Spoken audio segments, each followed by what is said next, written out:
Senate will come to order. Chaplain Dr. Black will open the Senate with prayer.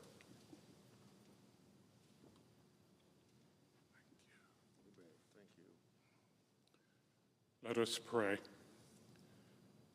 Our Father in heaven, we thank you for the beautiful diversity in the human family, for its varied shapes and sizes, its features and colors, its abilities and talents. Deliver us from the forces that would destroy our unity by eliminating our differences. Lord, bless the members of this body. Help them in their debates to distinguish between substance and semantics, between rhetoric and reality. Free them from personal and partisan preoccupations that would defeat their aspirations and deprive Americans of just and equitable solutions. Lord, remind our lawmakers of the wisdom of Romans 8:28, which states, "In everything, God is working for the good of those who love him, who are the called according to his purposes." We pray in your holy name. Amen. Will you please join me in the Pledge of Allegiance? I pledge allegiance to the flag of the United States of America and to the republic for which it stands, one nation under God, indivisible, with liberty and justice for all.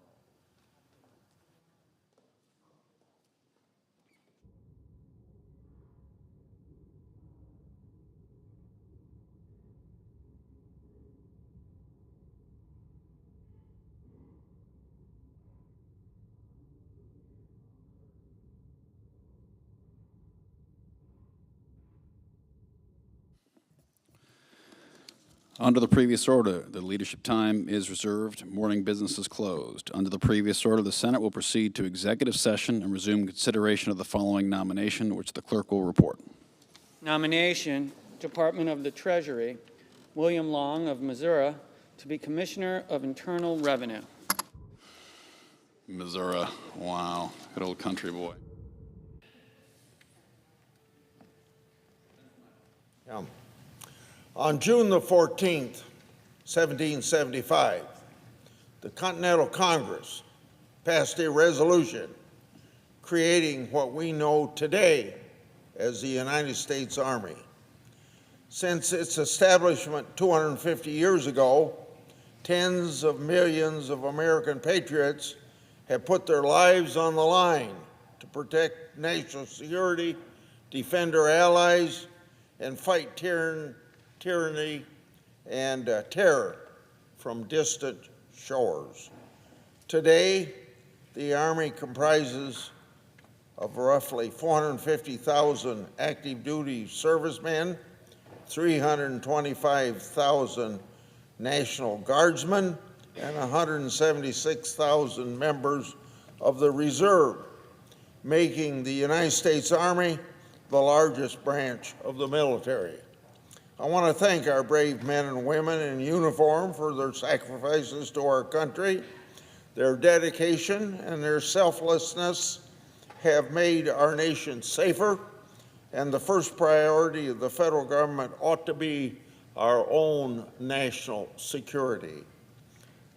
Now, we have to think back to President George Washington's first annual address to Congress, where he said, quote, "To be prepared for war is one of the most effectual means of preserving the peace," end of quote. That includes a non-negotiable tenet of America's national security, which is peace through strength. I've said before, and I want to reiterate. We must be prepared at all times to stamp out aggression because weakness is provocative. An ounce of prevention is worth a pound of cure, and a strong and capable military is the best way to do that. In a few short weeks, we will celebrate Independence Day. I encourage all Americans to recognize and appreciate the freedoms that the Army has defended for 250 years, and I will continue to defend that in the future. And I want to thank President Trump for bringing attention to the 250th birthday of the U.S. Army with the festivities that are going on this weekend in Washington, D.C. I yield the floor, and I don't need a copy of this.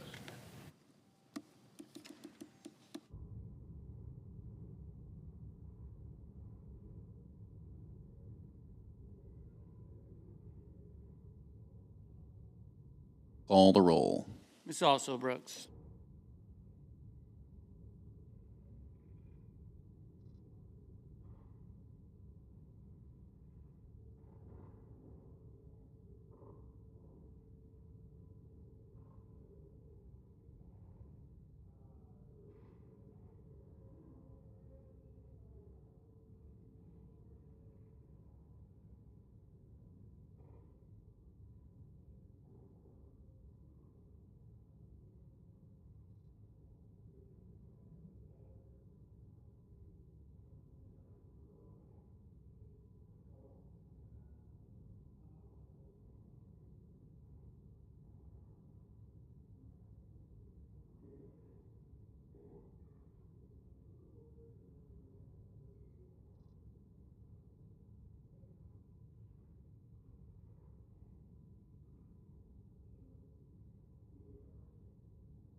Mr. President. Majority Leader. Thank you, Mr. President. Mr. President, I ask unanimous consent that the quorum call be suspended. Without objection. Mr. President, later today, our friends in the House will be voting on the HALT Fentanyl Act. This is important legislation, and I'm glad that it will soon be on its way to the President's desk. I don't need to tell anybody about the terrible impact of drug overdoses in this country, many of them caused by fentanyl. More Americans die of drug overdoses each year than the number of Americans who died in the entirety of the Vietnam War. Just 3 years ago, the New England Journal of Medicine estimated that we were losing 22 teenagers every week to drug overdoses. 22 teenagers every week. It's like losing an entire high school classroom week after week. And no part of this country has been spared from the influx of fentanyl. We've certainly seen it in my home state of South Dakota. Enough fentanyl was seized in Sioux Falls, South Dakota last year to kill 2.5 million people. Law enforcement reports that the cartels have a presence in our area. And the price of a single pill has dropped from $40 a few years ago to just $5 per pill today, largely due to the growing supply. Mr. President, as bad as this situation is today, it was much worse a few years ago. Before 2018, the fentanyl analogs that were killing so many Americans were generally classified as Schedule II substances, meaning regulations were less stringent and violations carried lighter penalties. And if a particular analog was moved to Schedule I, the cartels would simply alter the chemical composition slightly, which meant the new analog wasn't subject to stricter enforcement, even though it was no less deadly. But that ended in 2018 when the Trump administration temporarily reclassified all fentanyl analogs under Schedule I. And Congress has extended that temporary reclassification several times because it works. Mr. President, now it's time to make that permanent. That's where the HALT Fentanyl Act comes in. It will permanently classify fentanyl analogs as what we know them to be, the deadliest kind of drugs. and it will ensure that law enforcement has an important tool to go after the people bringing this poison into our country and peddling it in our communities. Mr. President, I want to thank Senators Cassidy and Johnson and Chairman Grassley for their leadership on this issue and for getting this bill to this point. I expect today's vote in the House will be broadly bipartisan, as it was in the Senate, and it will soon be signed into law by President Trump, all made possible by their efforts. Mr. President, the HALT Fentanyl Act has drawn support from law enforcement officers and state attorneys general. And perhaps most significantly, it has the support of the families of numerous Americans who have died from fentanyl overdoses. And I'm grateful to those families for their passionate advocacy on this issue and on passage of this bill. Mr. President, the HALT Fentanyl Act is just one step in the fight against the scourge of fentanyl. And in the coming weeks, we'll be taking up legislation to address another aspect of the fight, securing our borders. Much of the fentanyl in our country comes across an international border. So securing our borders is a key step to preventing shipments of this poison from getting into our country in the first place. And the bill we'll be voting on in the coming weeks will make a generational investment in border security, including finishing the border wall and investing in personnel and technology to stop illegal aliens and illegal drugs from getting across. Mr. President, too many Americans have lost their lives to drug overdoses. And so many of those deaths were caused by a single pill containing a lethal dose of fentanyl. Republicans will continue our efforts to end this crisis and prevent illegal drugs from getting into our country and devastating our communities. Mr. President, I yield the floor, and I suggest the absence of a quorum. Clerk will call the roll. Mr. Also Brooks.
Mr. President, Democratic Leader.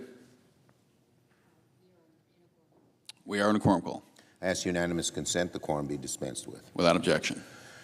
Mr. President, I don't often agree with the conservative Wall Street Journal editorial board, but they had it right this morning in their op-ed.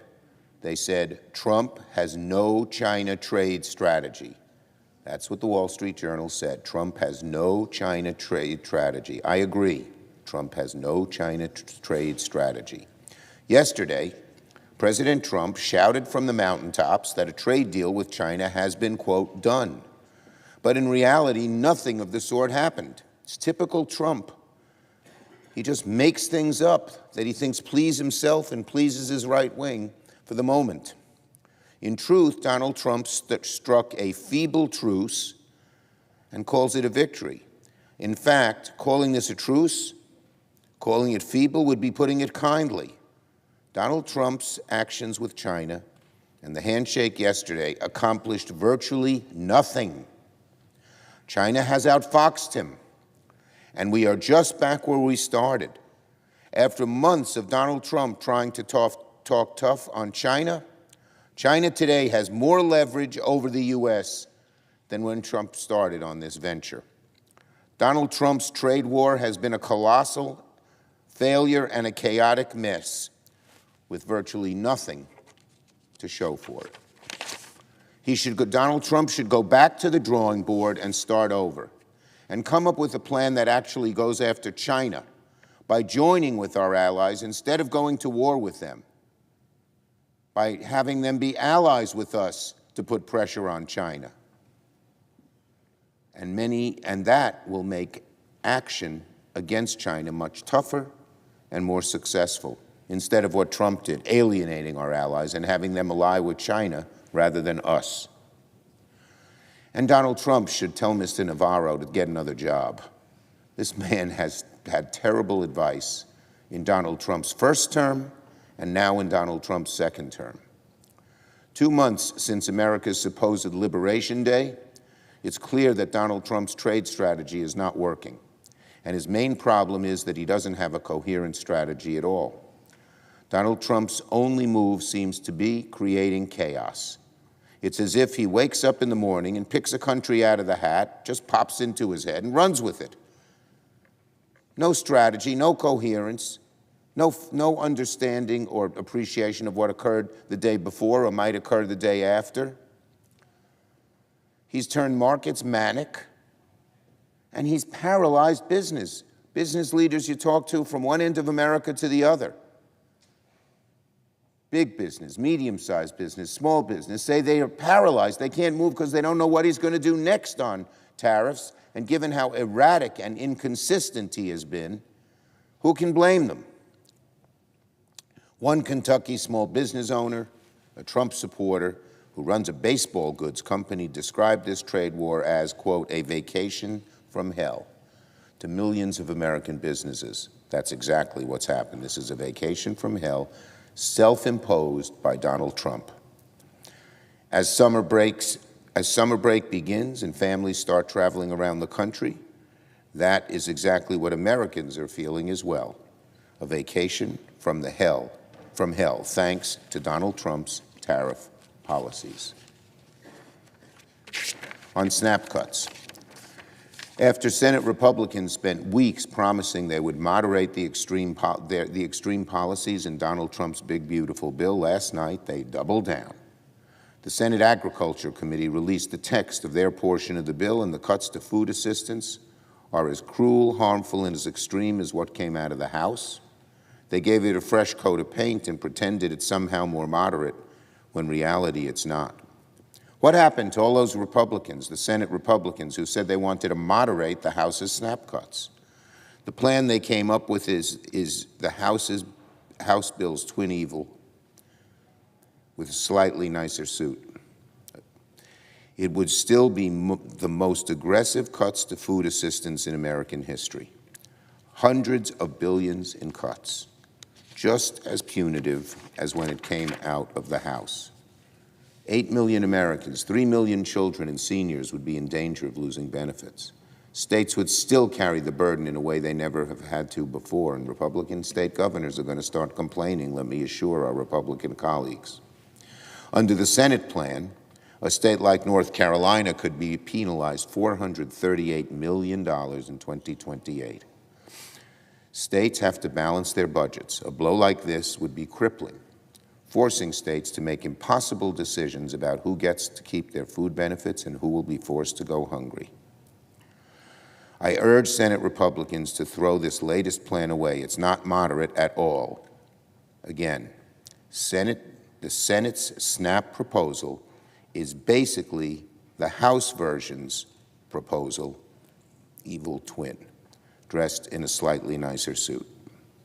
And one other thing, to take food out of the mouths of hungry kids, all they want is to fill their little tummies, and give it to tax cuts to billionaires? How perverse, how cruel, even vicious. Even vicious. And then they come up with these shibboleths. Oh, people aren't working. Oh, people are cheating. They have no proof. They just cut. It's mean. It's against what our scriptures teach us. And this, feeding the hungry, giving drink to the poor, to the thirsty, should not be a political issue, should not be a partisan issue. It should be a moral issue. On SNAP cuts, I did that already. On guns, as we speak, Republicans are once again trying to jam through a reckless, extreme giveaway to the gun lobby, a provision that will endanger our kids, betray law enforcement, lead to more gun deaths.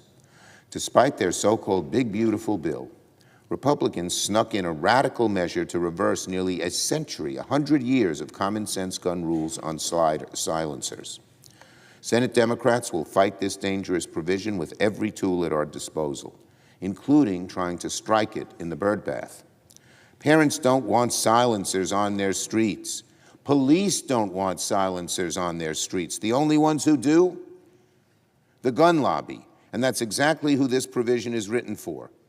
Silencers have been used in mass killings, murderers, lawbreakers. They're the ones who want silencers. And they've been used in targeted assassinations, in crimes where bystanders didn't even know gunshots had been fired until it was too late. There's nothing common sense about making these deadly devices easier to buy, easier to make, easier to use in crimes. To the extreme Republicans, they're extremists these days, who slipped this silencer sneak attack into their bill, shame on you. Shame on you for putting the gun lobby over the lives of our kids. Shame on you for endangering families and law enforcement. All the law enforcement people I speak to don't want this Republican proposal because they know that the people who want silencers are the criminals who our brave police and others are fighting. Shame on you, Republican right wing, and all the Republicans, even when they know they're wrong, who go along with that right wing, for adding fuel to America's gun epidemic. As I said, police departments across America have been clear. Silencers make their jobs harder, delaying response times, making it harder to catch criminals, harder to solve gun crimes, and yes, easier for criminals to get away with murder. You cannot call yourself pro-law enforcement while voting to put more silencers in criminals' hands. If Republicans get their way, it'll be open season for criminals with silencers. Senate Democrats will fight this provision at the parliamentary level and at every other level with everything we've got. On the IRS nomination today, this one's another doozy. Senate Republicans want to put a tax fraudster in charge of the IRS. Let me repeat that. Senate Republicans want to put a tax fraudster in charge of the IRS. And I wish that was just a figure of speech. But in a little over an hour, Senate Republicans will vote on the confirmation of William Long to be the commissioner of the IRS. I will vehemently oppose Long's nomination. To have a tax fraudster and swindler like Mr. Long in charge of the IRS is abominable. It shows the only thing Donald Trump cares about is helping cheaters and liars get ahead, while leaving honest, hardworking families in the dust. Mr. Long's background has nothing that makes him qualified to be IRS commissioner. His only qualification, like so many of Trump's nominees who've had no experience, no knowledge, is that he's a MAGA cheerleader. He had no expertise in tax policy while in Congress. After he left office, he joined the tax scam industry. In one instance, Mr. Long was paid over $60,000 by firms that sold totally fabricated tax credits to investors and small businesses. When asked about his role in this scheme, when in committee, Long refused to answer. When investigators sent him questions, he went dark. After Long's nomination was announced, the CFO of the company that swindled those businesses told its investors not to worry. They'll soon have a buddy at the IRS who will take off the heat. This is rank corruption. Donald Trump naming someone as compromised as Mr. Long is just allowing corruption to be winked at, nodded at, and even approved. Under Mr. Long, the IRS will become the Department of MAGA crooks. Donald Trump will use the IRS, as he's used other agencies, to punish his political opponents, to help cheaters and tax evaders, all while hardworking families watch billionaires pay less in taxes. I implore Senate Republicans to reject Long from being IRS commissioner. And finally, on broadband. Last Friday, Secretary Lutnick and the administration delayed nearly $43 billion in funding to help 25 million Americans get access to affordable high-speed internet. This funding is vital for kids to do their homework and for families to stay connected. States have worked hard to get this funding program up and running, but now, to help Starlink, we know who owns that, the administration has thrown everyone back to square one. Donald Trump seems to find endless ways to go after states like New York, and this decision delaying broadband funding does just that. It'll endanger $660 million in funding to help the hundreds of thousands of New Yorkers, many in rural areas, Republican districts, who lack broadband access. I joined with Ranking Member Cantwell and Senator Lujan urging the administration not to delay this funding, but they did it anyway.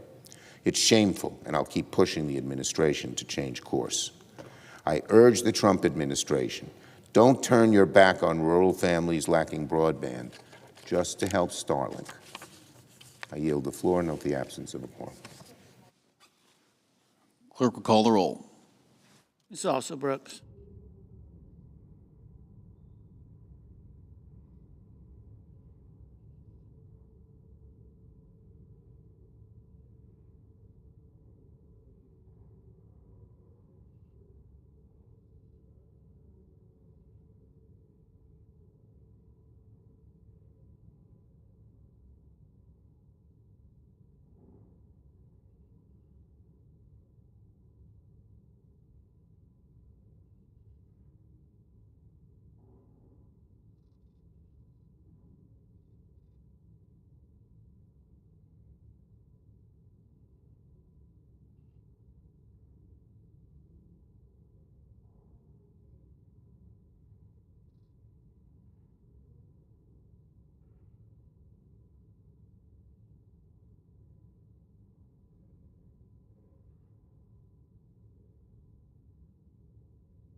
President, Democratic Whip. are we on a quorum call? We are. Ask unanimous consent the quorum call be suspended. Without objection. Mr. President, in the first few months of this administration, we witnessed unprecedented, unacceptable attacks on the federal judiciary by President Trump and his allies. In one particular egregious example, President Trump demanded the impeachment of a federal judge who ruled against the administration. And President Trump said this man was a radical left lunatic, a troublemaker, and an agitator. That is a direct, specific quote from the President of the United States about a sitting federal judge. On Memorial Day, President Trump referred to members of the bench as, quote, USA-hating judges, close quote, and, quote, monsters who want our country to go to hell, close quote. Direct quote from the President of the United States about sitting federal judges. This kind of reckless, inflammatory language is part of the President's ongoing attempt to intimidate the federal judiciary. We're supposed to take this as acceptable conduct. It should be condemned by all political leaders, regardless of your political party. But my Republican colleagues have said nothing. Nothing in response to these attacks on federal judges. It is the silence of the lambs. In April, one of my Republican colleagues had the courage to say out loud why Republicans are not speaking up. As she put it, quote, we are all afraid. Their fear is simply emboldening this president.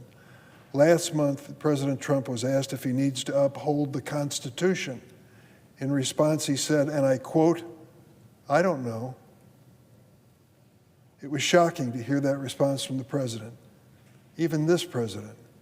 And it demonstrates just how little regard he has for our fundamental rights and our Constitution. Yet my Republican colleagues are silent. Their unwillingness to speak truth to power calls to mind a line from A Man for All Seasons. When statesmen forsake their own private conscience for the sake of their public duties, they lead their country by a short route to chaos. The American people have already seen and suffered through the chaos that has come from the silence of our elected officials. And so long as they fail to speak up, the chaos and lawlessness will continue. It's not only President Trump who is intimidating judges and attacking judicial independence. House Republicans are acting as accomplices, filing articles of impeachment against 6 federal judges simply because they ruled against President Trump. House Republicans have continued their attack on the judiciary with their reconciliation bill they passed last month. Buried in this 1,000-page bill is a provision that would strip federal courts of their ability to enforce a contempt citation when a party fails to comply with certain types of injunctions. The contempt power is integral to the authority of the federal courts.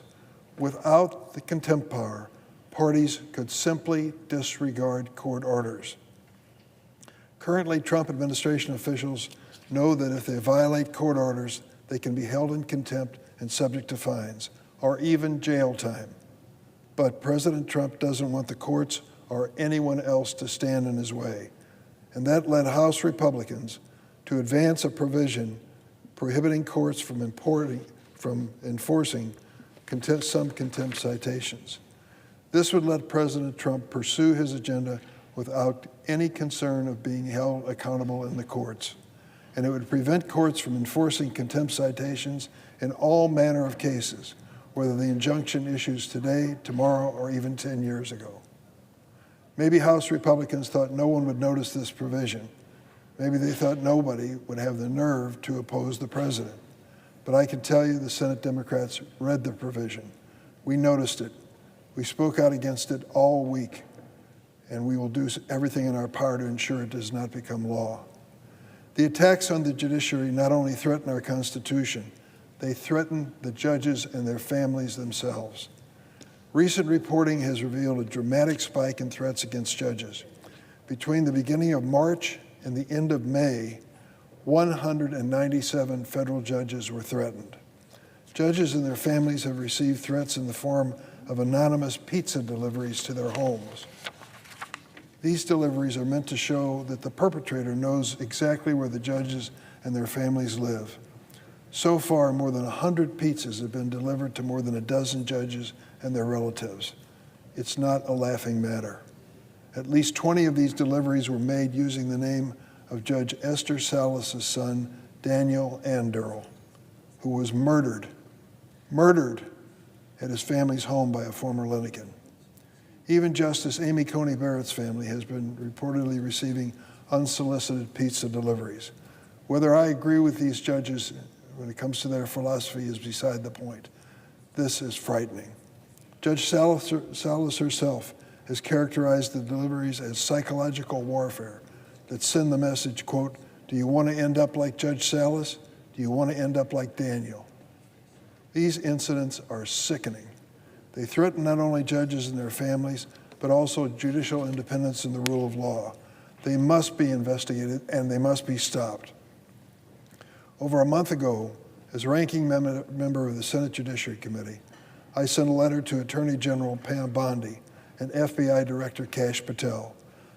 I asked them to investigate the deliveries and other threats against federal judges and to provide information on steps they've taken to protect these judges and their families. I have yet to receive a response. On Tuesday, I sent another letter urging them once again to investigate these threats against judges and highlighting the need for action. The federal judiciary and our government can wait no longer. Last week, I met with 3 federal judges to discuss judicial security. Judge Salas was among them. Her experience is a reminder of how important judicial security is and how much is at stake. Our meeting also served as a reminder of how our judges have shown tremendous courage in the face of these ongoing threats. We should all be grateful for their public service and their willingness to don black robes and act without fear or favor. We should also be grateful for the law enforcement officials protecting our judges. But it's not enough to merely acknowledge and appreciate the courage and dedication of our judges and law enforcement. The Justice Department and the FBI must investigate and must act now. The President and his allies must stop these attempts to intimidate a co-equal branch of government. And congressional Republicans need to step up publicly and stand behind these judges. In the meantime, I'll continue to stand up for the judiciary and highlight the need to protect our judges. And I'll continue to stand against those who threaten our judges and the rule of law, whether from the right or the left. I hope my Republican colleagues will find their voices and join me. Mr. President, I yield the floor and suggest he happens to quorum. Clerk will call the roll. Ms. Also Brooks.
Mr. President.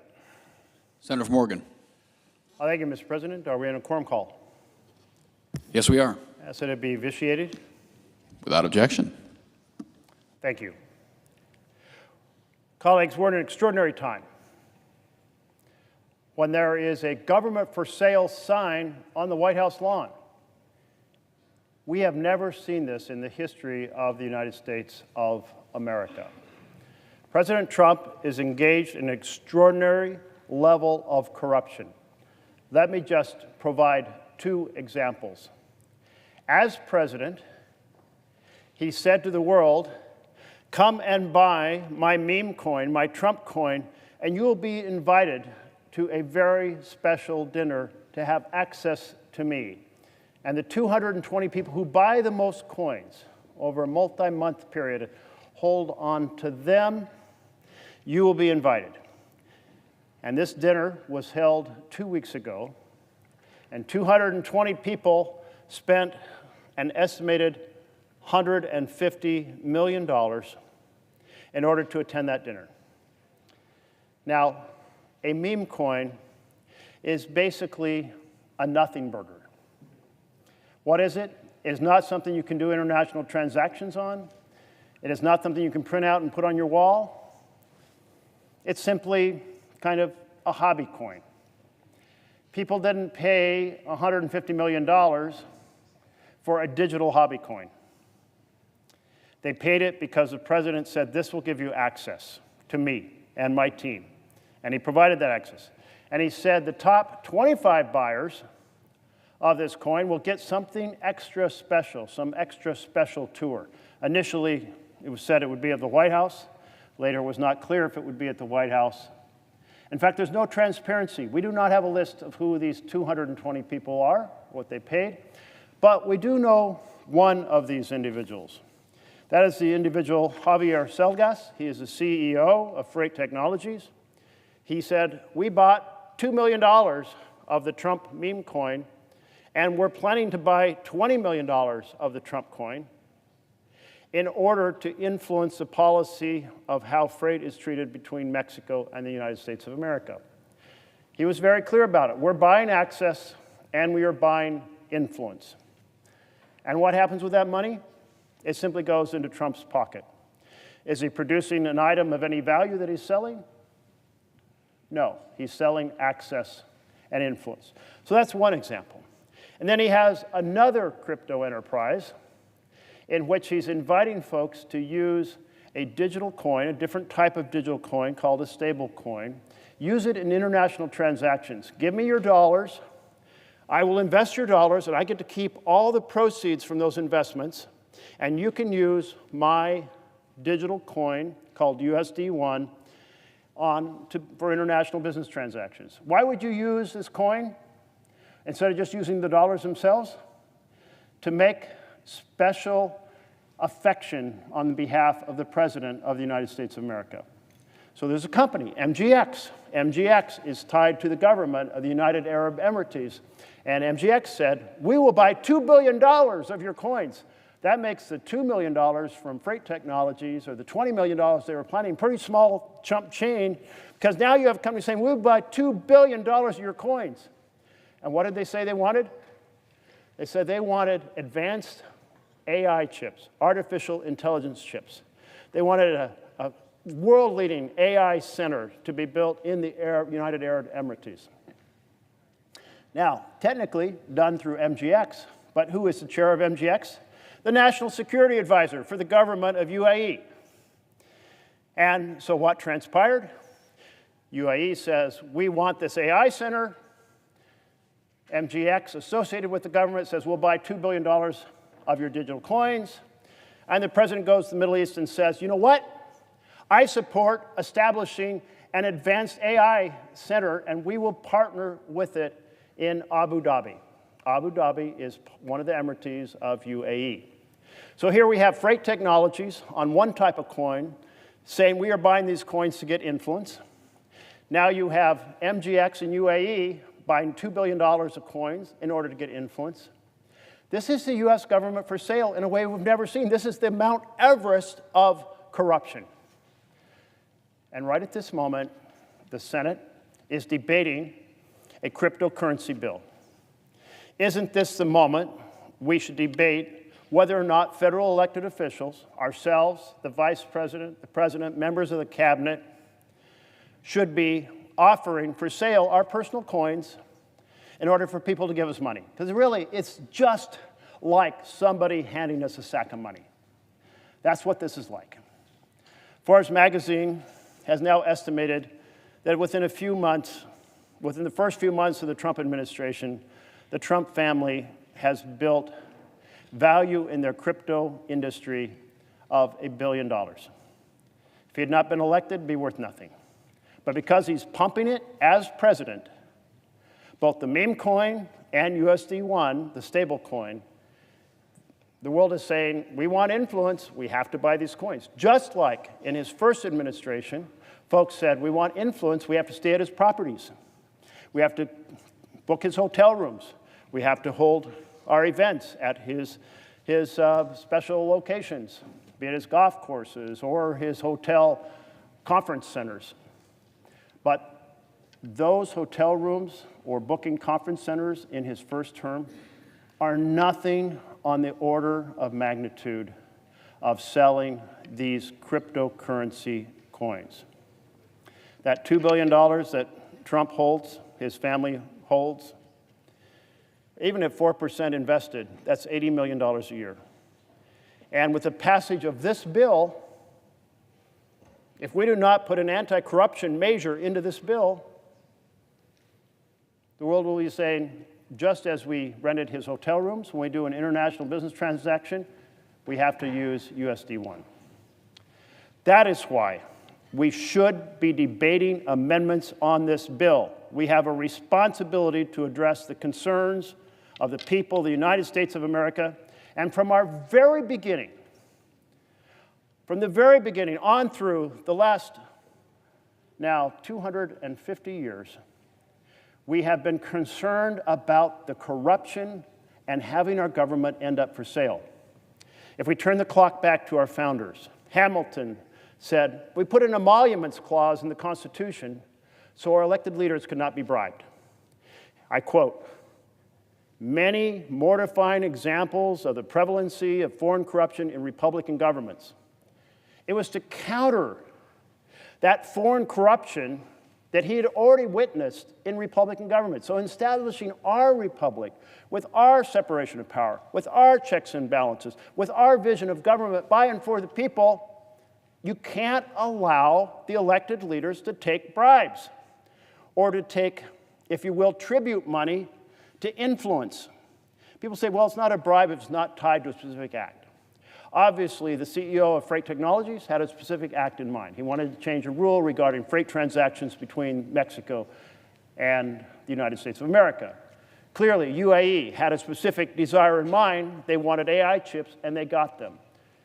Maybe in a court, you could not establish a direct this for that, quid pro quo, if you will, but certainly these companies knew what they were doing. They were buying access and influence. So in that sense, it's at least a payment of money to the President of the United States to gain access and gain influence.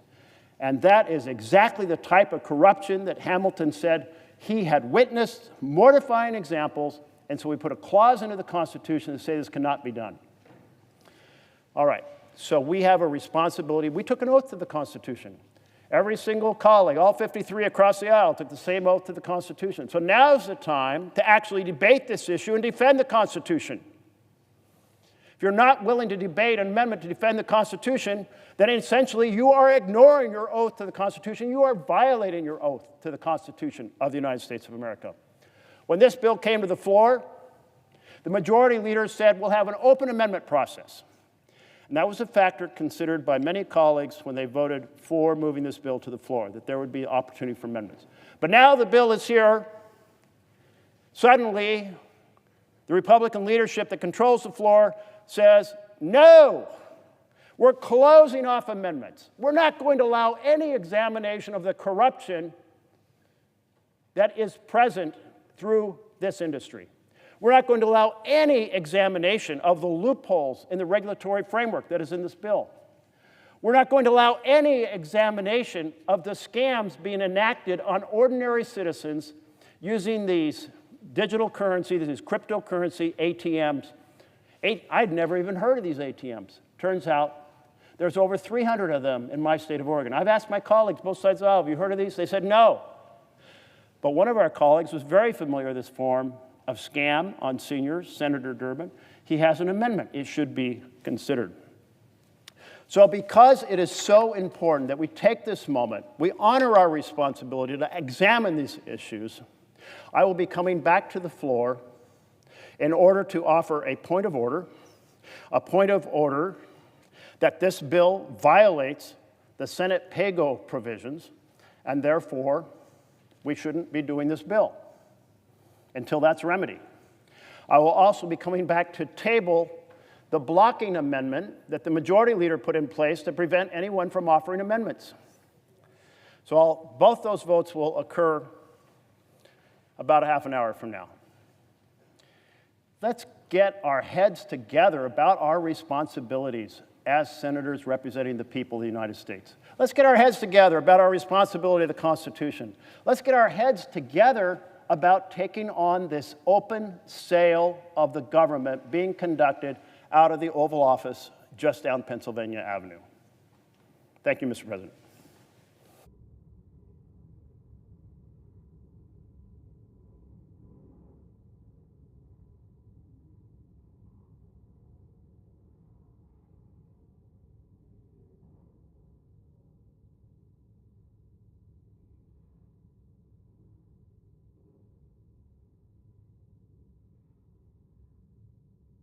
Mr. President? Senator from Rhode Island is recognized. Mr. President, thank you. I rise today to discuss S1582, the so-called Genius Act. Several weeks ago, when the majority leader said we would have votes on amendments, I took him seriously, and I was one of the first to file. And we could have been voting on amendments, my amendments, those of my colleagues, at any time in the last few weeks, but that hasn't happened. And that's regrettable because the Genius Act, as it is currently drafted, is, I believe, fundamentally flawed. The Genius Act exposes taxpayers, consumers, and the financial system to unacceptable risk.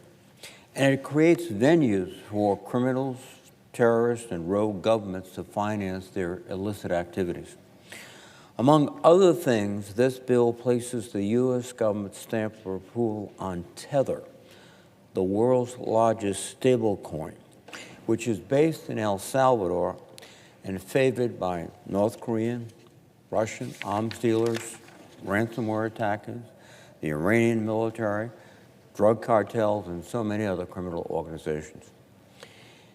It takes already weak state laws, the Genius Act, and makes them weaker and applies them nationwide, making it possible for stablecoin companies to operate with near zero capital and unable to withstand a financial crisis. It's possible for stablecoin companies to avoid getting an audit. It's impossible for the government to revoke a stablecoin company's charter, even if it turns out to be a Ponzi scheme or if an executive dips into consumer funds. The Genius Act buys into the belief that the billionaires running the industry know what they're doing and that the marriage of complex financial products and complex technology simply can't fail. The one thing the billionaires know is how to protect their interests, so the presumption is, again, it will not fail.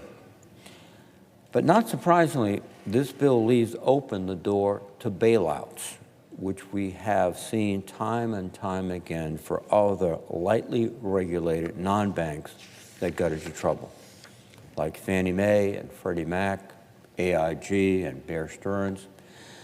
When there is a run on stablecoin, and there very likely will be a run one day, the industry will turn to the American taxpayer for a bailout, and the Genius Act paves the way for that to happen with no limits on the Federal Reserve's authority to prop up the industry. Finally, This bill perpetuates Donald Trump's naked corruption. It actually greenlights the name of Trump's stablecoin, USD1, and allows Trump's hand-picked regulators to write the rules of the road governing his most recent business venture. Mr. President, we need to provide real guardrails that will protect consumers, real tools for our national security agencies to address this new technology, and real authority for regulators to intervene in a crisis. Real guardrails and real tools, not words on a page that give only the aura of regulation and protection with no teeth. My amendments and those offered by colleagues on both sides of the aisle would provide these tools and authorities. However, it appears that we won't have the opportunity to consider a single one of them and improve this legislation. Because of that, I would urge my colleagues to oppose this bill. And with that, Mr. President, I would yield the floor.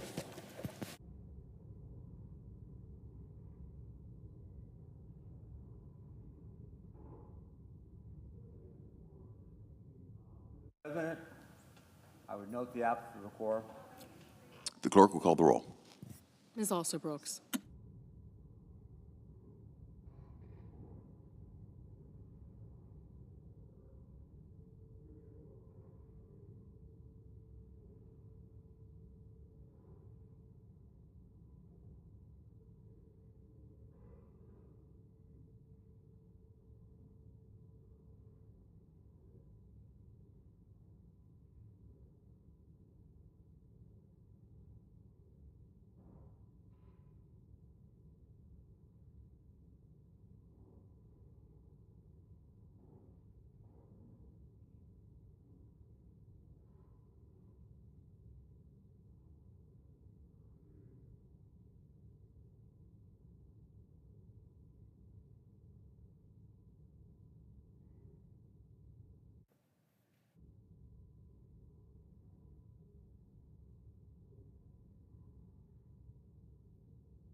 President,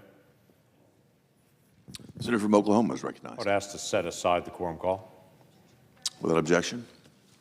Mr. President, just like you do, I get a lot of requests in my office.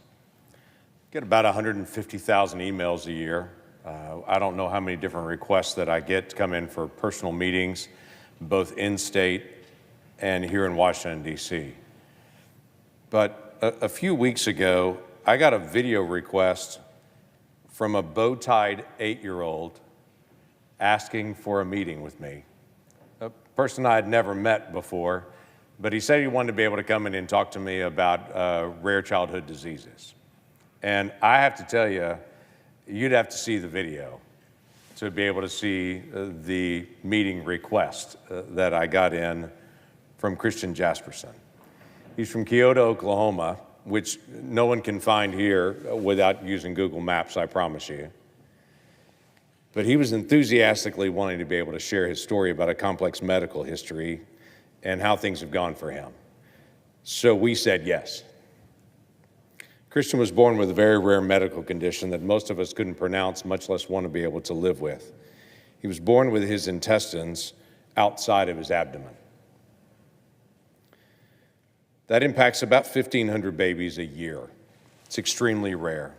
Patients are born sometimes with their intestines or other organs outside their abdomen. You can imagine the damage that that does, even while they're still in the womb. Well, he required a ton of surgeries. Several surgeries were required immediately after birth. Several digestive impacts on him will be felt for a lifetime. He spent 5 months in NICU after birth. He lost a significant portion of his intestinal tissue during those different surgeries. It has impacted his nutritional intake and his bowel function, as you can imagine. There were some clinicians that had recommended to go ahead and remove all of it, and he'd spend the rest of his life living on IV nutrition. But he was able to get a second opinion from Boston Children's Hospital. They left out from beautiful Oklahoma and headed to Boston for that second opinion. They provide some alternative care for him, and he is growing and doing well. At now 8.5, he's not just 8, he's 8.5. He credits his doctors with saving his life and allowing him to live his best life now.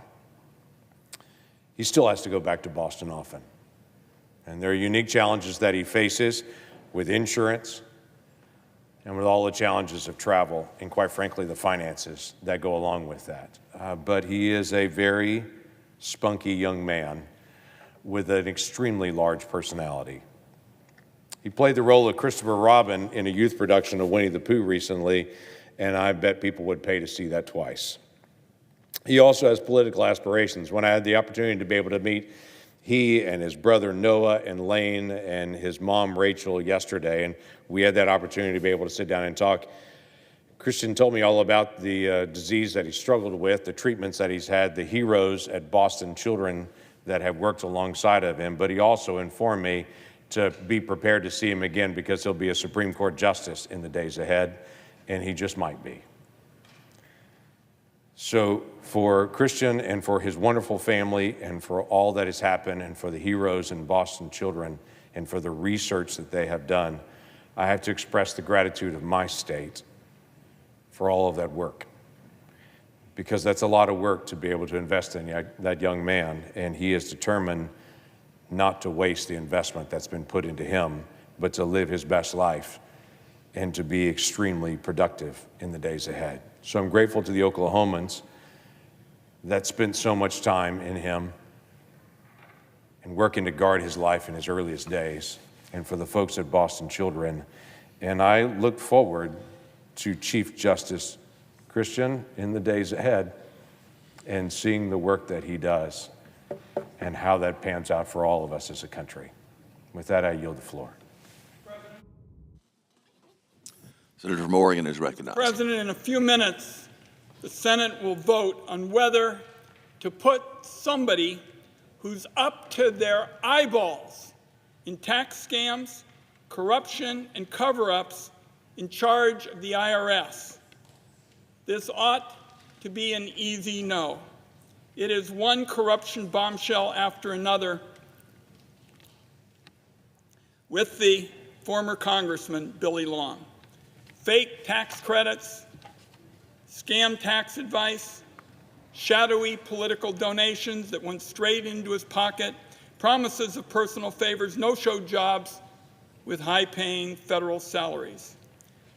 Yesterday came the latest revelation.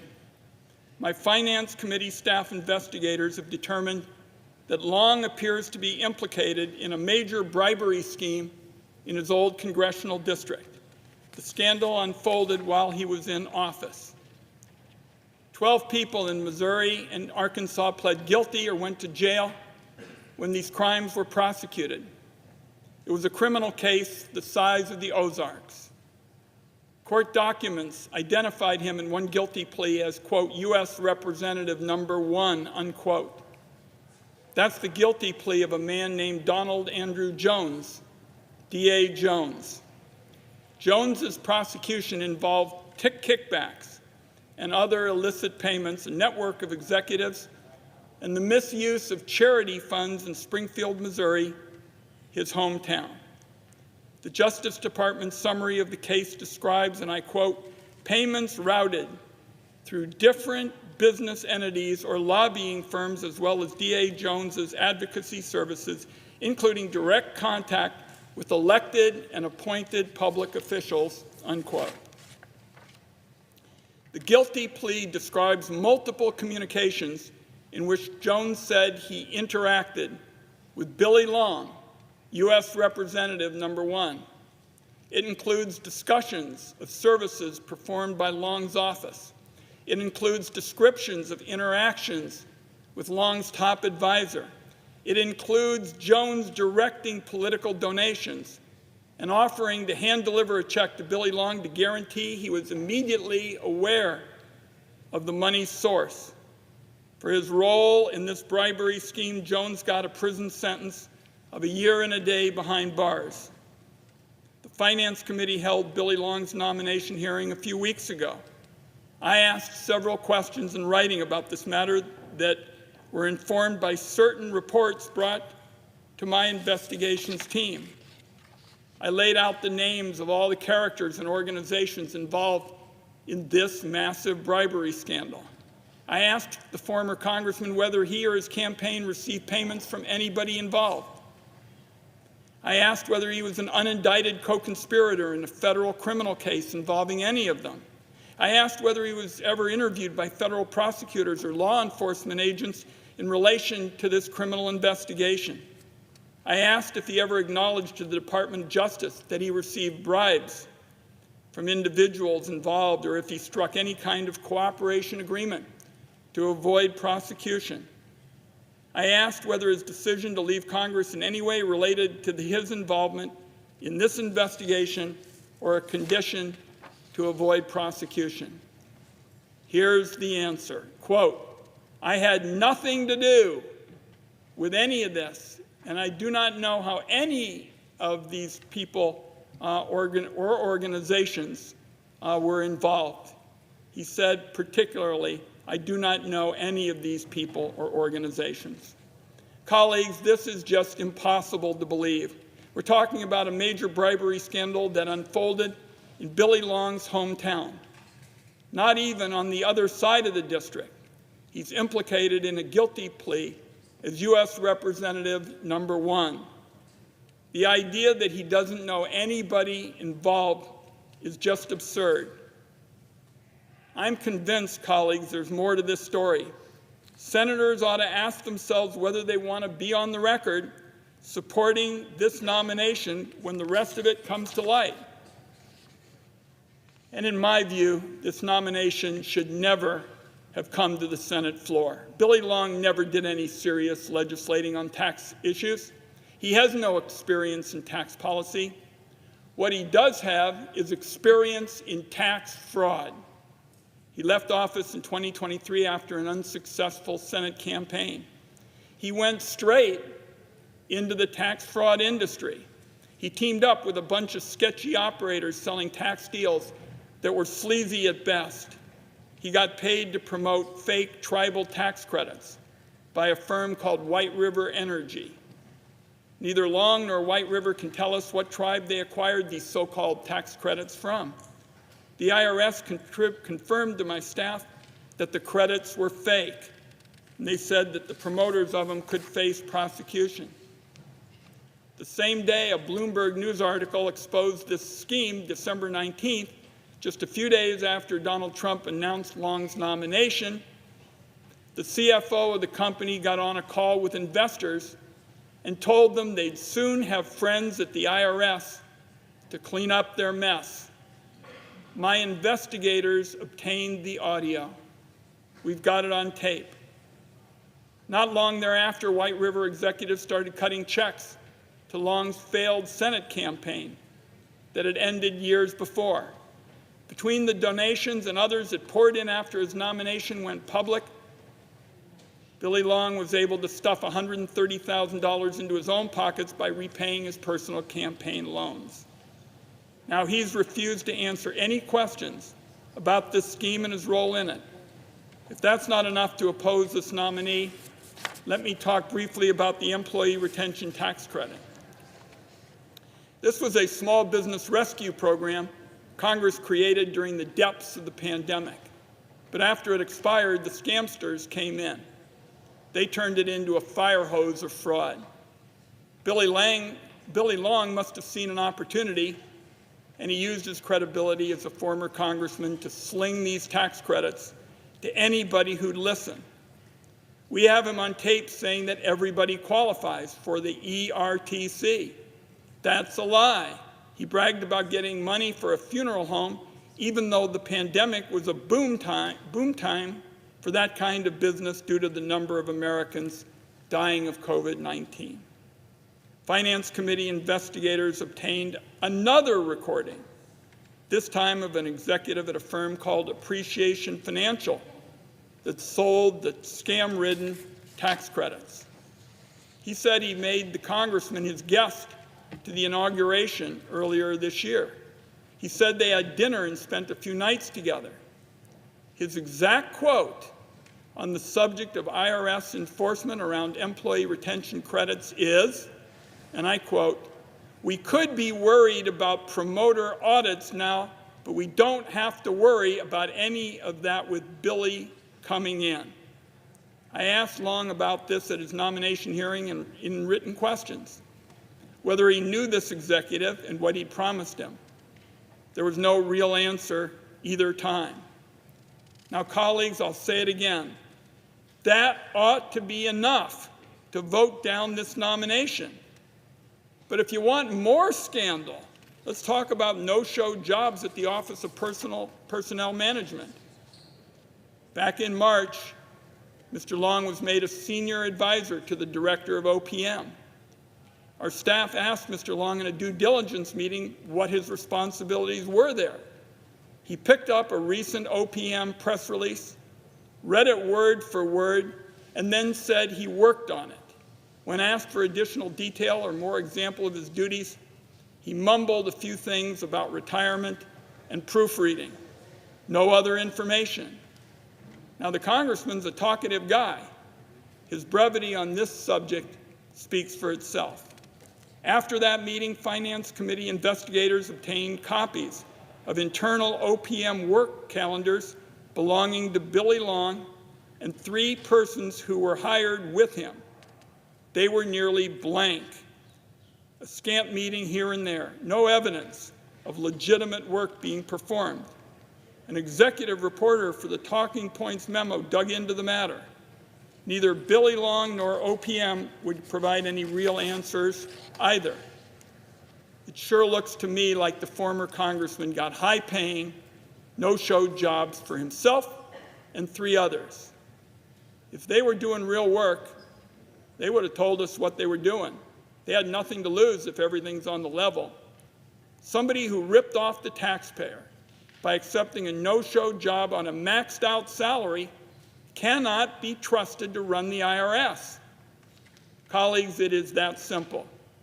And let's remember, this was going on just as the Trump, Musk, DOJ crowd were first breaking into OPM with the goal of terrorizing public servants and triggering mass layoffs. So I close with just one question. How can the Senate possibly put this individual in charge of our tax system? The reality is that this is all about fairness. It wouldn't have been that difficult for the Trump administration to go back and find a tax expert or somebody with lots of management experience to run this vital agency. We had great working relationships with the first Trump IRS Commissioner, Chuck Reddick. This is not about whether you've got an R or a D next to your name. There are serious issues to deal with when it comes to the tax code, protecting tax data, building on our improvements in taxpayer service. The Trump administration is signaling that the wealthy have a green light to commit tax fraud, and that's outrageous, with huge implications and consequences for years to come. The bottom line is fairness matters at the IRS. Independence matters at the IRS. Ethics and honesty matter at the IRS. The American people aren't going to get any of that, none, from Billy Long. He is surrounded, in my view, by a cloud of corruption, and we ought to keep that away from the IRS at all costs. I urge my colleagues to oppose the Long nomination that we'll vote on in a few minutes, and I yield the floor.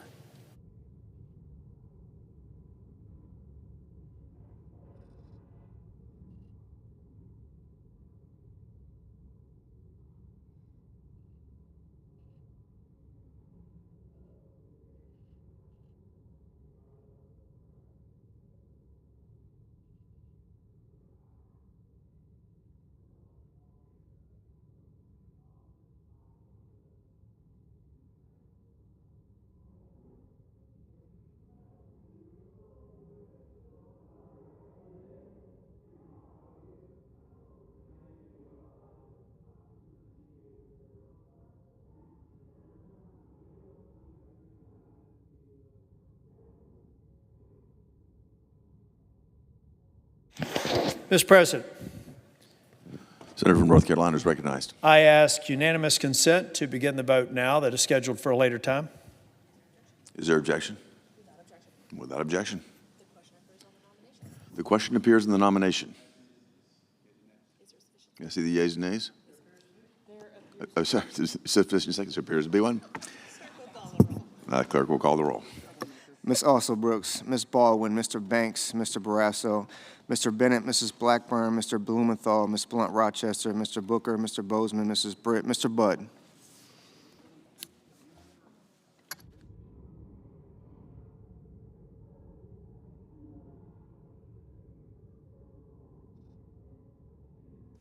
Ms. Cantwell. Mrs. Capito. Mr. Cassidy.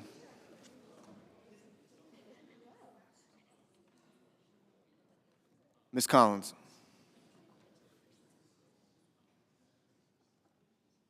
Mr. Coons. Mr. Cornyn.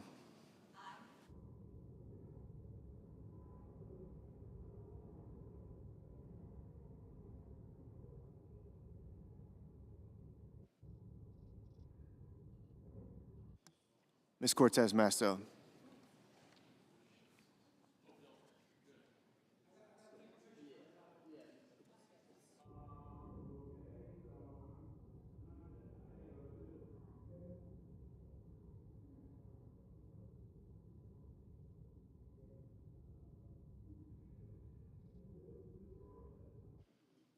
Mr. Cotton.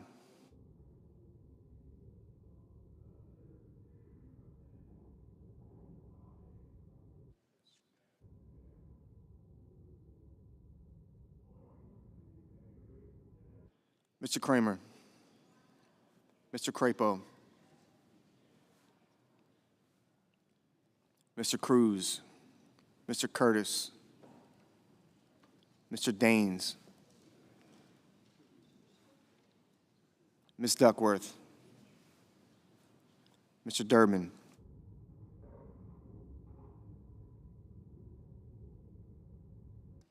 Ms. Ernst. Mr. Fetterman.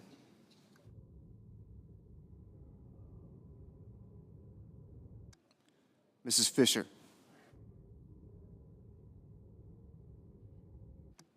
Mr. Gallego.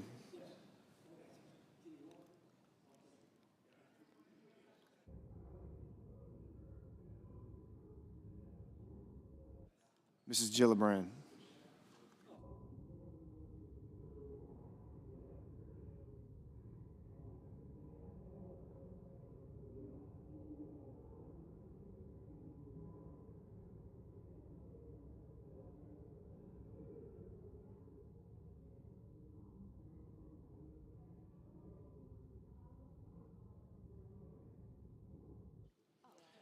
Mr. Graham.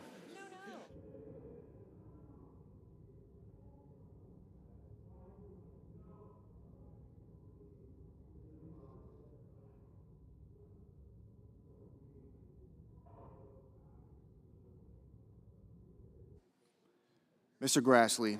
Mr. Haggerty.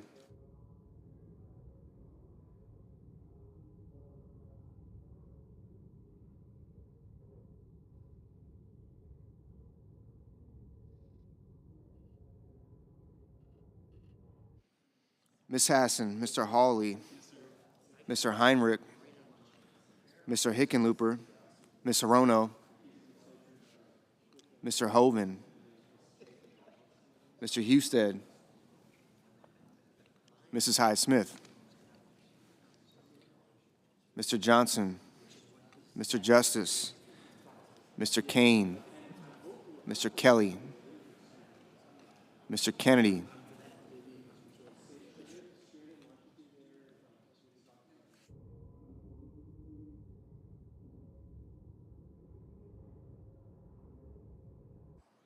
Mr. Kim, Mr. King, Ms. Klobuchar, Mr. Langford,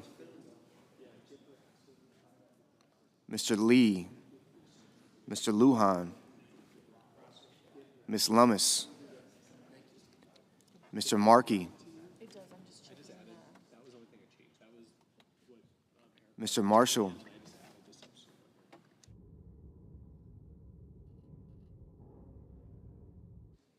Mr. McConnell, Mr. McCormick, Mr. Merkley,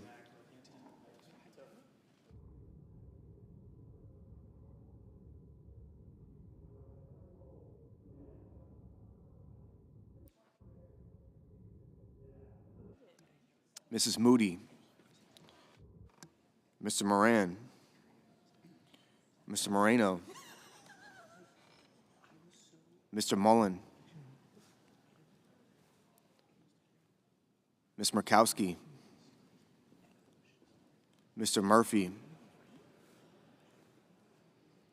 Mrs. Murray, Mr. Ossoff, Mr. Padilla,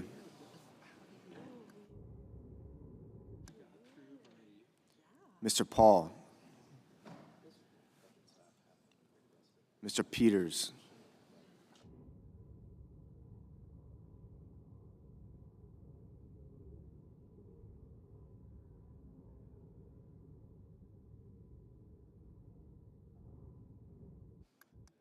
Mr. Reed,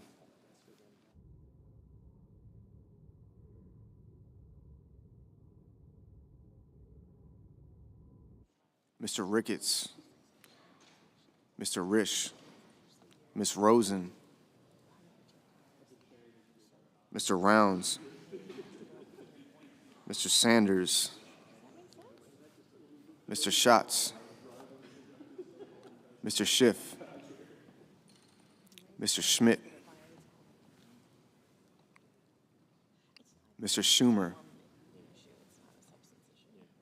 Mr. Scott of Florida, Mr. Scott of South Carolina, Mrs. Shaheen, Mr. Sheehy, Ms. Slotkin, Ms. Smith, Mr. Sullivan, Mr. Thune,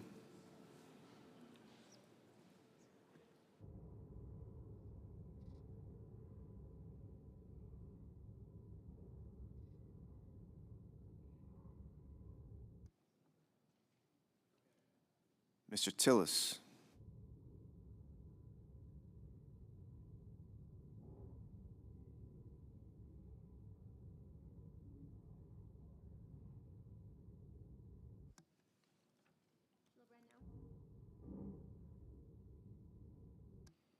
Mr. Tuberville, Mr. Van Hollen, Mr. Warner, Mr. Warnock, Ms. Warren, Mr. Welch, Mr. Whitehouse, Mr. Wicker, Mr. Wyden, Mr. Young. Senators voting in the affirmative: Blackburn, Bozeman, Budd, Cassidy, Collins, Cruz, Daines, Ernst, Grassley, Haggerty, Lankford, Lee, McCormick, Moody, Risch, Tillis, Tuberville, Young. Senators voting in negative: Fetterman, Gillibrand, Hassan, Lujan, Reed, Van Hollen, Warnock, and Wyden.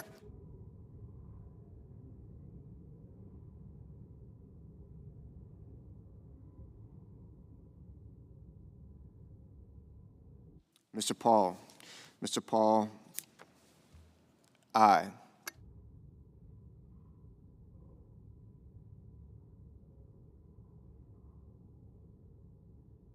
Ms. Cantwell. Ms. Cantwell, no.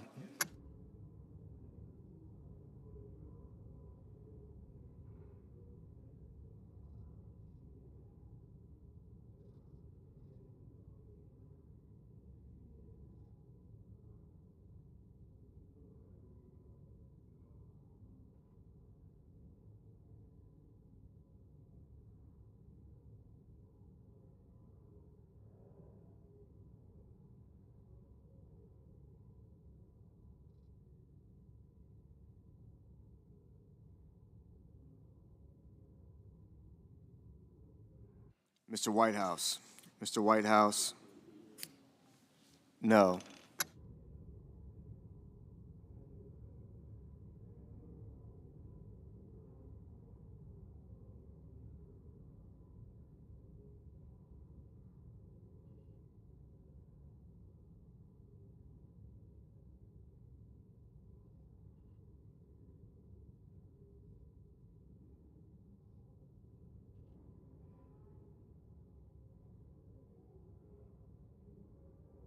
Mrs. Britt.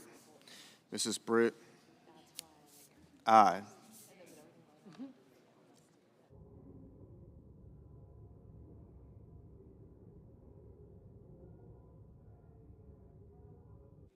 Mr. Warner. Mr. Warner, no.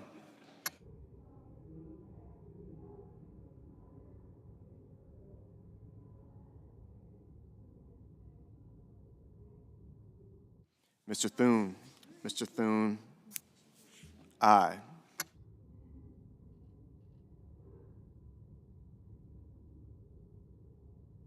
Mrs. Capito. Mrs. Capito, aye.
Mr. Rounds.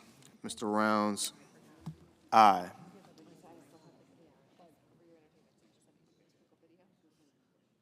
Ms. Cortez Masto. Ms. Cortez Masto, no. Mr. Johnson. Mr. Johnson, aye.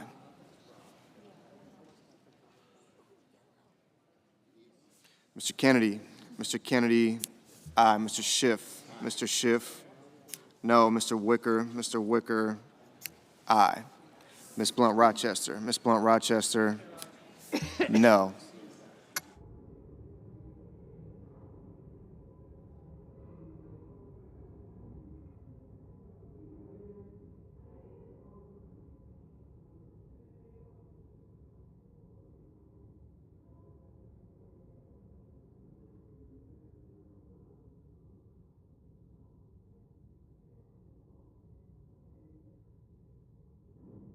Ms. Klobuchar. Ms. Klobuchar, no.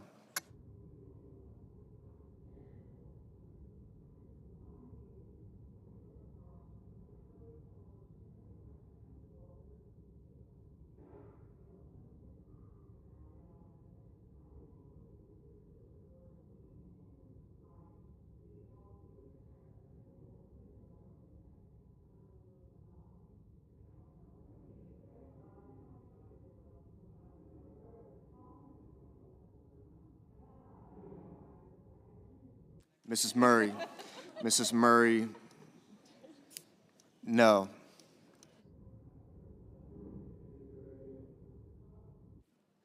Mr. Schumer. Mr. Schumer, no.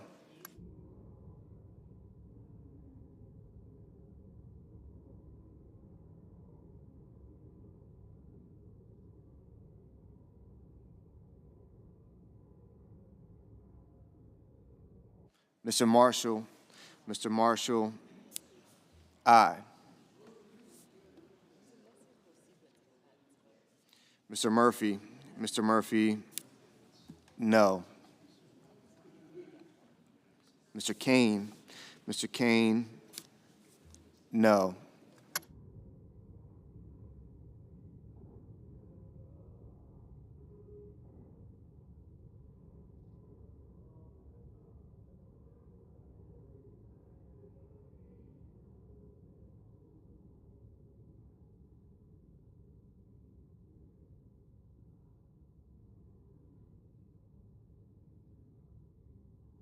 Mr. Kim. Mr. Kim, no. Mr. Blumenthal. Mr. Blumenthal, no.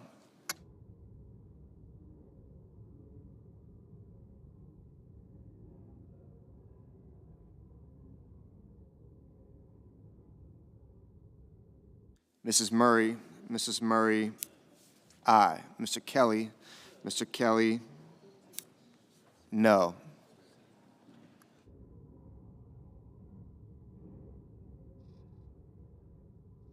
Mrs. Murray. Mrs. Murray, no. Mrs. Hyde Smith. Mrs. Hyde Smith, aye.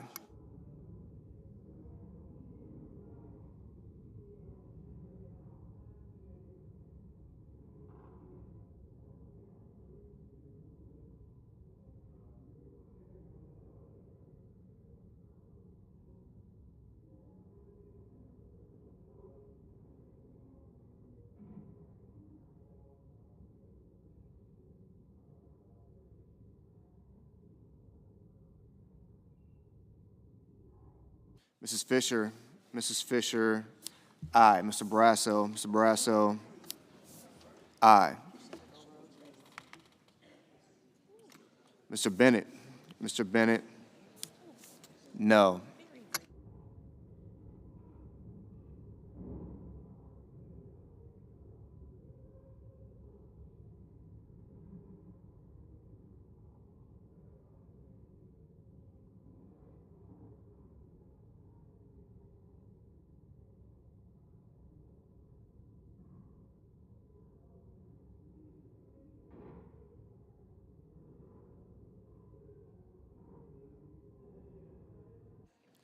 Ms. Murkowski.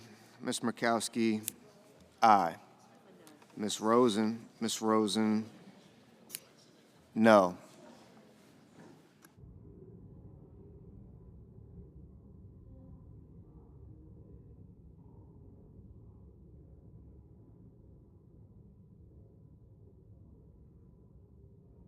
Ms. Hirono. Ms. Hirono, no. Mr. Crapo. Mr. Crapo, aye. Mr. Merkley. Mr. Merkley, no. Ms. Baldwin. Ms. Baldwin, no. Mr. Welch. Mr. Welch, no.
Ms. Warren.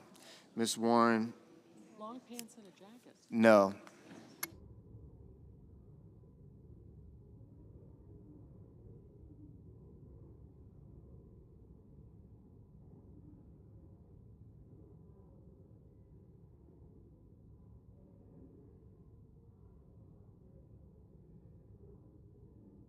Mr. King.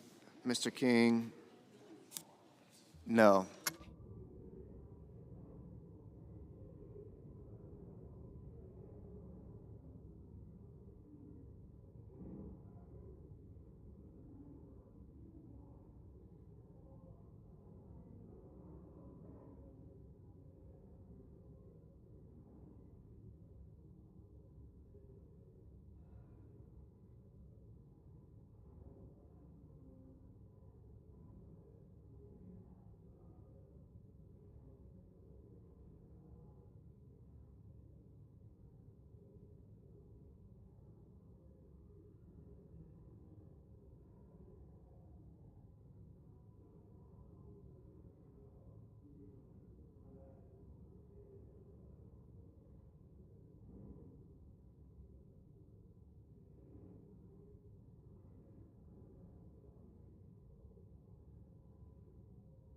Mr. Durbin.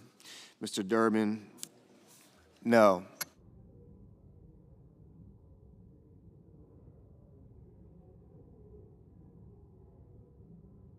Ms. Duckworth. Ms. Duckworth, no.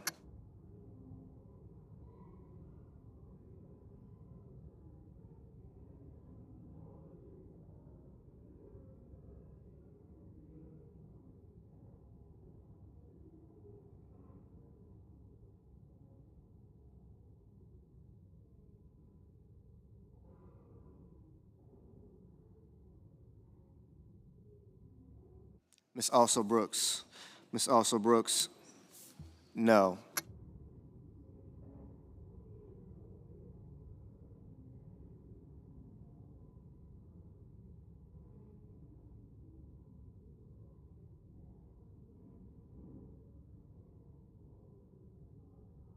Ms. Lummis.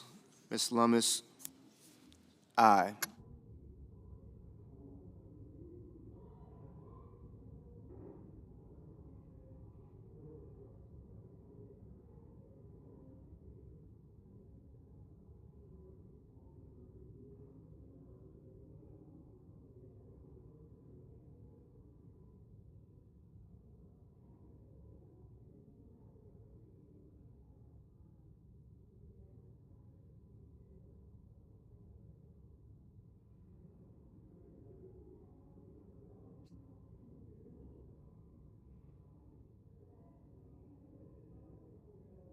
Mr. Heinrich. Mr. Heinrich, no.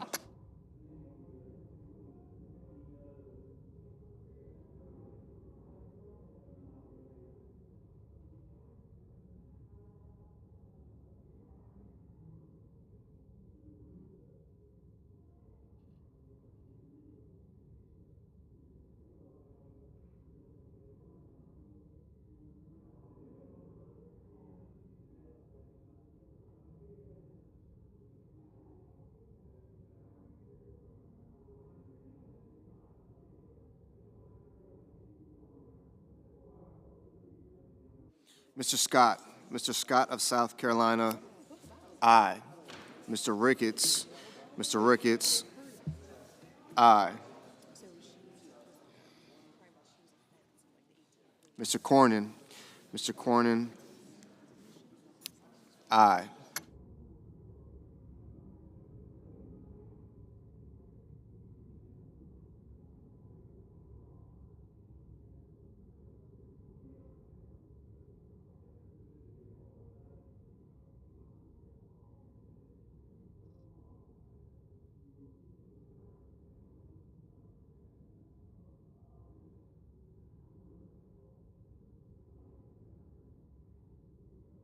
Mr. Moreno. Mr. Moreno, aye.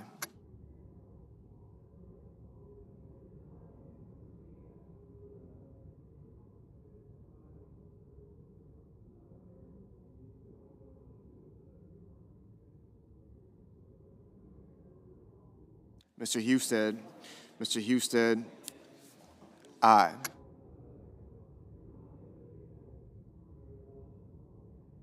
Mr. Peters. Mr. Peters, no.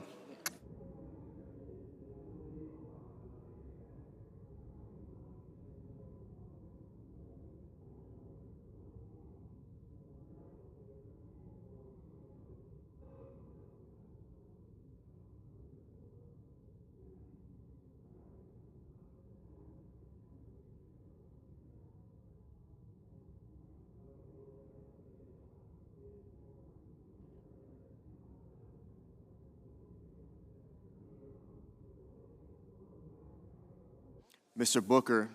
Mr. Booker, no. Mr. Moran.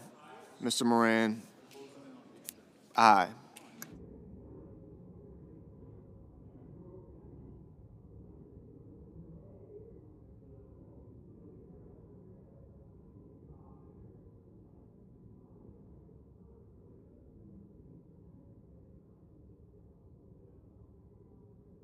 Mr. Banks.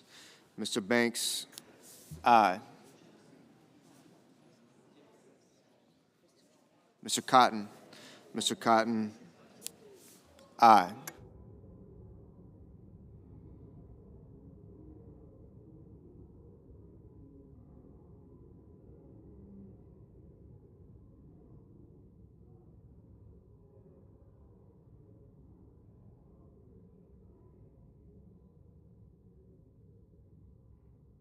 Mr. Hickenlooper. Mr. Hickenlooper, no.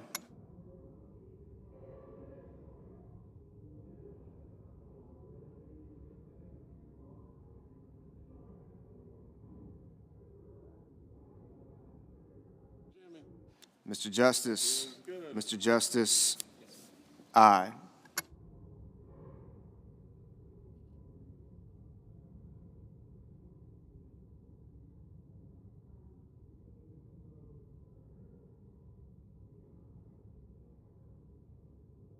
Mr. Markey. Mr. Markey, no. Ms. Slotkin. Ms. Slotkin, no. Mr. Mullen.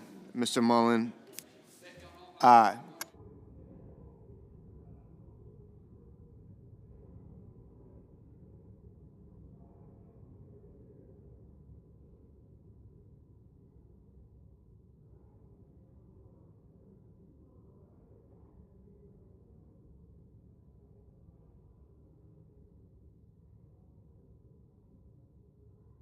Mr. Curtis. Mr. Curtis, aye.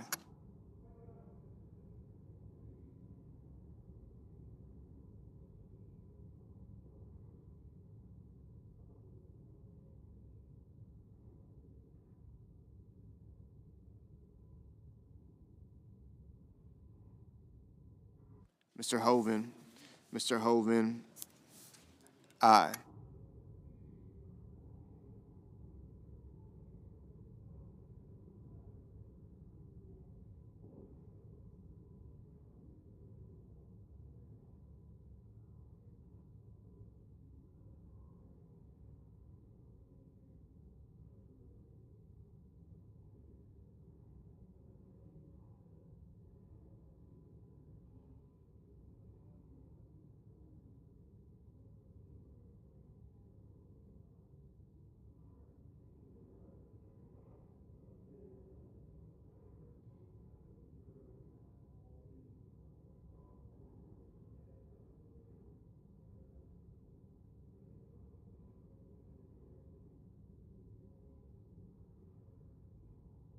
Mr. Schmidt. Mr. Schmidt, aye.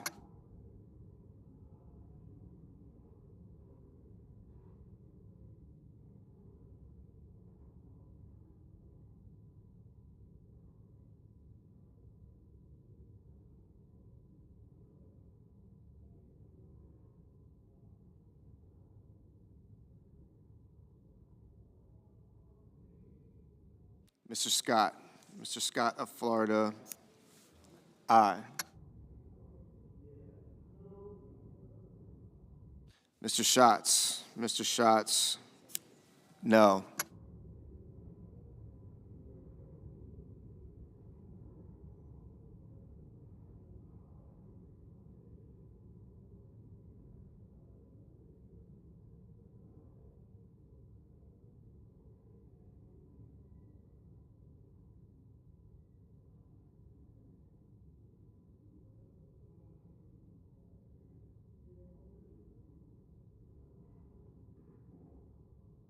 Mr. Sanders. Mr. Sanders, no.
Mr. Sullivan.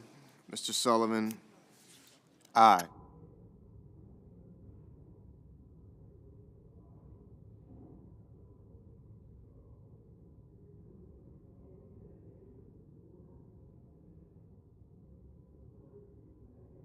Ms. Smith. Ms. Smith, no.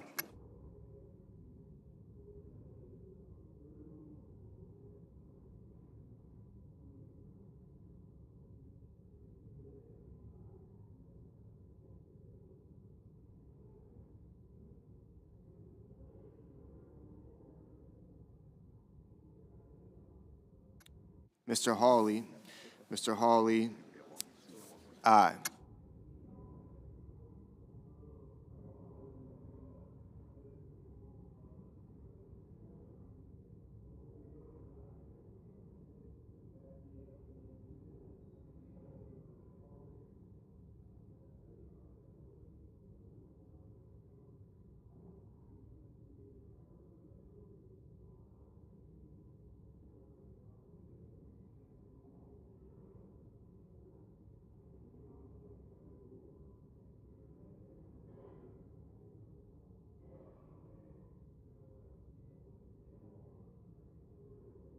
Mr. Graham. Mr. Graham, aye. Mrs. Shaheen. Mr. Shaheen, no.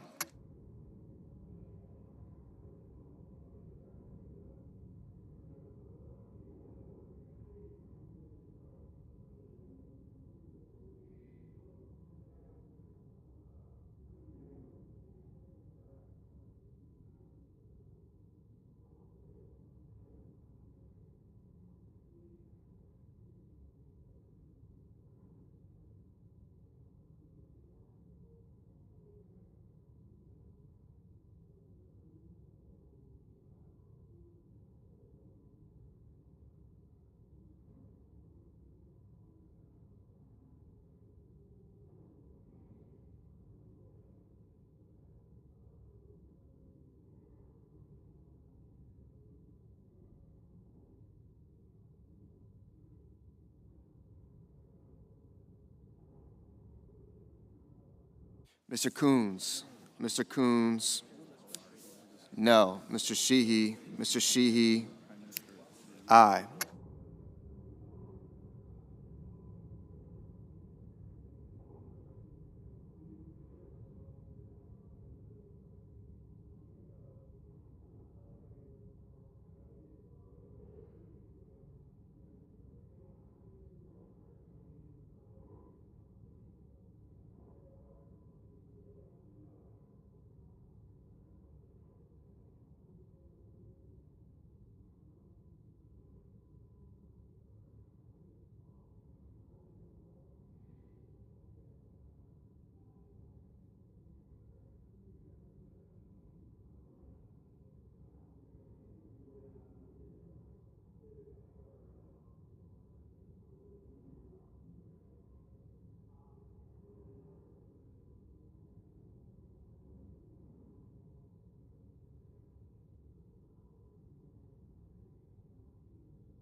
Mr. Kramer.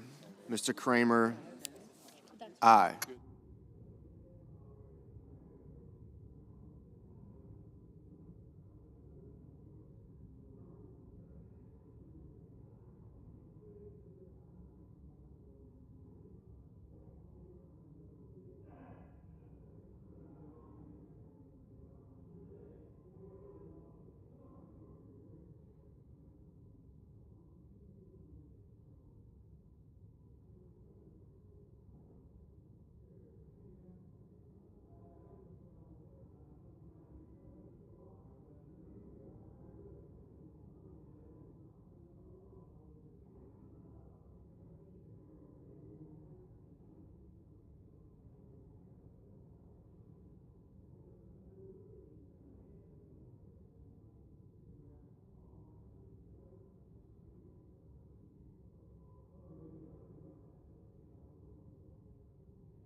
Mr. McConnell.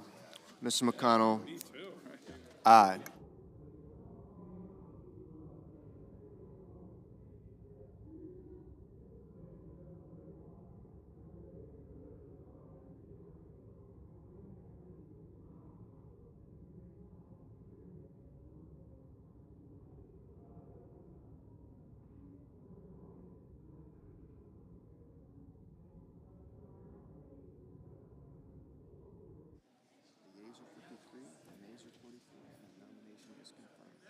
The yeas are 53, the nays are 44. The nomination is confirmed.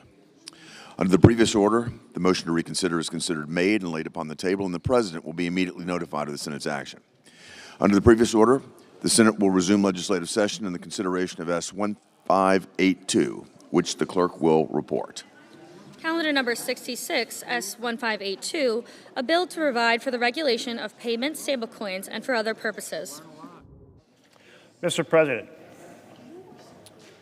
Senator Morgan is recognized. Mr. President, I move to table Amendment 2310 so that I can have an amendment considered to the bill, an amendment that would end current and potential crypto corruption by federal elected officials, including the President, the Vice President, and all members of Congress.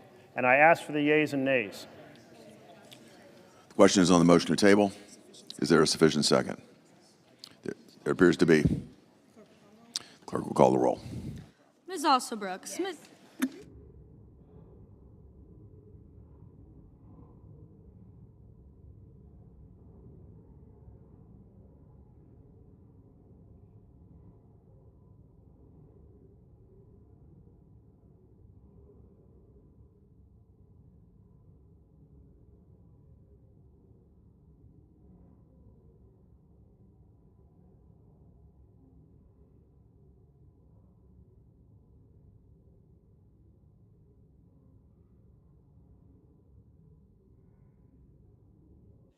Baldwin.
Mr. Banks, Mr. Barrasso, Mr. Bennett, Mrs. Blackburn, Mr. Blumenthal.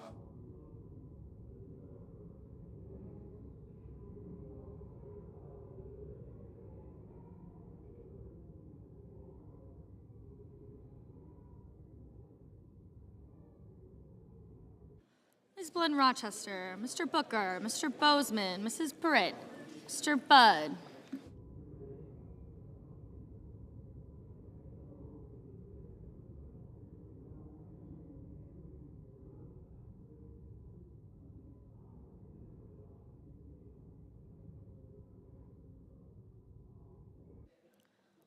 Ms. Cantwell, Mrs. Capito, Mr. Cassidy, Ms. Collins, Mr. Coons.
Mr. Coons, Mr. Cornyn, Ms. Cortez Masto, Mr. Cotton.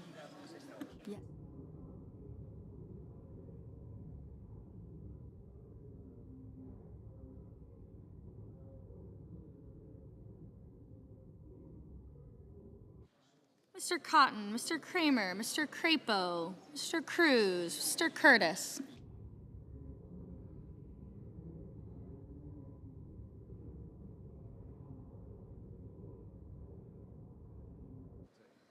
Mr. Daines, Ms. Duckworth, Mr. Durbin, Ms. Ernst, Mr. Fetterman, Mrs. Fisher, Mr. Gallego, Mrs. Gillibrand, Mr. Graham, Mr. Grassley, Mr. Haggerty, Ms. Hassan, Mr. Hawley, Mr. Heinrich, Mr. Hickenlooper, Ms. Hirono, Mr. Hoven, Mr. Husted.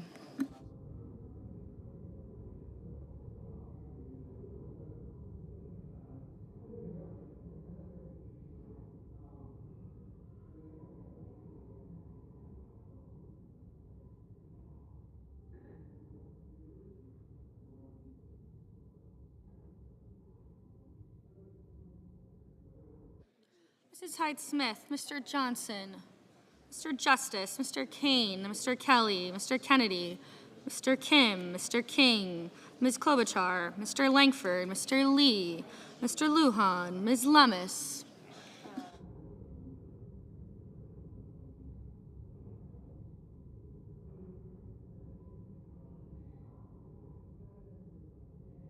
Mr. Markey, Mr. Marshall, Mr. McConnell, Mr. McCormick, Mr. Merkley, Mrs. Moody, Mr. Moran, Mr. Marino, Mr. Mullen, Ms. Murkowski, Mr. Murphy, Mrs. Murray, Mr. Ossoff, Mr. Padilla, Mr. Paul, Mr. Peters, Mr. Reed, Mr. Ricketts, Mr. Risch, Ms. Rosen, Mr. Rounds, Mr. Sanders, Mr. Schatz, Mr. Schiff, Mr. Schmidt, Mr. Schumer,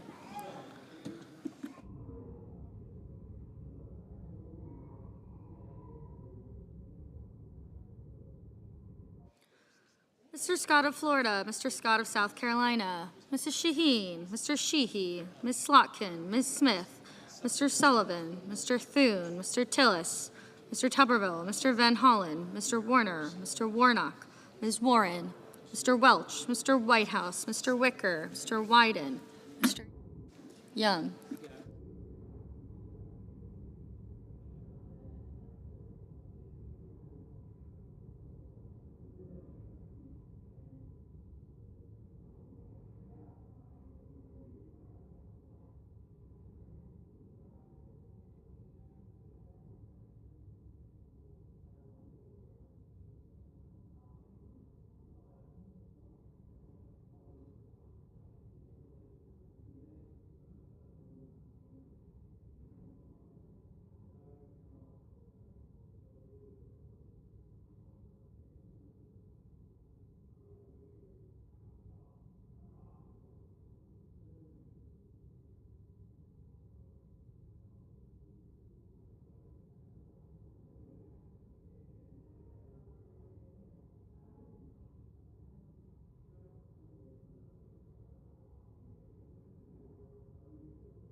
Senators voting in the affirmative: Also Brooks, Baldwin, Blunt Rochester, Booker, Cantwell, Cortez Masto, Duckworth, Durbin, Gillibrand, Hassan, Hickenlooper, Hirono, Kim, Klobuchar, Lujan, Markey, Merkley, Murphy, Murray, Peters, Reed, Rosen, Sanders, Schatz, Schiff, Schumer, Shaheen, Smith, Van Hollen, Warner, Warren, Whitehouse, and Wyden. Mr. Blumenthal, aye. Mr. King, aye.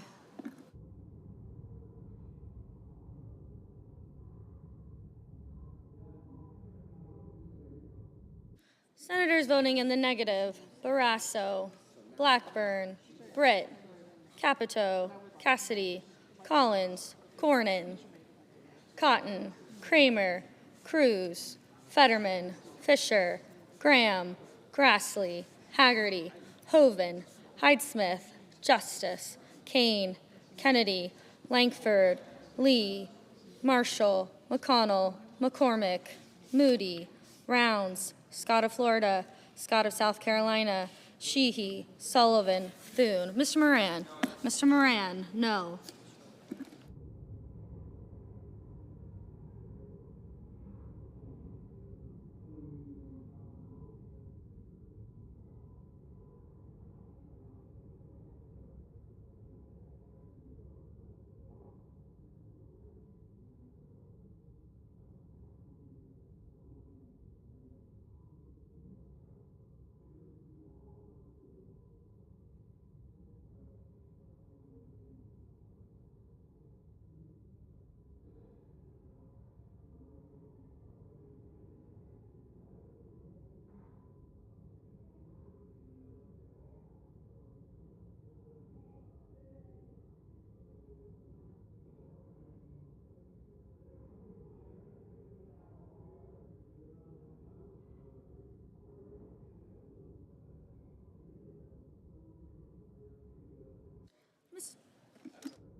Ms. Murkowski, no. Ms. Lummis, no. Mr. Husted, no. Mr. Ricketts, no. Mr. Wicker, no. Mr. Mullen, no. Mr. Budd, no. Mr. Banks, no. Mr. Bozeman, no.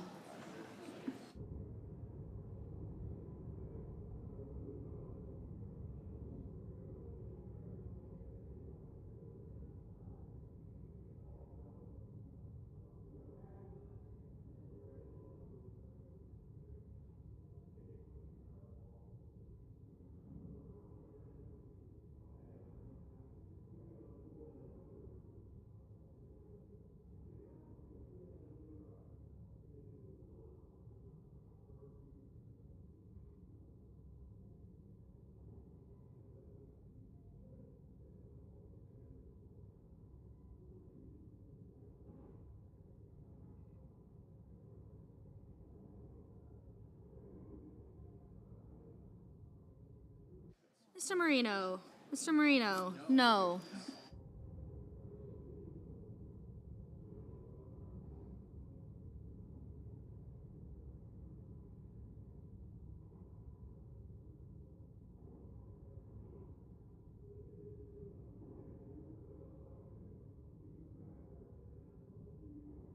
Mr. Curtis, no. Mr. Johnson, no.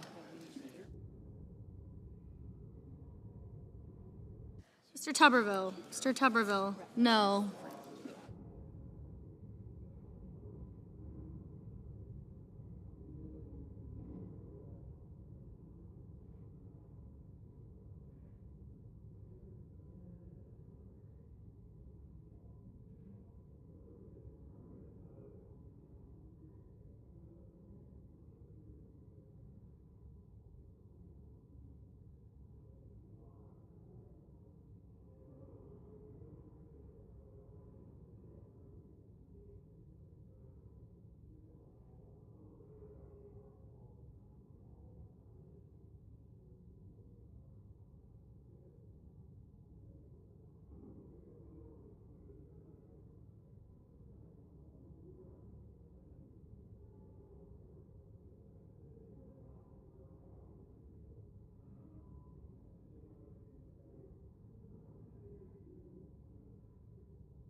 Mr. Warnock. Mr. Warnock, aye.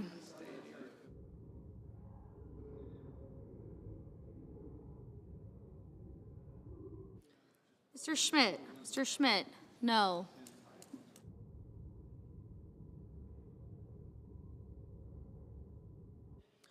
Mr. Risch. Mr. Risch, no.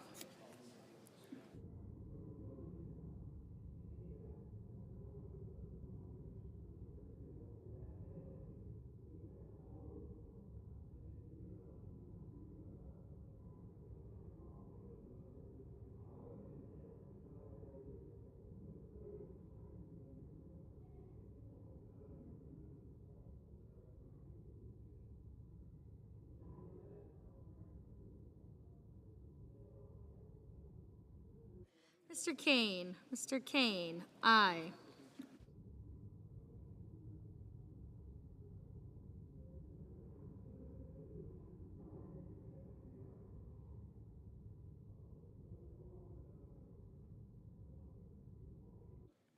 Mr. Crapo. Mr. Crapo, no.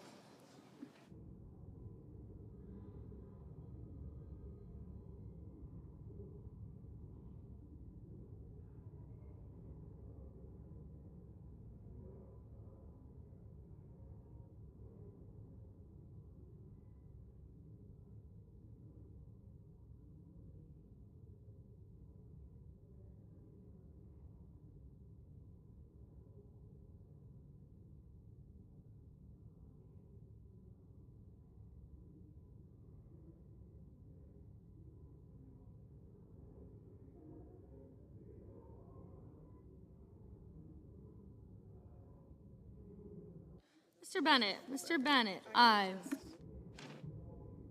Mr. Daines. Mr. Daines, no.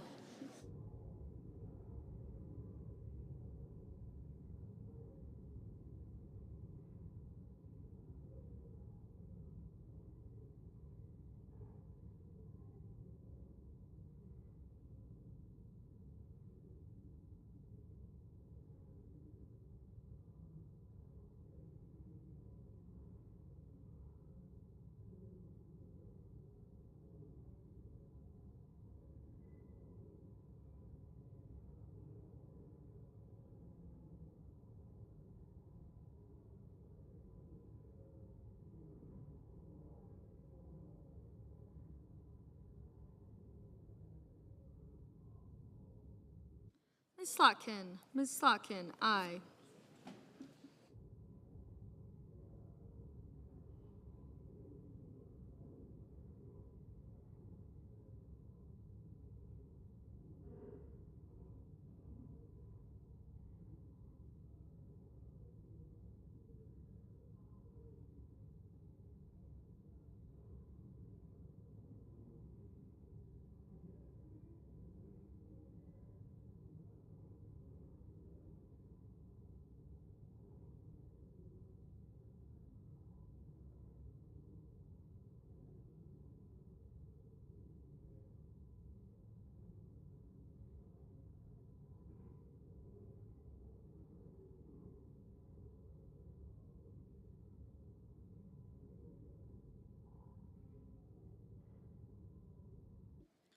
Mr. Tillis. Mr. Tillis, no.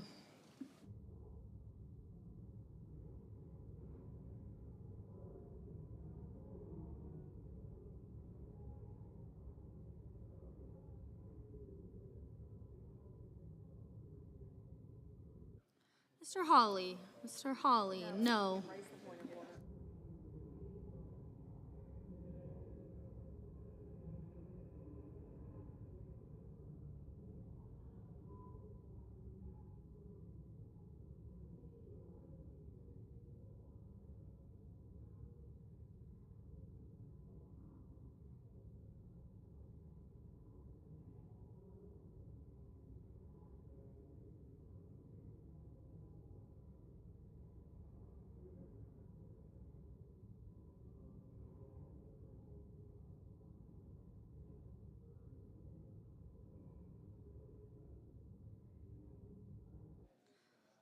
Mr. Welch. Mr. Welch, aye.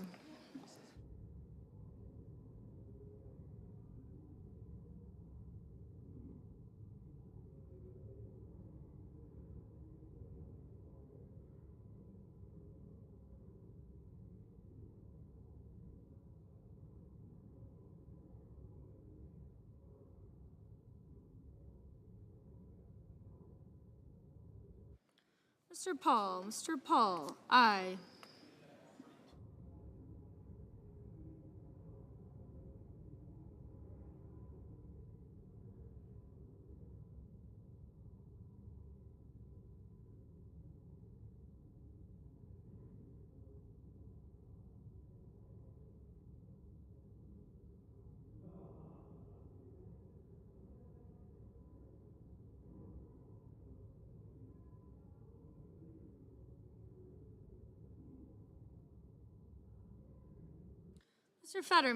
Mr. Fetterman, aye.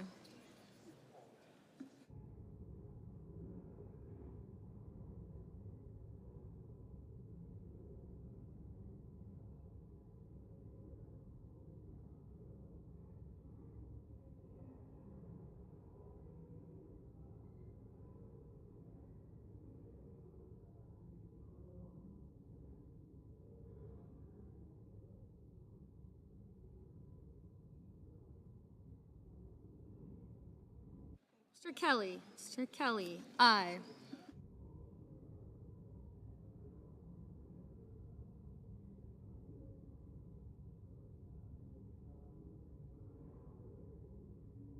Mr. Coons, aye.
Mr. Heinrich, aye.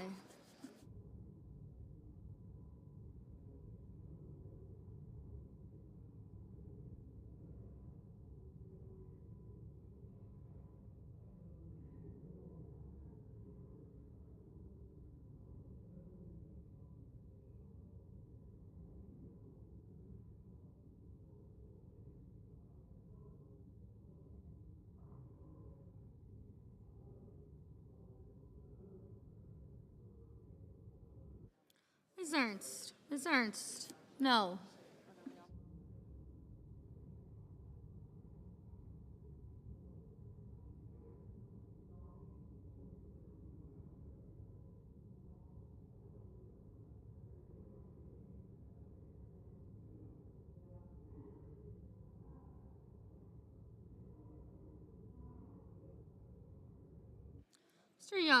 Mr. Young, no.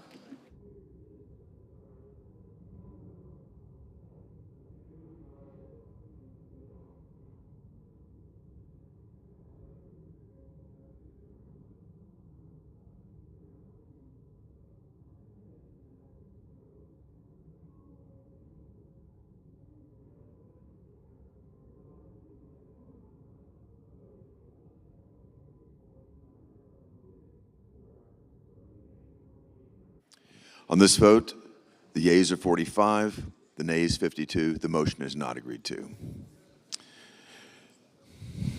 I can't. There'll now be up to 2 minutes of debate, equally divided between the two leaders or their designees. I yield back all the time on our side. Mr. President, Senator Morgan is recognized. my colleagues will remember the phrase Senate pay-as-you-go, or better known as pay-go. It was initiated by my colleagues across the aisle to say each bill should be paid for, and they created a point of order to that effect. But this bill is not paid for.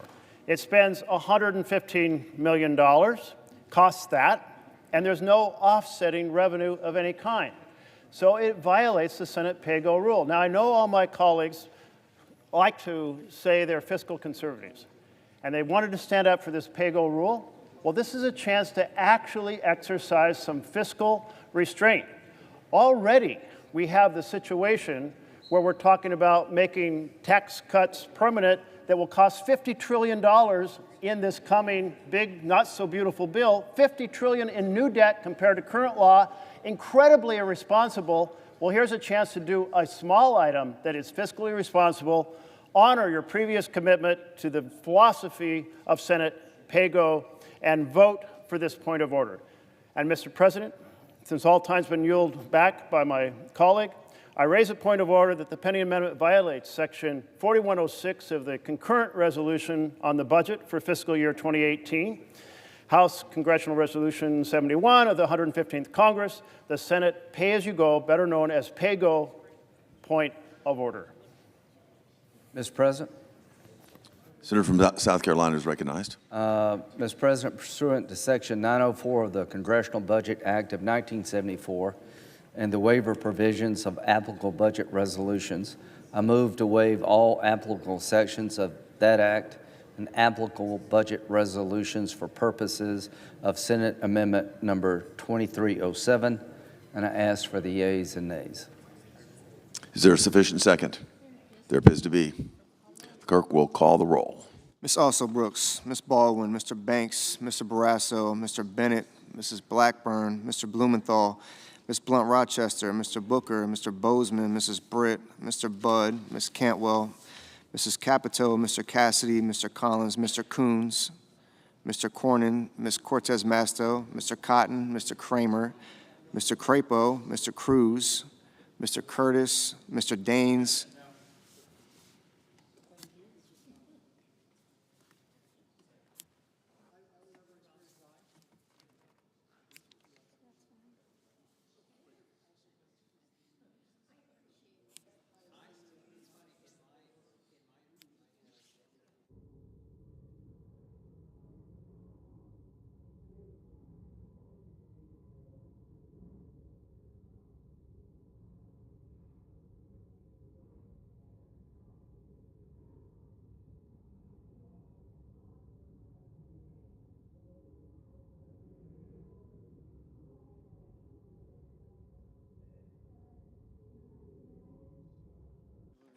Mr. Cornyn, Ms. Cortez Masto,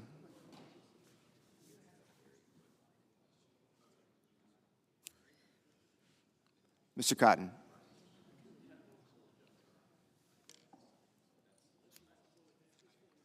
Mr. Kramer, Mr. Crapo, Mr. Cruz,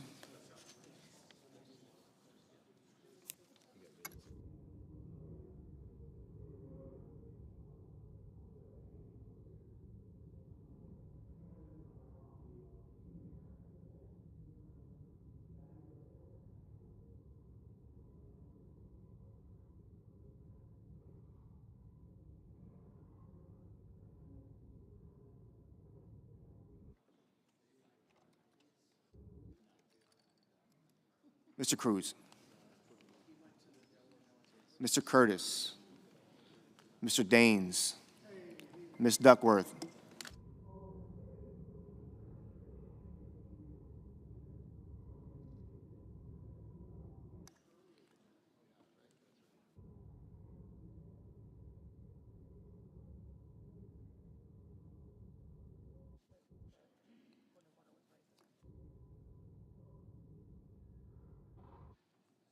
Ms. Ernst, Mr. Fetterman, Mrs. Fisher,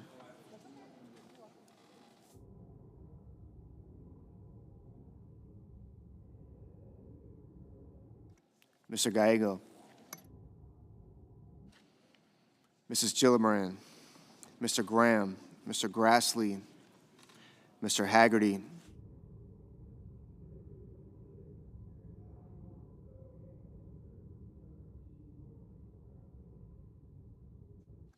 Ms. Hassan, Mr. Hawley, Mr. Heinrich, Mr. Hickenlooper, Ms. Hirono, Mr. Hoven,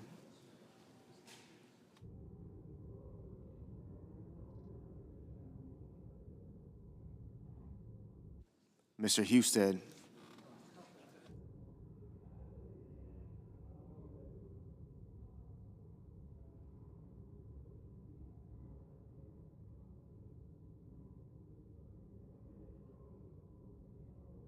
Mrs. Hyde-Smith, Mr. Johnson, Mr. Justice, Mr. Kane,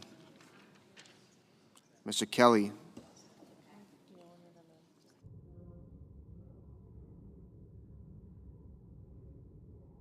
Mr. Kennedy, Mr. Kim, Mr. King,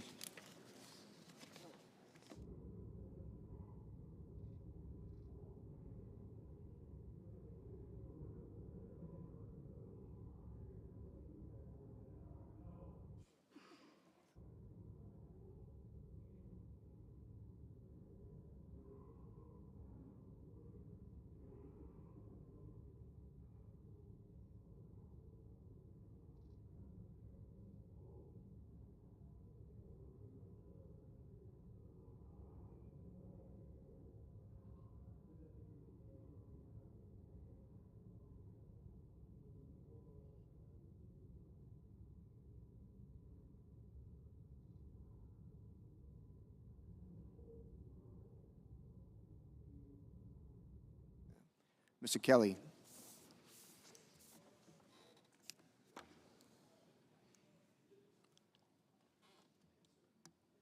Mr. Kennedy, Mr. Kim, Mr. King, Ms. Klobuchar, Mr. Langford, Mr. Lee, Mr. Lujan,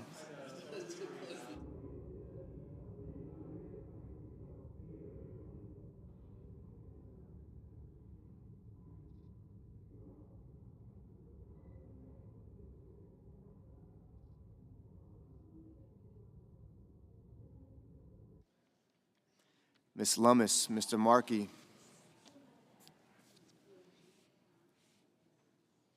Mr. Marshall, Mr. McConnell, Mr. McCormick, Mr. Merkley,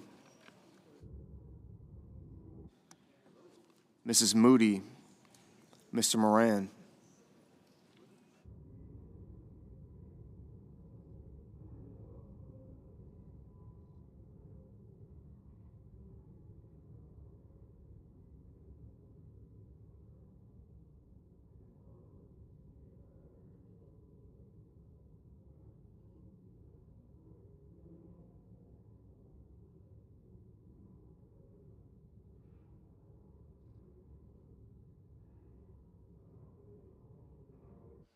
Mr. Moreno, Mr. Mullen, Ms. Murkowski,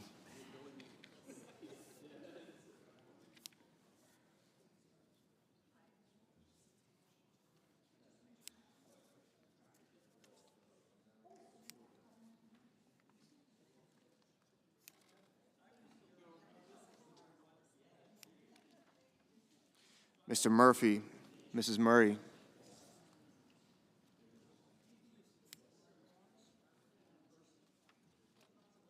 Mr. Ossoff, Mr. Padilla, Mr. Paul, Mr. Peters, Mr. Reed, Mr. Ricketts, Mr. Risch, Ms. Rosen, Mr. Rounds, You can do it. Mr. Sanders,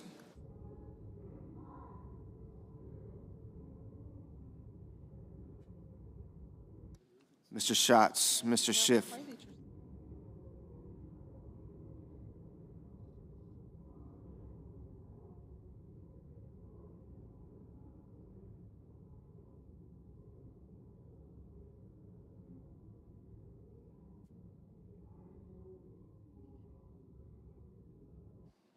Mr. Schmidt, Mr. Schumer, Mr. Scott of Florida, Mr. Scott of South Carolina, Mrs. Shaheen, Mr. Sheehy, Ms. Slotkin, Ms. Smith, Mr. Sullivan, Mr. Thune, Mr. Tillis,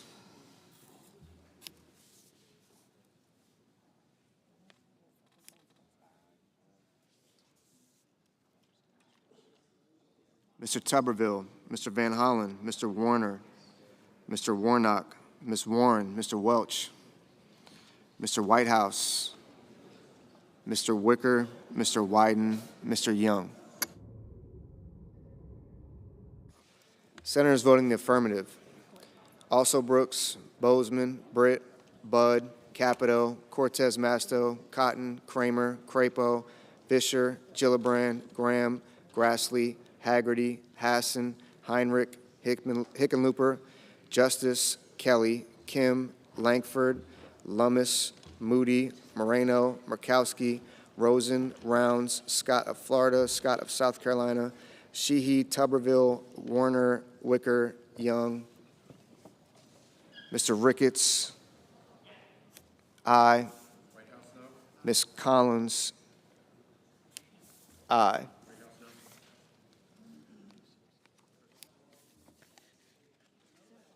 Senators voting the negative: Baldwin, Blumenthal, Blunt Rochester, Coons, Duckworth, Durbin, Fetterman, King, Markey, Murray, Paul, Reed, Sanders, Schatz, Smith, Van Hollen, Warnock, Warren, Welch, Whitehouse, and Wyden. Mr. Kennedy, aye. Mr. Moran, aye.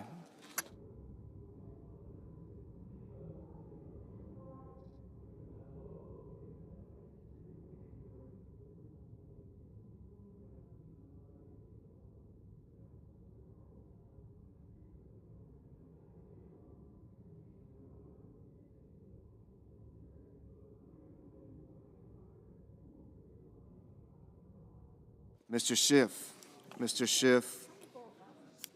aye. Mr. Peters, no. Ms. Hirono, no. Mr. Banks, aye.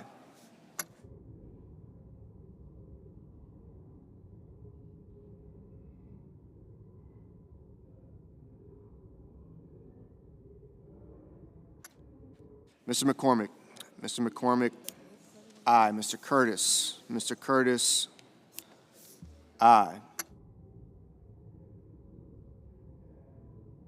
Mr. Johnson, aye.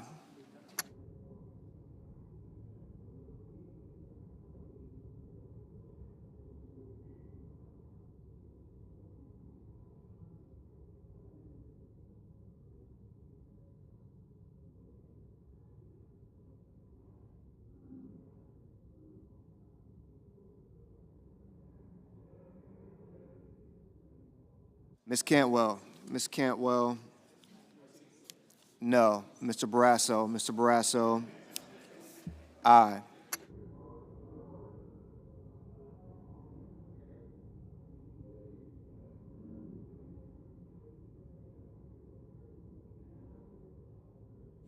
Mr. Booker, no. Mr. Cruz, aye.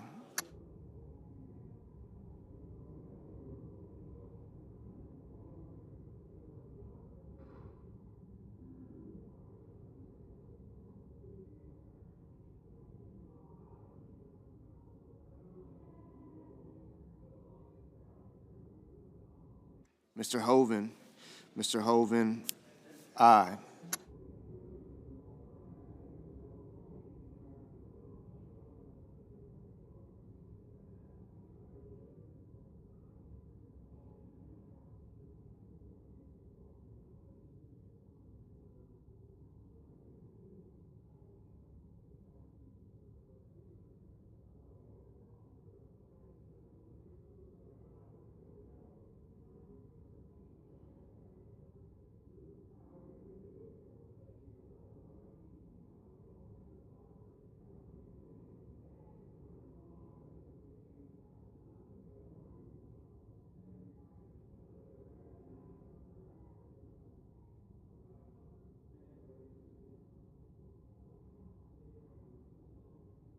Mr. Schumer.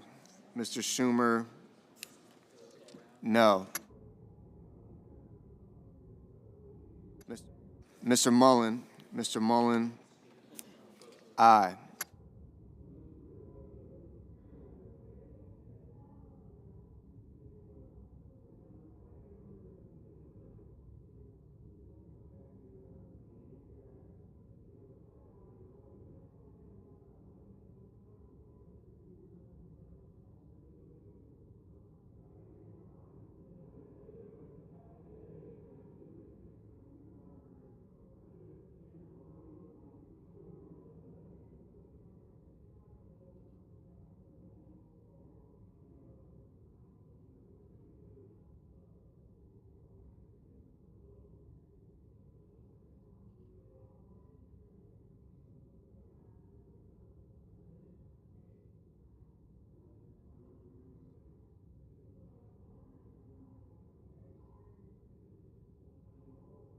Mrs. Shaheen. Mrs. Shaheen, no.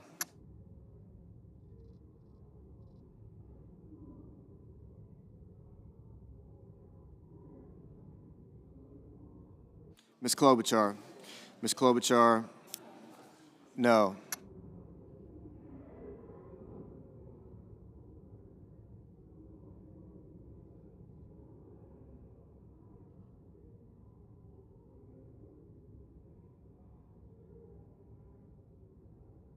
Mr. Daines. Mr. Daines, aye. Ms. Ernst. Ms. Ernst, aye. Mrs. Blackburn. Mrs. Blackburn, aye.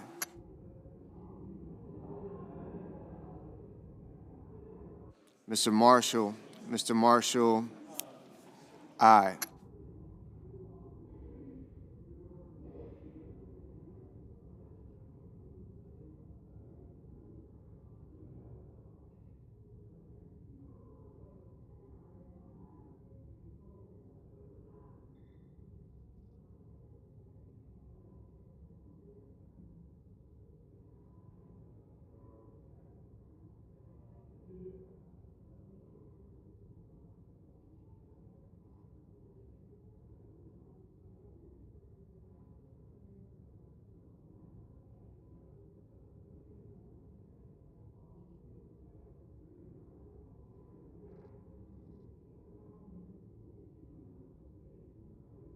Mr. Schmidt. Mr. Schmidt, aye. Mr. Husted. Mr. Husted, aye. Mr. Tillis. Mr. Tillis, aye.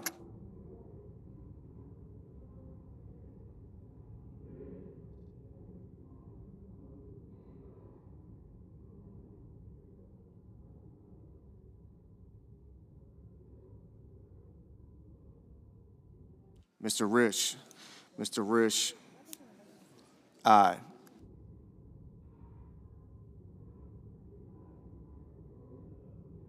Mr. Bennett. Mr. Bennett, no. Ms. Slotkin. Ms. Slotkin, aye.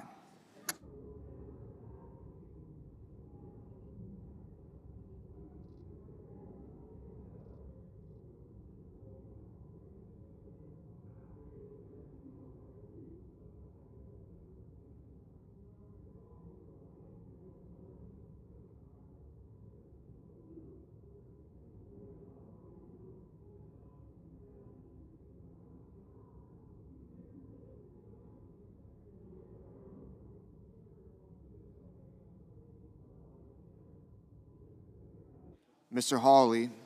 Mr. Hawley, no.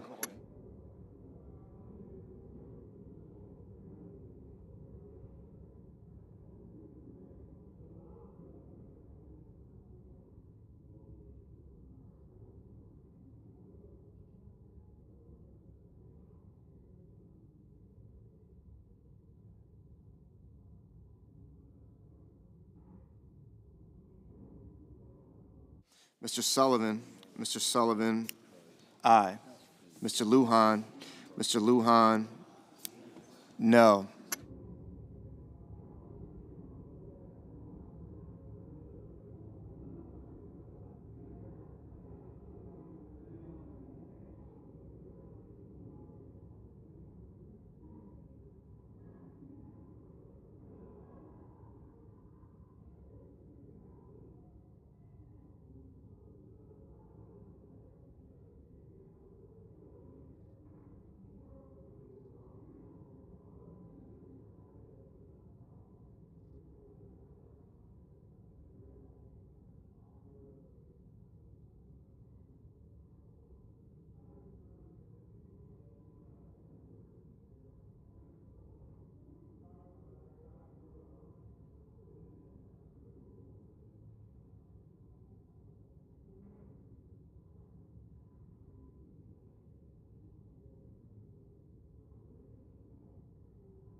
Mr.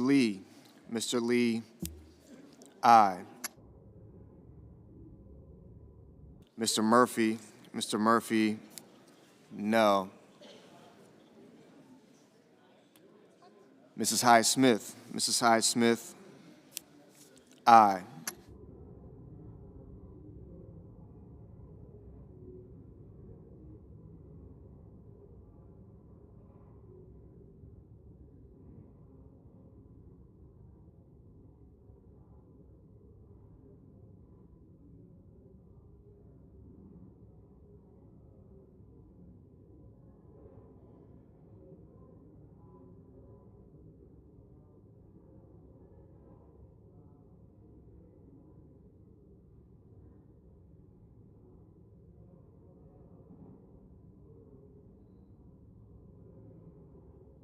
Mr. Booker, aye. Mr. McConnell, aye.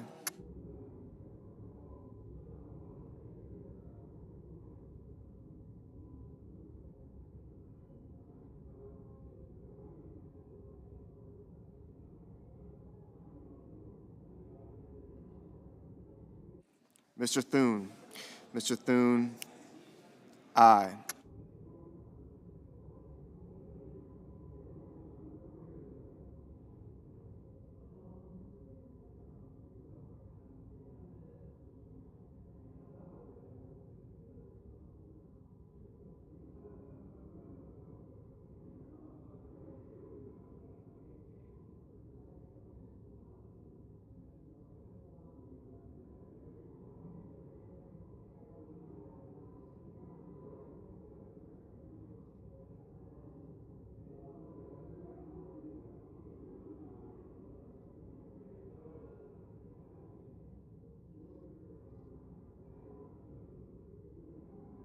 Mr. Cornyn, aye. Mr. Cassidy, aye.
Mr. Merkley. Mr. Merkley, no.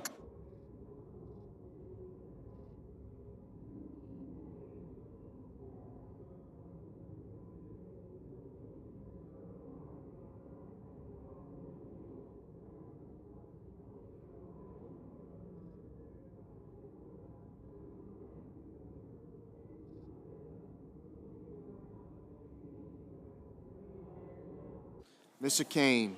Mr. Kane, no.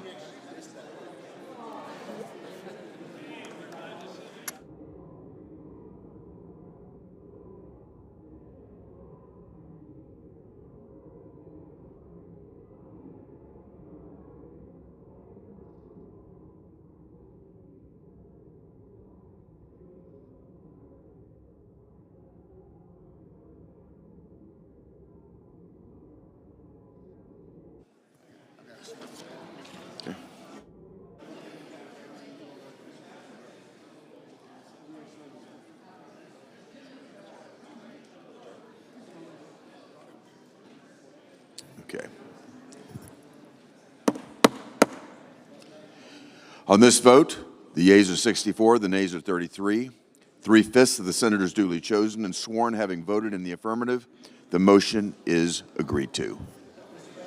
Mr. President, I ask consent that this next vote be a 10-minute vote. The next two votes. Next two votes, 10-minute votes. Without objection. Under the previous order, all amendments pending to S1582, with the exception of amendment number 2307, are withdrawn. The question occurs on the adoption of amendment number 2307. The yeas and nays were previously ordered. The clerk will call the roll. Ms. Alsobrooks, Ms.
Baldwin.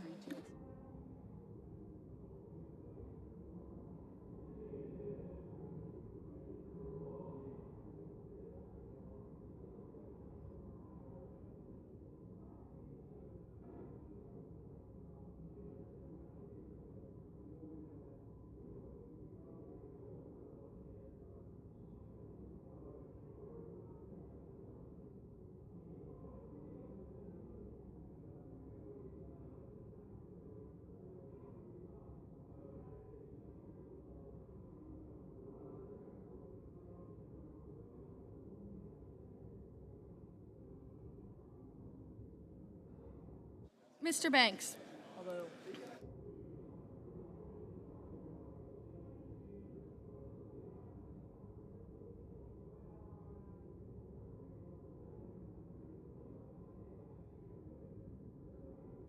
Mr. Barrasso, Mr. Bennett, Mrs. Blackburn, Mr. Blumenthal, Ms. Blood Rochester, Mr. Booker, Mr. Bozeman, Mrs. Britt, Mr. Budd.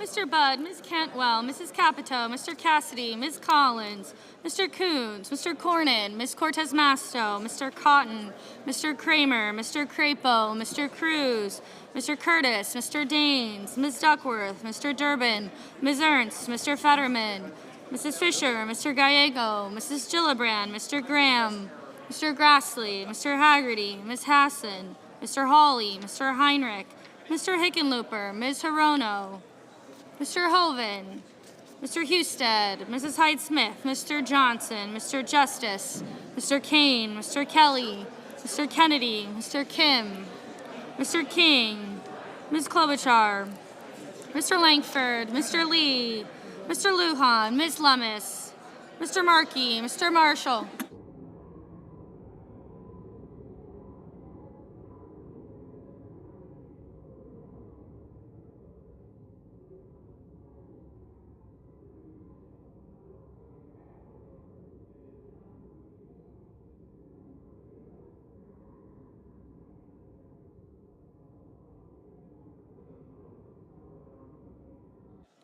Mr. Marshall, Mr. McConnell, Mr. McCormick, Mr. Merkley, Mrs. Moody, Mr. Moran, Mr. Marino, Mr. Mullen, Ms. Murkowski, Mr. Murphy, Mr. Murphy, Mrs. Murray, Mr. Ossoff, Mr. Padilla, Mr. Paul, Mr. Peters, Mr. Reed, Mr. Ricketts.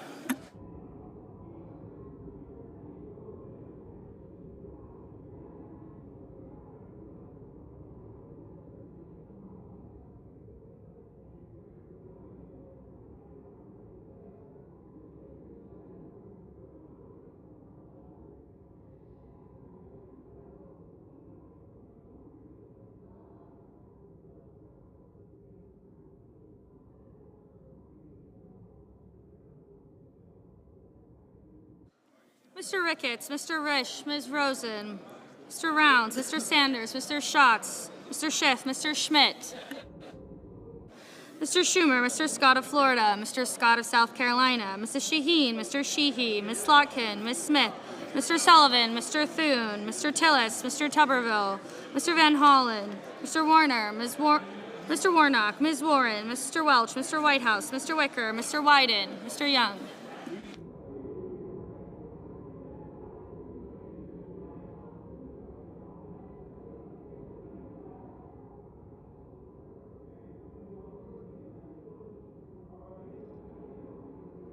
Senators voting in the affirmative: also Brooks, Booker, Bozeman, Budd, Cantwell, Capito, Cassidy, Collins, Kramer, Crapo, Curtis, Daines, Fetterman, Fisher, Gillibrand, Graham, Hassan, Hoven, Hyde-Smith, Johnson, Kennedy, Langford, Lee, Lujan, Lummis, Marshall, Moody, Marino, Mullen, Murray, Ricketts, Risch, Rosen, Schiff, Schmidt, Scott of Florida, Scott of South Carolina, Sheehy, Sullivan, Thune, Tillis, Tuberville, Warner, and Wicker. Mr. Husted, aye. Mr. Cotton, aye. Mr. Kelly, aye. Mr. Hickenlooper, aye. Mr. Justice, aye. Mr. Rounds, aye. Ms. Cortez Masto, aye. Senators voting in the negative: Baldwin, Blumenthal, Lund Rochester, Coons, Duckworth, Durbin, Hirono, King, Markey, Merkley, Paul, Peters, Reed, Sanders, Schatz, Shaheen, Smith, Welch, and Whitehouse. Ms. Klobuchar, no. Mr. Wyden, no.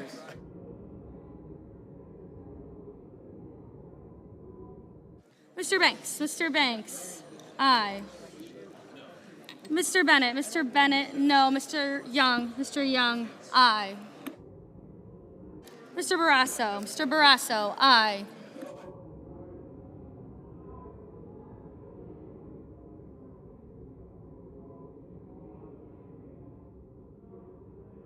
Mr. Haggerty, aye.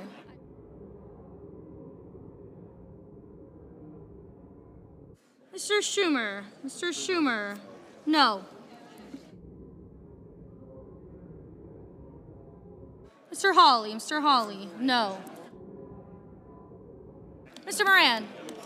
Moran, aye.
Mr. Heinrich. Mr. Heinrich.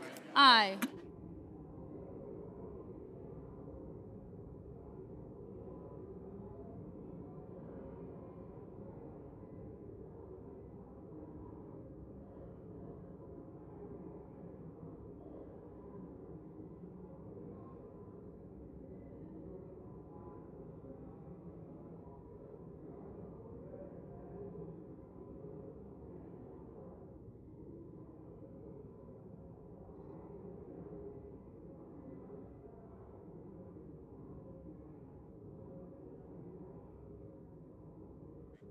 Mrs. Murray. Mrs. Murray. No. Mr. Kane. Mr. Kane. No.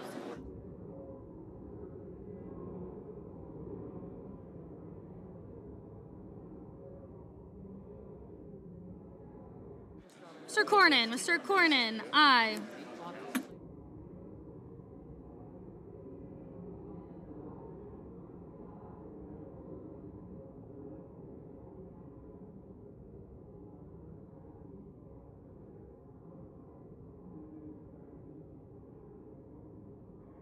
Mr. McCormick. Mr. McCormick. Aye.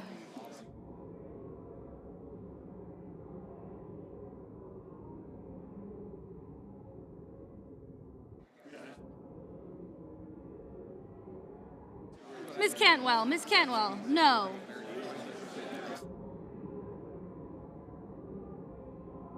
Ms. Slotkin. Ms. Slotkin. Aye.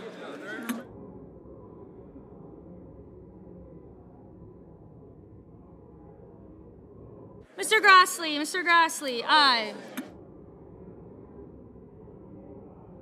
Mrs. Britt. Mrs. Britt. Aye.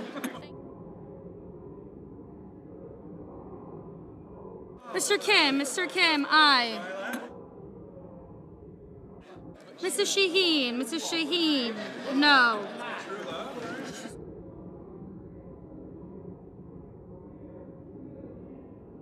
Mr. Murphy. Mr. Murphy. No.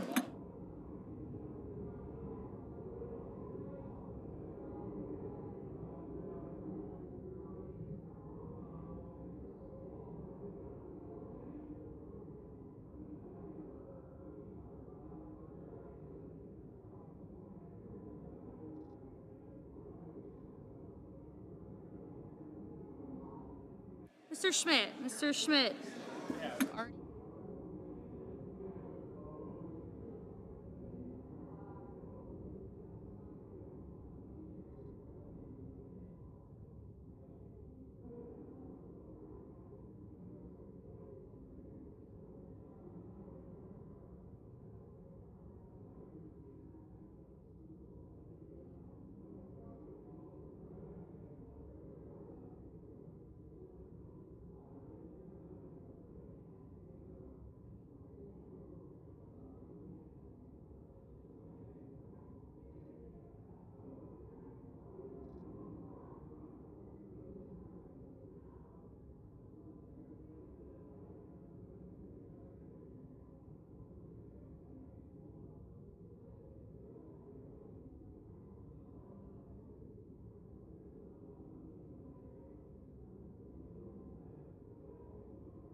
Mr. Cruz. Mr. Cruz. Aye.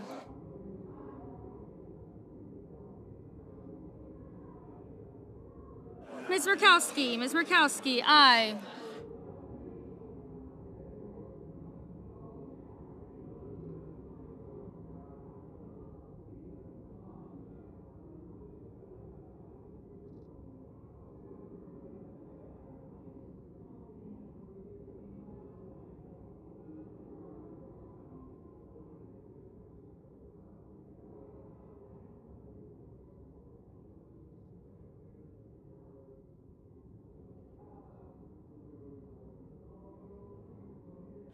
Mr. McConnell. Mr. McConnell, aye.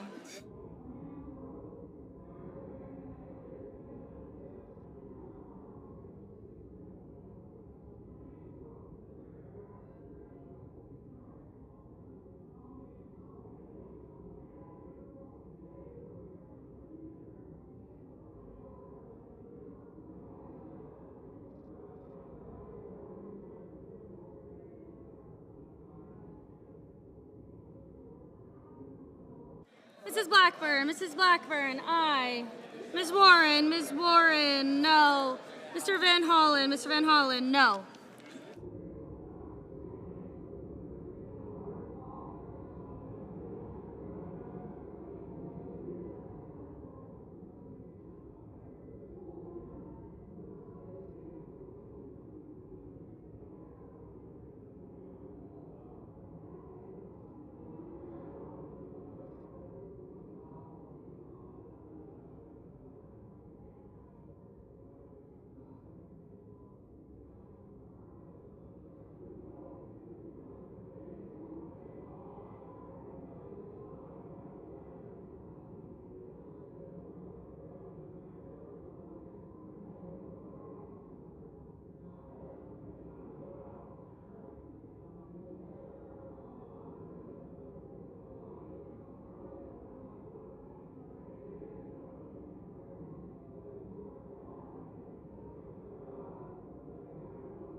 Mr. Warnock, aye.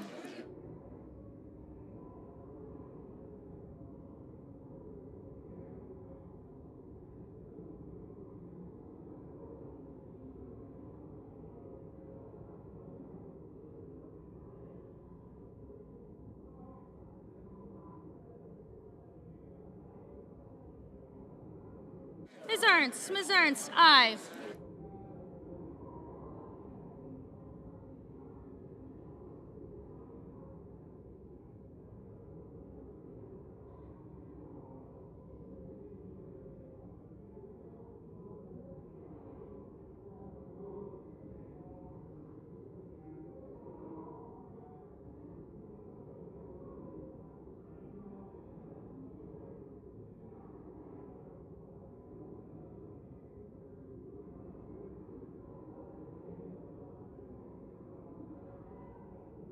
On this vote, the yeas are 67, the nays are 30. The amendment is agreed to. Mr. President, I recognize the minority as leader. consent to address the chamber for 20 seconds. Without objection. Mr. President, I just saw something that sickened my stomach. The manhandling of a United States senator.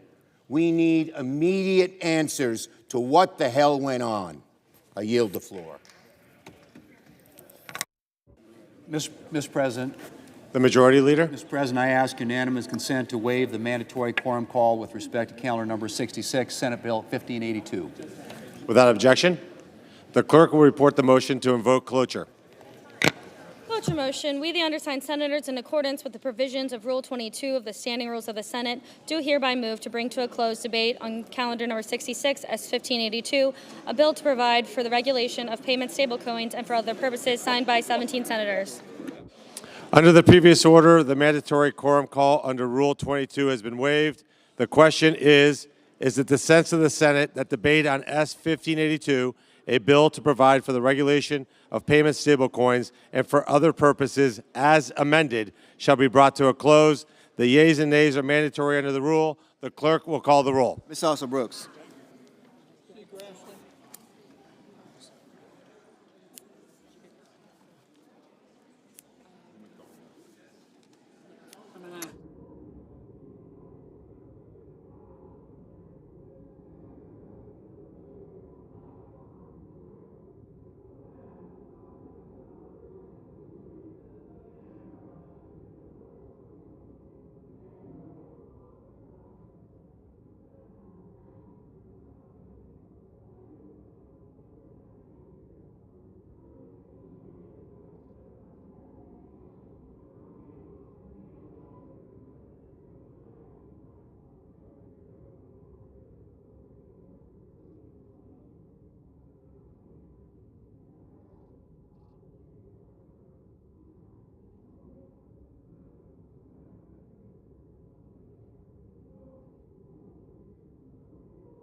Ms. Baldwin, Mr. Banks, Mr. Barrasso, Mr. Bennett, Mrs. Blackburn, Mr. Blumenthal, Ms. Blunt Rochester, Mr. Booker, Mr. Bozeman, Mr. Britt, Mr. Budd,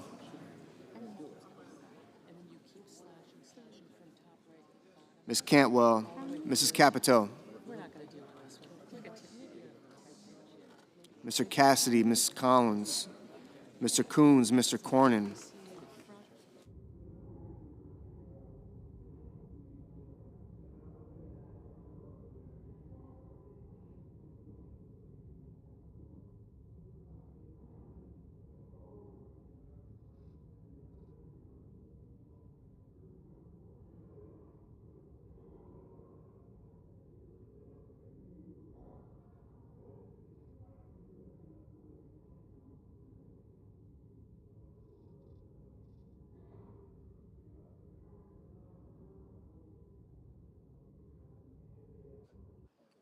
Mr. Coons, Mr. Cornyn, Ms. Cortez Masto, Mr. Cotton, Mr. Crapo, Mr. Cruz, Mr. Curtis,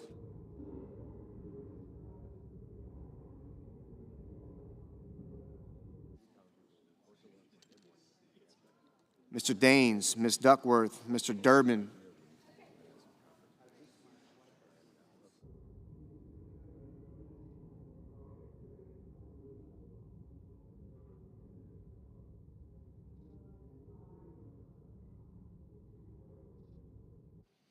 Ms. Ernst, Mr. Fetterman, Mrs. Fisher, Mr. Gallego, Mrs. Gillibrand, Mr. Graham, Mr. Grassley, Mr. Haggerty, Ms. Hassan, Mr. Hawley, Mr. Heinrich, Mr. Hickenlooper, Ms. Hirono,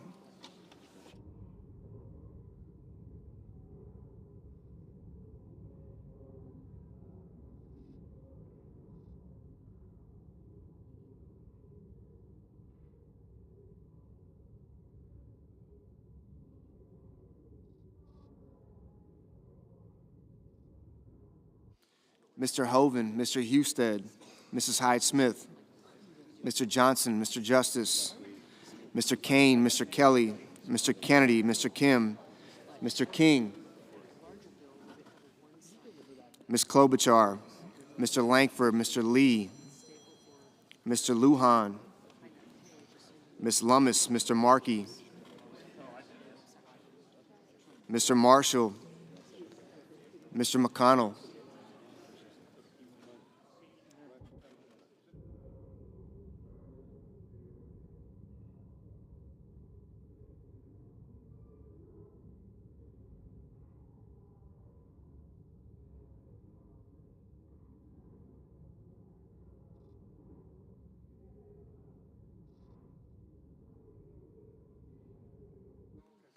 Mr. McCormick, Mr. Merkley, Mrs. Moody, Mr. Moran, Mr. Moreno,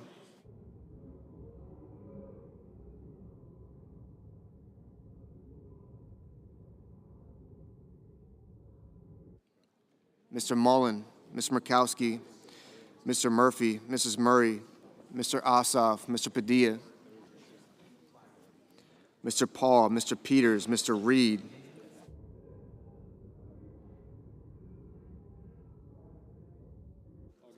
Mr. Ricketts, Mr. Risch, Ms. Rosen, Mr. Rounds, Mr. Sanders, Mr. Schatz,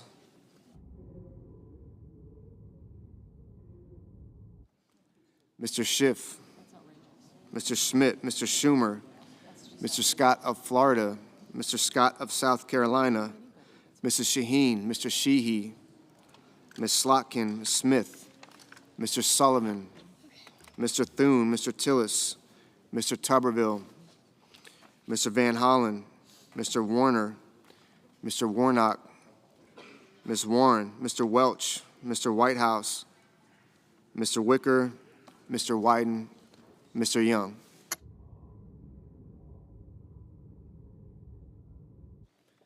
Senators voting in the affirmative: also Brooks, Banks, Barrasso, Blackburn, Booker, Bozeman, Britt, Capito, Cassidy, Collins, Cornyn, Cortez Masto, Cotton, Kramer, Crapo, Cruz, Curtis, Daines, Ernst, Fetterman, Fisher, Gillibrand, Grassley, Haggerty, Hassan, Heinrich, Hickenlooper, Hoven, Husted, Hyde-Smith, Johnson, Justice, Kelly, Kennedy, Kim, Langford, Lee, Lummis, McConnell, McCormick, Moran, Moreno, Mullen, Murkowski, Ricketts, Risch, Rosen, Rounds, Schiff, Schmidt, Scott of Florida, Scott of South Carolina, Sheehy, Slotkin, Sullivan, Thune, Tillis, Tuberville, Wicker, Young.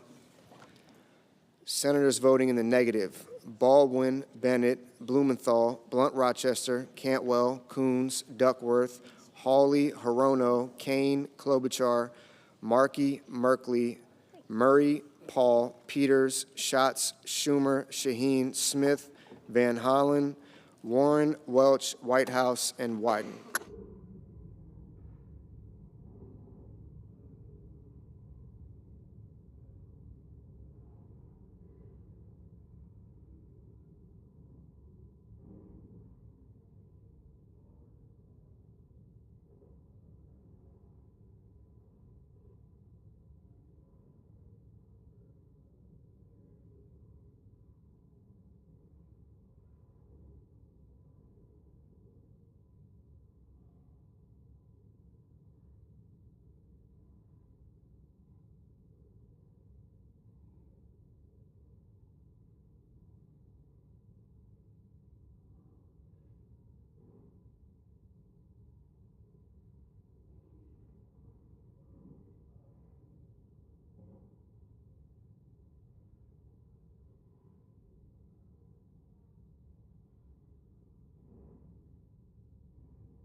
Mr. Murphy. Mr. Murphy, no.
Mr. Graham.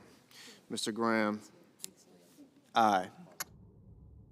Mr. Reed. Mr. Reed, no. Mr. Warner. Mr. Warner, aye.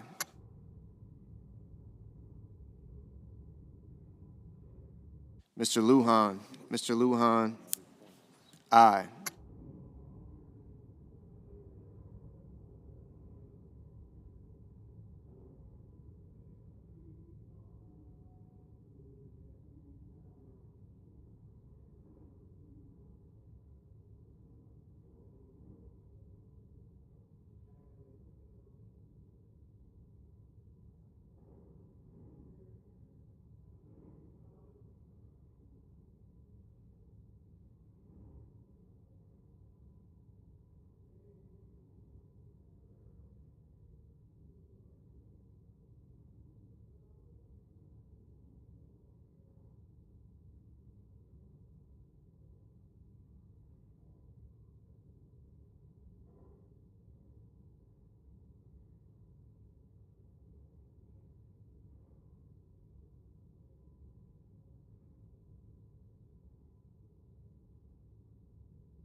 Mr. Marshall. Mr. Marshall, aye.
Mr. Warnock.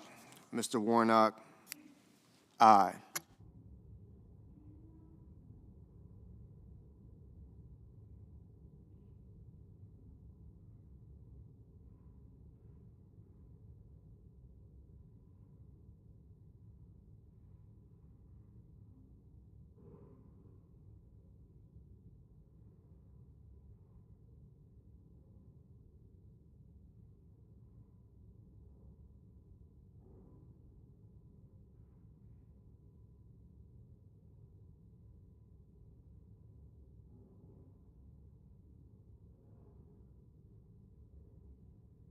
Mr. Budd.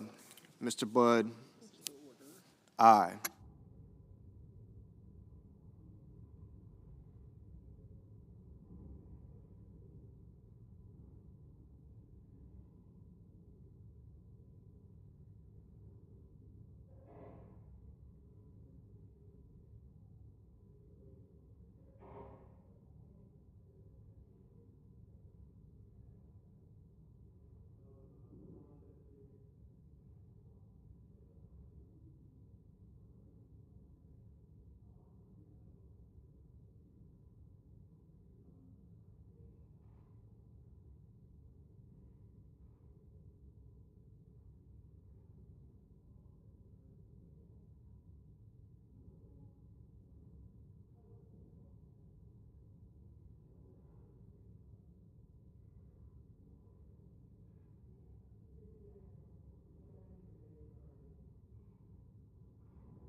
Mrs. Moody.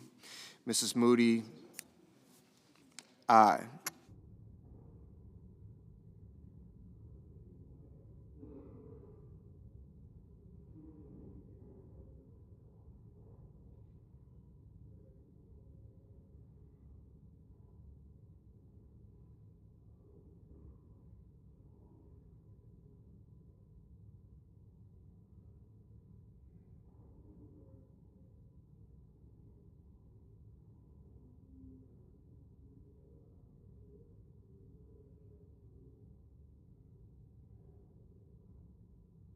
On this vote, the yeas are 67 and the nays are 27.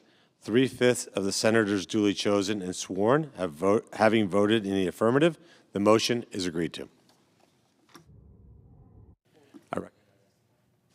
I recognize the senator from Florida. I ask unanimous consent that the Senate resume legislative session and be in a period of morning business with senators permitted to speak therein for up to 10 minutes each. Without objection. I recognize the Democrat leader. I mentioned a few minutes ago that I had seen a video that sickened my stomach. A U.S. senator being manhandled, we now know, by federal agents and dragged out of a hearing room. Now there's a second video. It's even worse. He's been thrown to the ground, again, manhandled, brutally taken down, handcuffed. It was disgusting. Anyone who looks at it turns anyone who looks at this, it will turn their stomach to look at this video and see what happened. Reeks of totalitarianism. This is not what democracies do. Senator Padilla was there, legitimately in that building, to ask questions of what's going on in California, which everybody wants to know answers to. We don't get answers when we ask the administration questions in one way or another. So Senator Padilla was exercising his duty as a senator for his constituents to try and find out what happened. And instead, he gets manhandled, thrown out of the room, thrown out on the ground, and handcuffed. We need a full investigation immediately as to what happened and who did what and what's going to be done to see that this doesn't happen again to Senator Padilla or other American citizens who are seeking their right to redress. It's despicable. It's disgusting. It is so un-American. So un-American. We need answers. We need answers immediately. I yield the floor. I yield to my colleague from New Mexico. Mr. President. I recognize the senator from New Mexico. Mr. President, I'm sure the American people right now are just starting to see what happened to the United States Senator from California, the senior senator from California, Alex Padilla. He's at a press conference in California where the Secretary of Homeland Security is, and he wants to ask some questions. With all that's going on in California, look, I don't know what all happened, but federal agents took him down. Took down a United States senator that they're doing their job. Why aren't more people down here speaking up about this nonsense? This is ridiculous. I'd use some other language, but I'd probably get tossed off the floor right now. Growing up on a small farm and cleaning a barn, my dad taught me how to take a shovel to all the stuff that came out of the animals. You know what that's called. I know what it's called. And some of the animals that did that were males. They were bulls. And the stuff that came out of them has a few names to it. I'll call it manure today. This is nonsense. This is awful. How can these federal agents get away with this? Is the President of the United States telling folks to go down and start arresting United States senators, taking them down to the floor? Is that what we've come to? The executive branch doing this to our colleagues? This is a Democrat. What happens when it happens to a Republican? Will I hear from my Republican colleagues then to say, no, we should not do this, Mr. President? Back down, back off, you are wrong? Will someone here have the backbone to tell the President of the United States, you crossed the line, stop it? I'm so disappointed, so disappointed. And as a Latino United States Senator for this to happen to another Hispanic here? There's several of us that are Hispanics here, Democrats and Republicans. Speak up. When one of my predecessors was here, Dennis Chavez, there were places he could not eat in this town because of the color of his skin, because he was from a state called New Mexico. Are we going to use our voices? Are we better than this in the United States of America? Or are we going to show all the other folks in the world that choose to do this to the people that were duly elected by their people? No, just go arrest them, throw them down on their face, treat them like garbage. We're better than this in America, y'all. We got to speak up. I hope by tonight every Democrat and Republican member of this body has the courage to say something. This has gone too far. It's not right. I yield back.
Mr. President. I recognize the senator from Oregon. Thank you. I ask the quorum call be officiated. The Senate is not in a quorum call. I've come to the floor to say I'm extremely outraged that the executive branch's security team have shoved a U.S. senator out of a room, have proceeded to put that U.S. senator on the ground and to handcuff that senator.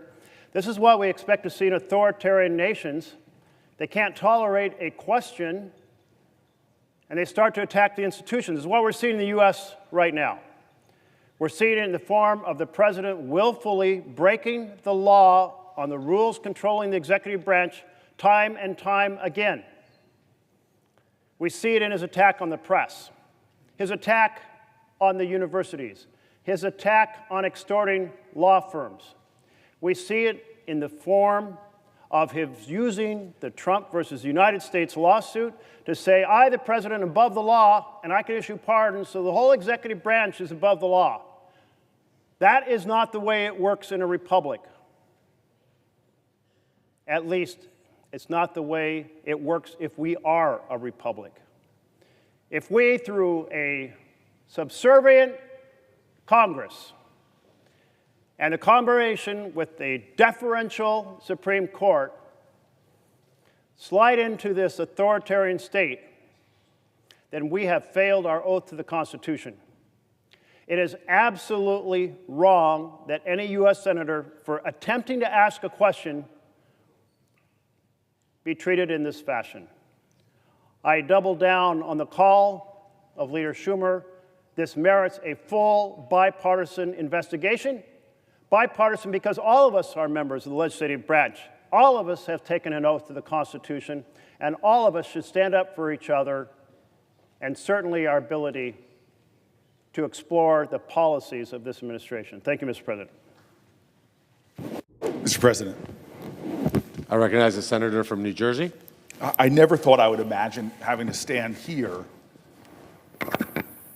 and discuss what I saw today. A United States senator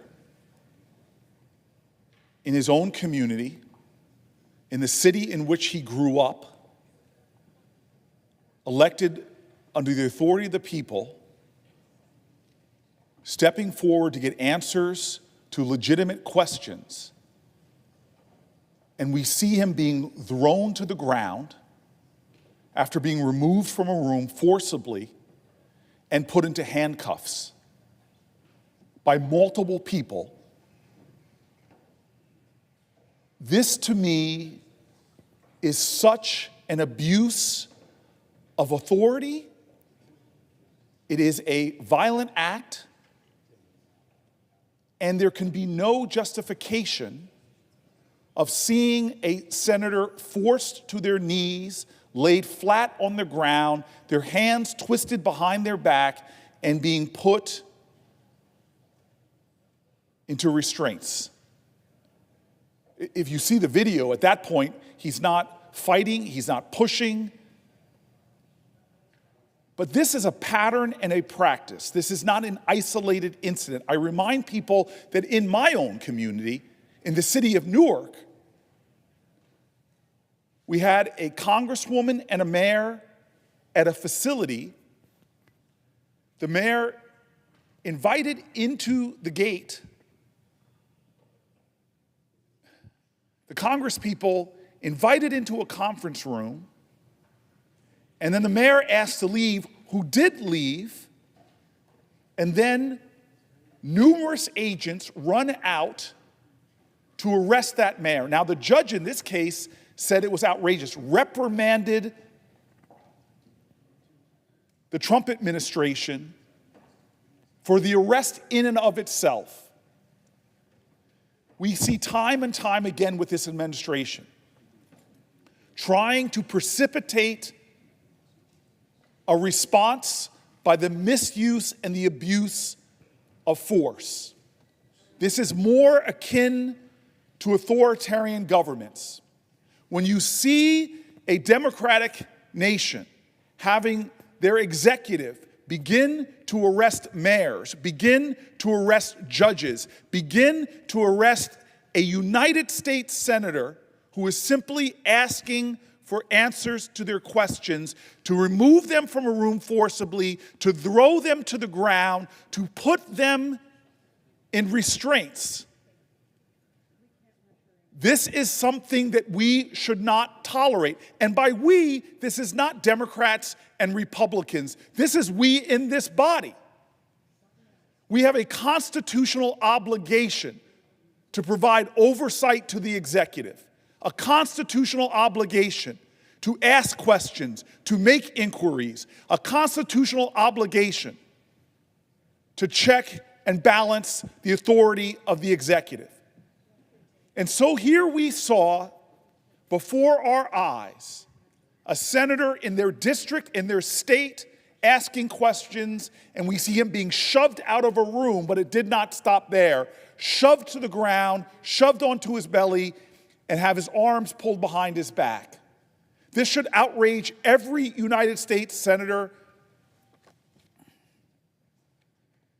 This should outrage every United States senator. I would like to yield the floor to my colleague. I thank the gentleman for yielding. Excuse me, I would like to. I would yield to a question. Will the gentleman yield for a question?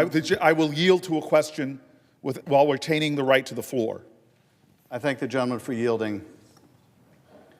I just watched footage of our colleague, my California colleague, Senator Alex Padilla, being forcibly removed from a briefing by the Secretary of Homeland Security's staff.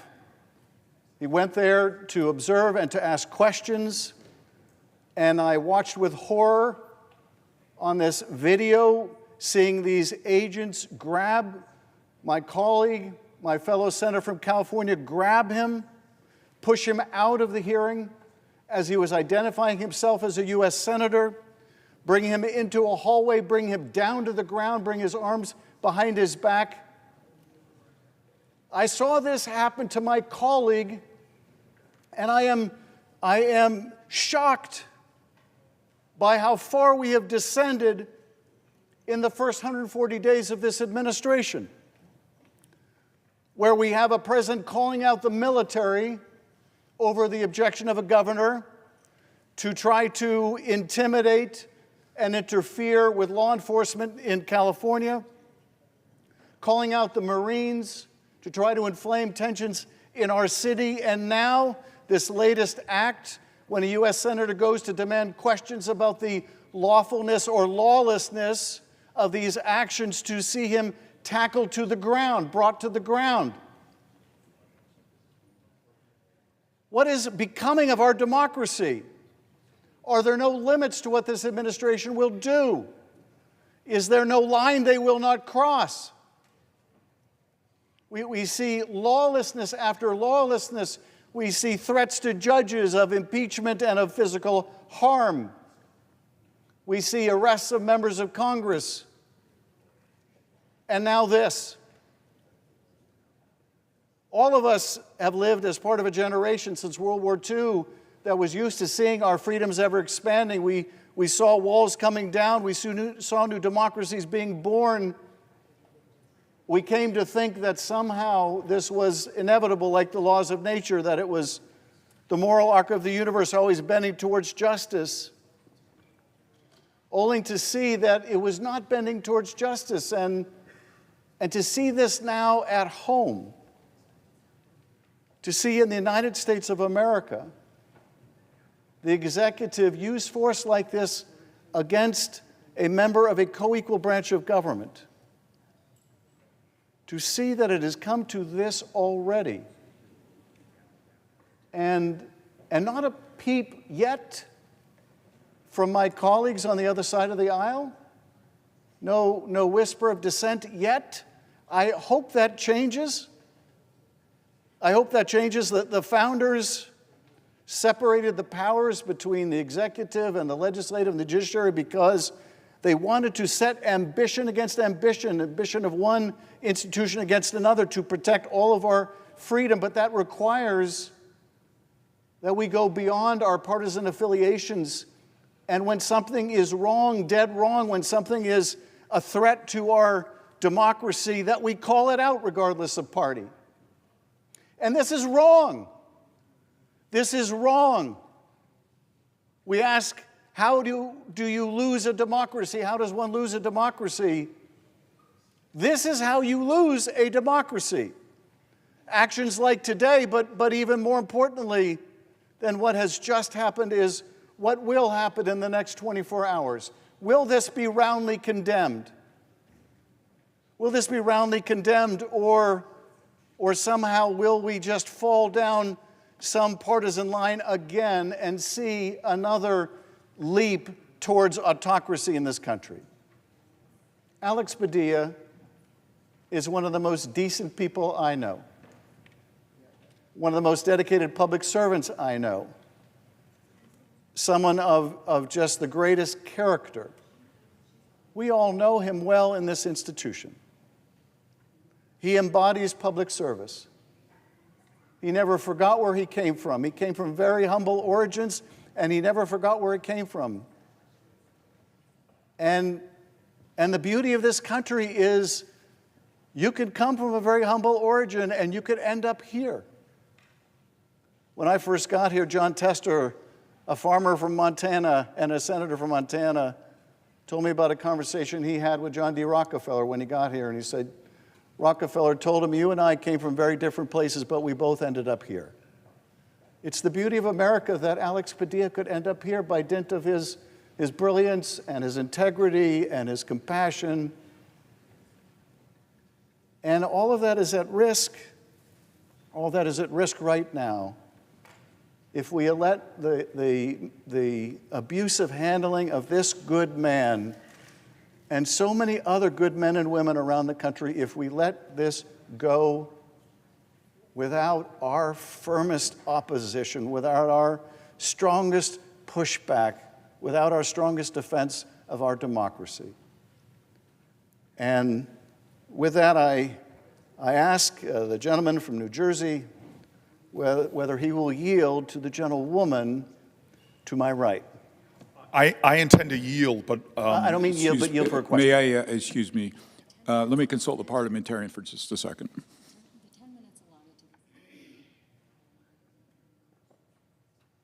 The 10 minutes allotted to the senator under morning business has expired. Another senator may seek recognition in his or her own right. President? The senator from Washington. Thank you, Mr. President. Mr. President, I come to the floor this afternoon to the United States Senate, a place where people are elected by their constituents to come here to be their voice. Every one of us, Republican, Democrat, elected by the people who we represent, to come here and be their voice and to do the job. What is that job? To make sure that we are being their voice and speaking out for them, and part of that has to be asking questions. That part of that has to be demanding accountability. That has to be getting information so we can do the best job possible. It is unacceptable that a United States senator in his own home state, elected by millions of people, went to ask a question for his constituents to get an answer and was brutally thrown to the ground and handcuffed. That is wrong, and I cannot believe that we don't have senators on both sides of the aisle calling this out as outrageous. This is what a democracy is about, Mr. President. Mr. President, it is about us coming to the United States Senate, speaking out, asking questions, getting information so we can be their voice. What happens when that voice is stifled? What happens when that voice is thrown to the floor and handcuffed? Our democracy is lost. Mr. President, I have been here for more than 32 years. I have come to this floor often to speak out, to be angry, to be a voice for my people. I have never come this close to having tears in my eyes as I speak to both sides of this aisle about this horrendous incident that occurred. We are a democracy, but we can lose that democracy. It can be gone unless all of us speak out and forcibly reject what happened to a United States Senator, and to send the message that in this democracy, it is just, it is right, it is part of our responsibility to speak up, to ask questions, and to be able to have the knowledge we need to represent the people that we come here for. We use our voices, Mr. President. We use our votes, Mr. President, to be a part of this democracy, not violence. When violence is done by someone representing this administration in a forceful way against a United States Senator, how does any one of us go home and tell our constituents that they can be part of a democracy, speak out about what they believe in? This is so wrong. This is so wrong.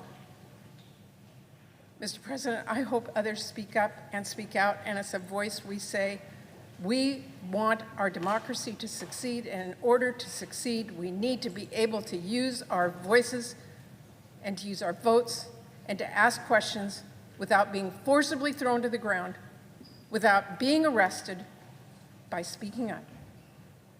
I say to the entire country, we have a democracy. We will lose it if we can't use our voices. We will lose this democracy. None of us should be silent. None of us. Thank you, Mr. President. I yield the floor. Mr. President. Senator from Connecticut. Mr. President, this feels like a defining moment for the country, but also for this body. I understand that it may take a few moments for our Republican colleagues to watch the full video, to gather some additional facts, to come to a conclusion. But we need our Republican colleagues to be on the floor right now with us. This is not simply an assault on Senator Padilla. This is not an assault on Democratic senators. This is an assault on the rule of law. This is an assault on our democracy. And ultimately, we are robbing the ability of every single senator to do our job if we are now going to be threatened with violence when we simply try to stand up for our constituents.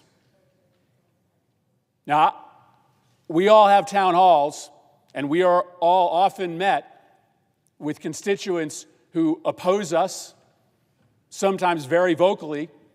But speaking for myself, I don't ask law enforcement to throw my constituents to the ground and violently handcuff them because they have a different opinion from me. You know why I don't do that? Because we don't do that in a democracy. We don't do that against ordinary citizens, and we certainly don't allow the administration and the law enforcement that works for the administration to do that to a United States senator. We will enter a banana republic if we don't find a way, Republicans and Democrats, to come together around this essential question of protecting our ability, our right as senators to speak up for our constituents. Now, I understand that my Republican colleagues are going to need some time to gather the facts, but we already have a statement from the Department of Homeland Security that has accused Senator Padilla of being disrespectful, as if that is a rationalization for violence. Watch the video. Even if you believe that he was disrespectful, and given the times, that is certainly in the eye of the beholder, that never justifies what we saw on that video. Throwing anyone, never mind an elected representative of the people, to the ground to be handcuffed.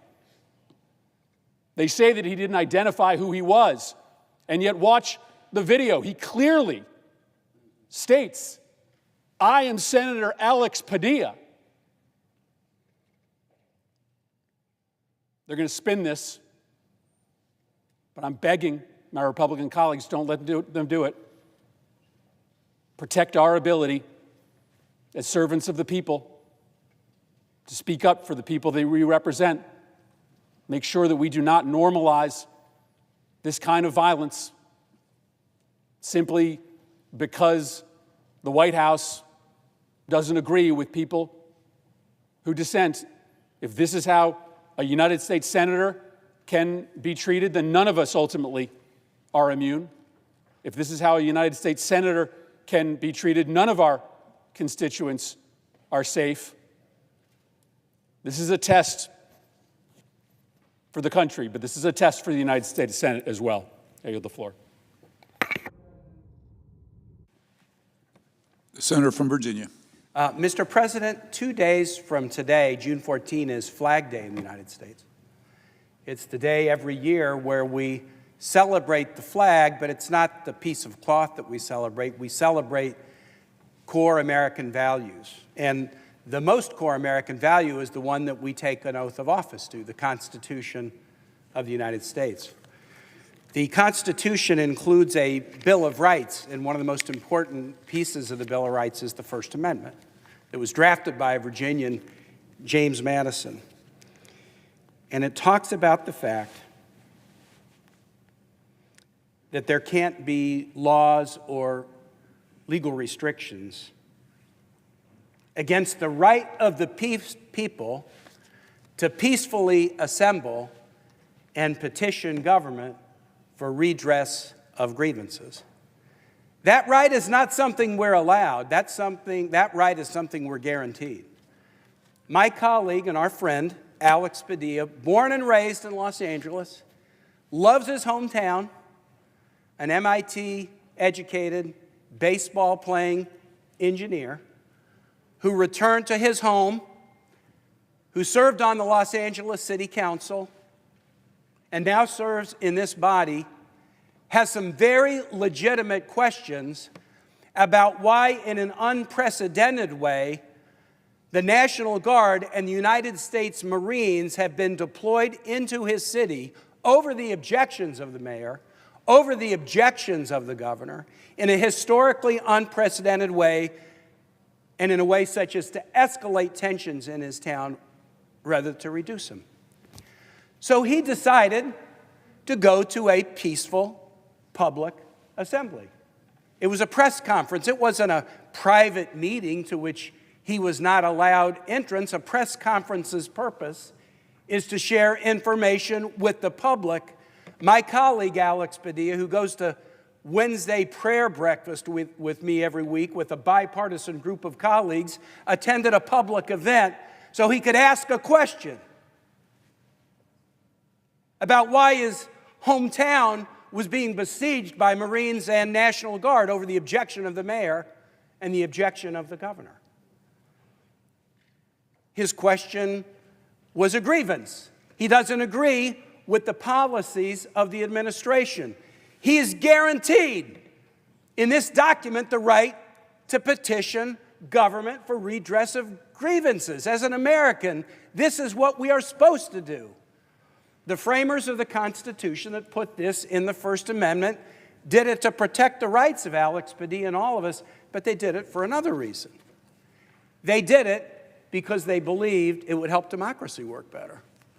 That democracy works better when people can speak freely. Democracy works better when people can profess their religion, when the press can operate freely, and democracy works better when people can gather peacefully and share their dissenting points of view. It makes our democracy work better.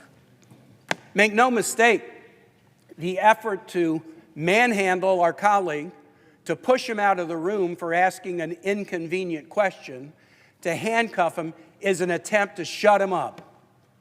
It's an attempt to shut everybody up if you have a dissenting view from this administration. That's why the administration has deployed the military in an unprecedented way. They want to intimidate you.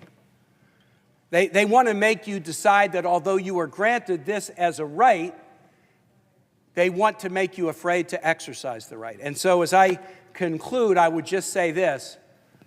on Flag Day, I would encourage Americans of all kinds, find a peaceful assembly on June 14th, on Flag Day, and attend it, and show that you are a brave and patriotic American that embraces the First Amendment to the Constitution, and you will not allow anyone to intimidate you.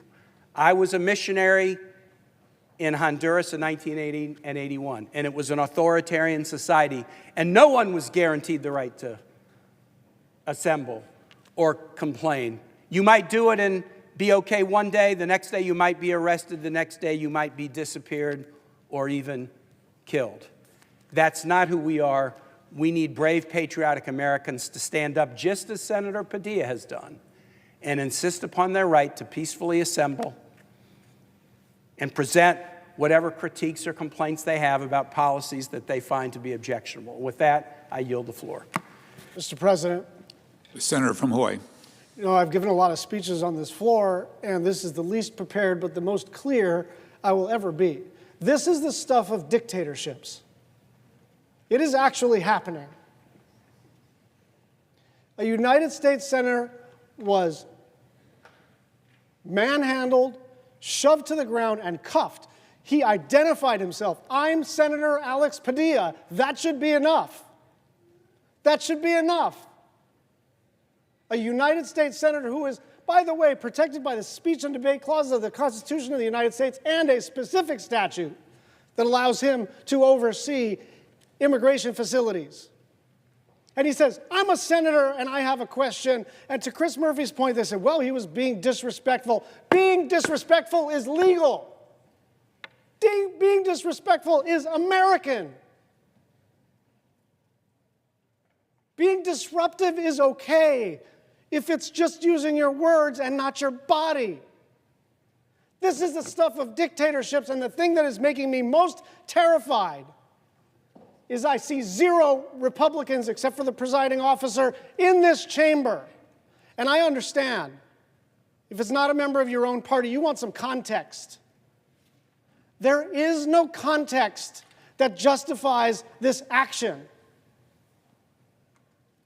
Alex Padilla is not required to be impeccable in every single way in order to exercise his responsibilities as an American and as one of the two that represents California in the United States Senate. This is the stuff of dictatorships.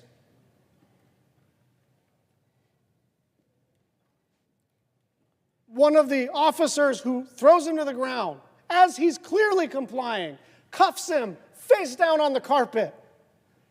And they say, there's no recording in here. It's a damn press conference. It's for recording. They didn't want to hear his speaking.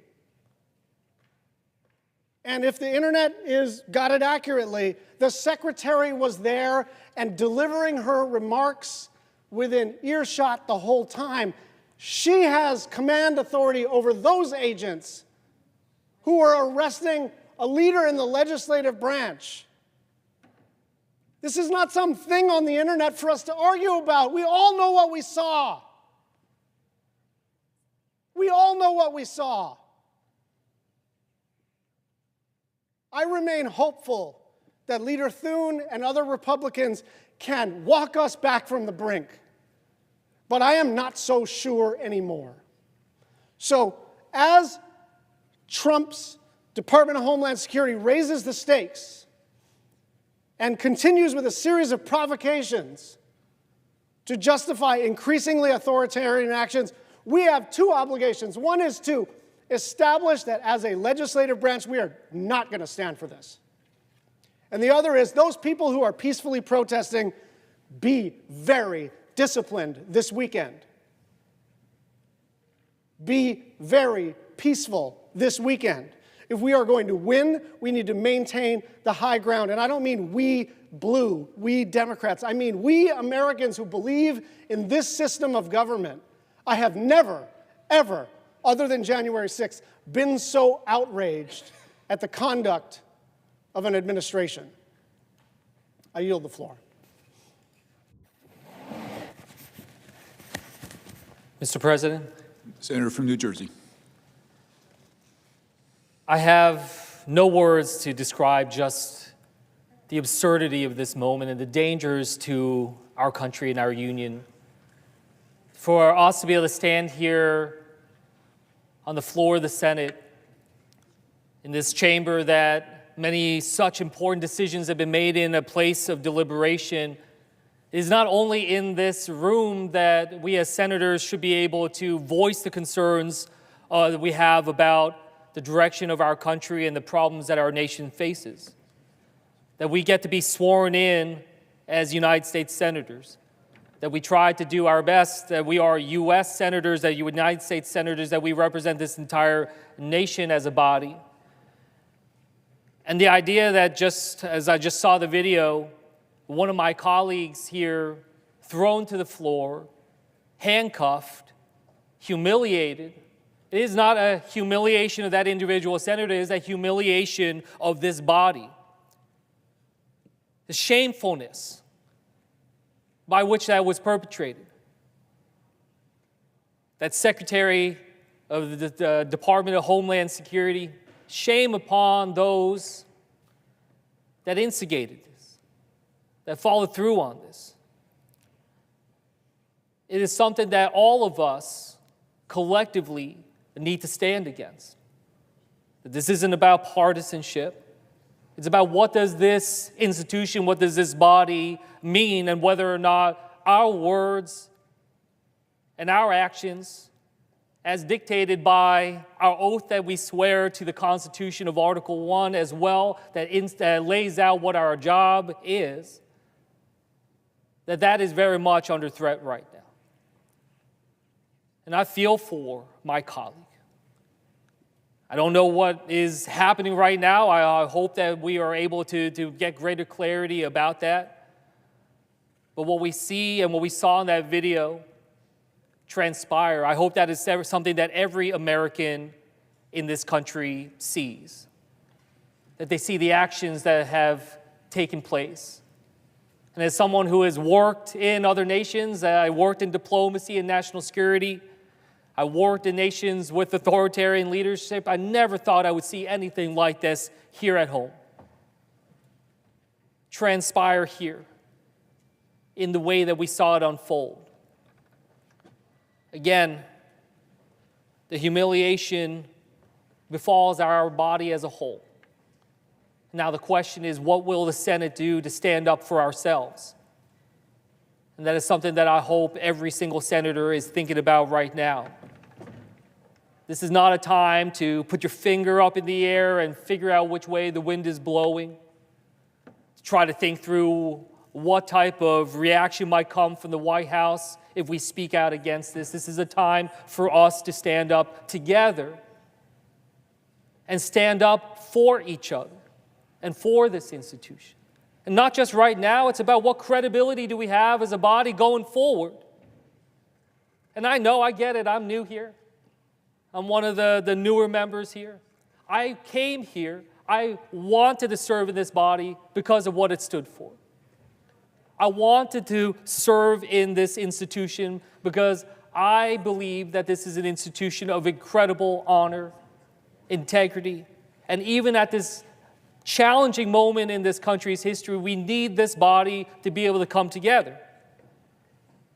So I call on all of my colleagues on both sides of the aisle to condemn this action, to stand united with one voice, standing up for ourselves. Otherwise, we will just cast ourselves to the margins of irrelevance in this nation right now. What point is it for us to stand up and show up to work every day if this is the kind of treatment that can befall any of us in this day right now in this country?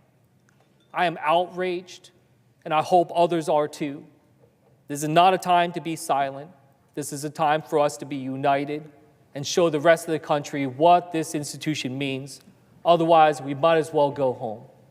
I, for one, want to fight for my colleague, fight for each other, fight for the Senate, and fight for our democracy. With that, I'll yield back. Mr. President. Senator from Arizona. Mr. President, I have to say this week stood out for me personally with some positive notes and some real downers. The week didn't start great. We saw the President of the United States, for the first time, I think, in possibly my lifetime, send troops without a request from a governor into a state because people were protesting. And sure, some could make an argument that maybe a few protesters got over somebody's perceived line, but they were largely peaceful protests. And what the president did is beyond his authority. It's illegal. And it was not a good start to the week, I have to say. But Mr. President, I also have to say there were some positive things this week. I got to meet your grandson. I think he said he was 15 years old. He got to go to the Air and Space Museum, a place that I love, a place that makes our country stand out in the best of ways. You know, shows what we can do when we work together, when we bring the full force of the United States behind doing things that are positive. We sent people to the moon in the 1960s. Your grandson got to see some of that hardware over at the Air and Space Museum. But I also have to say that the end of this week was rather outrageous and horrific. And it was brought to the American people, I strongly believe, because of the attitudes of this president and his ability to just work outside of the boundaries of what most Americans feel are in accordance with our values and our ethics. What happened today to Senator Padilla was outrageous. It was violent. It's a scary thing to see happen in the United States of America. Alex Padilla is a great guy. He is thoughtful. He is passionate. He is just trying to serve his constituents in the best way he knows how. By doing the thing that is in our Constitution, freedom of speech, Article 1, by exercising his constitutional rights and his rights as a United States Senator to ask some questions of government officials, he was doing his job. His job is oversight. Oversight of the Department of Homeland Security. This is in a federal building, and this didn't happen in isolation. The Trump administration has arrested a mayor and a member of Congress and a labor leader. The other day, I think, I mentioned the one highlight of this week, which was your grandkid, and the low light is, besides this, at the end of the week, is what happened at Fort Bragg the other day. The President of the United States going to a U.S. military base and using soldiers as political props. That is not who we are as a country. And I have to say, Mr. President, what I saw today is leading us down a dangerous path. And we cannot retreat to partisan corners. Senator Schatz mentioned, other than you, Mr. President, I don't think there are any other Republicans showing outrage for one of their colleagues on the other side of the aisle being violently handled by law enforcement. This is wrong. This is not putting our country first. And I have to say, I hope we can turn things around here in the coming weeks. But in my lifetime, and certainly my time in public office and my time serving this country, I have never seen anything like I have seen this week. Thank you, Mr. President. I yield the floor.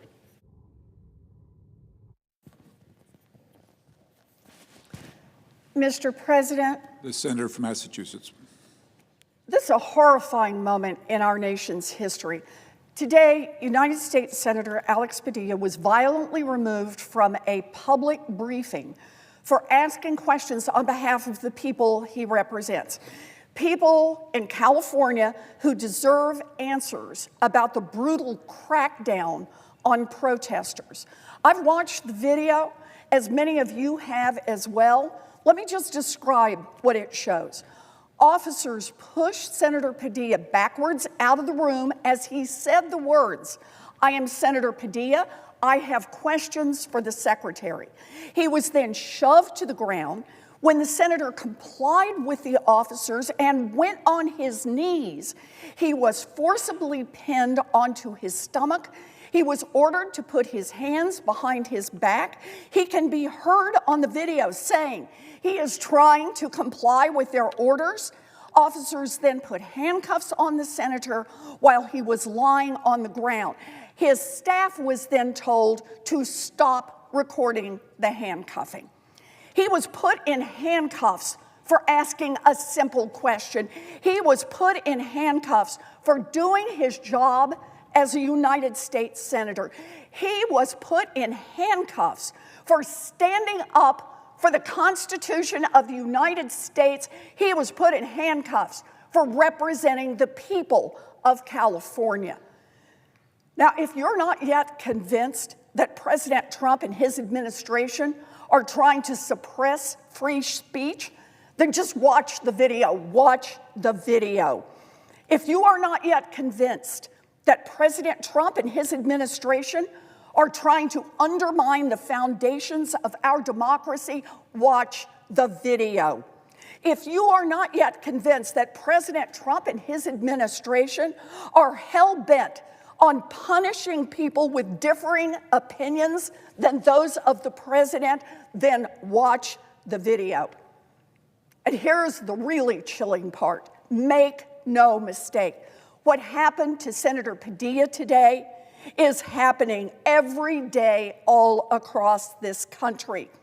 Every day, DHS agents are throwing people to the ground and violently handcuffing them while they are not resisting, detaining them for exercising their First Amendment rights of free speech. Every day, Donald Trump is making this nation look more and more like a fascist state. If this is how federal agents treat a United States senator who peacefully asks questions of this administration, then we all have to ask, how far will they go? How violent will they get? I know my Republican colleagues can see what happened today was wrong. But will any Republican senator speak up for our democracy? They know Senator Padilla's character. They know that Senator Padilla is a kind man, a man who is concerned for his children, a man who is concerned for his home, a man who has dedicated his life to public service, a man who is a patriot. Where are our Republican colleagues? Where is the Republican Senate? Where are you? Stand up and speak out. This is a continuation of what we've been seeing. Intimidate every other check on presidential power in this country. Fire the civil service, get rid of those people. Threaten to imprison judges. Criminally charge House members who try to visit an ICE facility. Arrest senators who ask questions. This is not a drill. This is an assault on our democracy. I am calling on my Republican colleagues to join us in demanding a bipartisan investigation into this incident. What happened at this press conference was disgraceful, it was un-American, and every member of the United States Senate should condemn it and condemn it now. Mr. President, I yield the floor. Mr. President, Senator from Oregon. I was on my way to the floor to talk about clean energy policy this afternoon, but I have got to join my colleagues in addressing the shocking video out of Los Angeles. I've now looked at it. If you're following at home, our colleague, Senator Padilla, was carrying out his constitutional responsibilities to conduct oversight and defend the people he represents.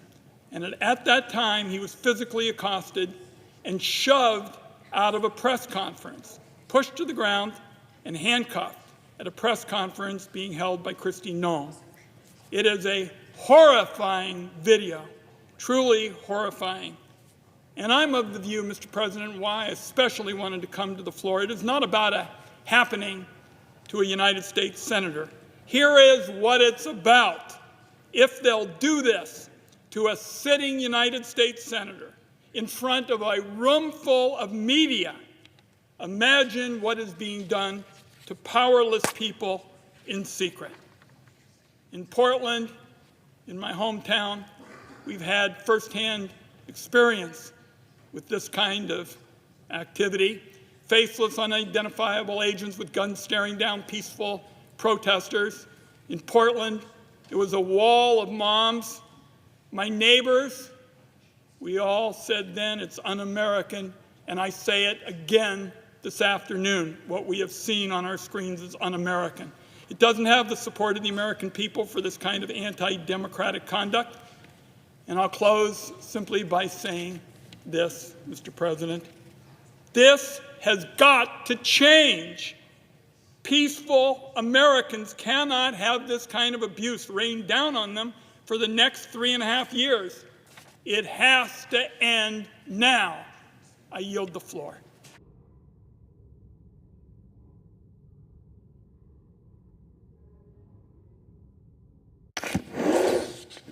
Senator from Washington. Mr. President, I come to the floor to join my colleagues to express outrage over the actions taking place in Los Angeles when our dear colleague, Alex Padilla, Senator Padilla, was thrown out of an event where he was just simply trying to express his opinion on behalf of the millions of Californians that he represents. It's so interesting to me that this situation happened because not that long ago, in the state of Washington, in Olympia, we had a bill signing, and it's no secret in the state of Washington that a guy named Tim Eyman is probably the antithesis of what our governor, Bob Ferguson, believes. He fights him on all sorts of initiatives to the people about policies that Mr. Eyman wants to express. So he's a noted individual in our state. So Mr. Eyman shows up at a press conference to basically protest a bill that the governor is going to sign. And he gets into the governor's office and he stands right behind our governor. One of our legislators who basically wants the governor to know that this individual who he disagrees with, doesn't support this bill, has now snuck into the governor's press conference. So what does our governor do? He turns around and he looks at Mr. Eyman and he says, "Oh, why are you here?" And he said, "I'm here to protest this." And the governor turns around and delivers his remarks. Because you know why? Because our governor was not afraid what Tim Eyman said. Our governor didn't think you threw him out of the building, and he's just a constituent. It's not like he's a state rep. It's not like he got elected by people. Our governor was not afraid to let this voice be heard. But somehow, ICE and Homeland Security are afraid of the voice of Alex Padilla. They are afraid of Alex Padilla's presence in a room. Now, how can that be in the United States of America, that a senator elected by the people of his state who simply wants to go to a public meeting and have his voice heard on behalf of his constituents is handcuffed and thrown to the ground? It's not acceptable. Our colleagues on the other side of the aisle need to say this is not acceptable. Are we trying to freeze the voice of dissent? Are we trying to say that we cannot understand what true public policy discourse is about? I think we showed in Olympia, Washington, that we're big enough to take it, that we know that somebody disagrees with us, we're not going to get them thrown out.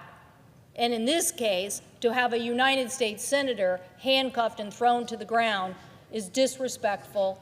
It is an atrocity We need to understand how this is happening, and if this administration or this side of the aisle thinks that is the way you treat the voice of a United States senator expressing dissent. I thank the President, and I yield the floor.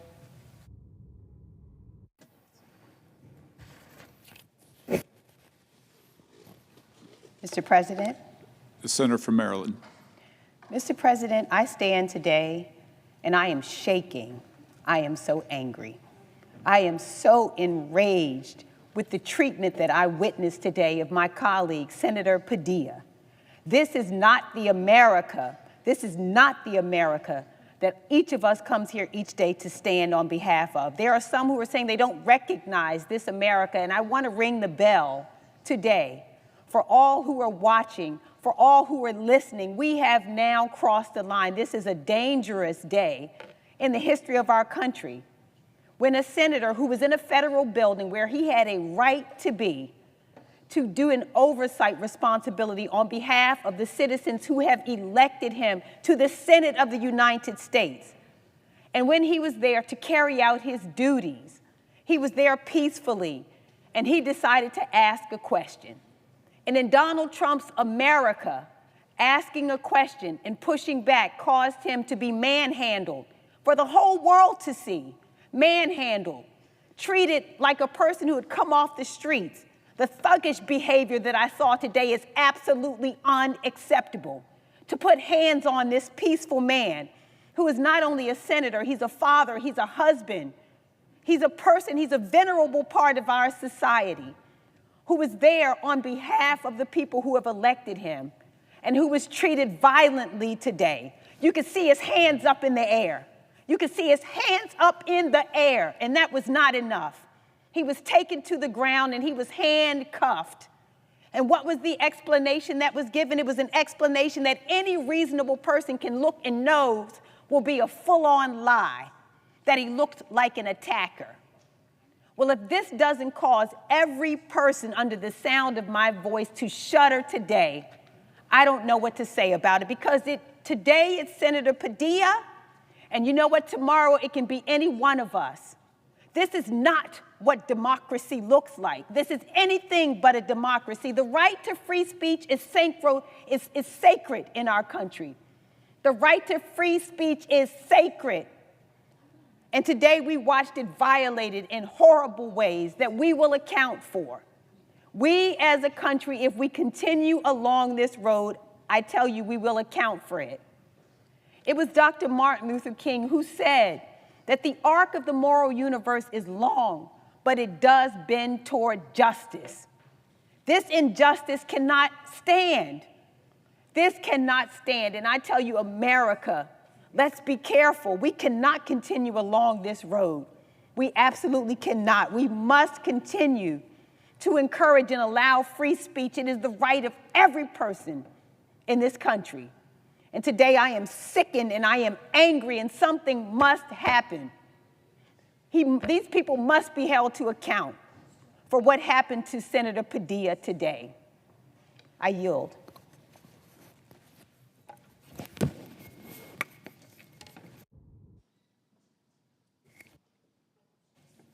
Mr. President. The senator from Delaware.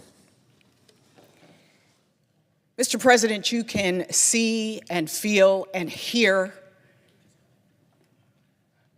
the anger, the disappointment, the concern for the future of our country. Senator Alex Padilla is probably one of the first people that took time to sit down with me as a freshman senator, to prepare me for this job. He serves this body and his state with intelligence and with grace and with poise. And so to see my colleague pushed, manhandled, taken to the ground, arms put behind his back, this person who anyone who meets will say is more of a gentle giant than someone who deserves that kind of treatment?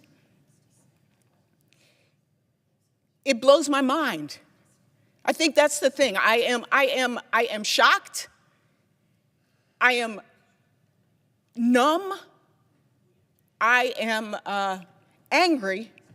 And I think part of it is because Senator Padilla is a senator, but there are people every day, right now, across this country who are facing this kind of concern of their treatment, of peacefully trying to exhibit the voice of America.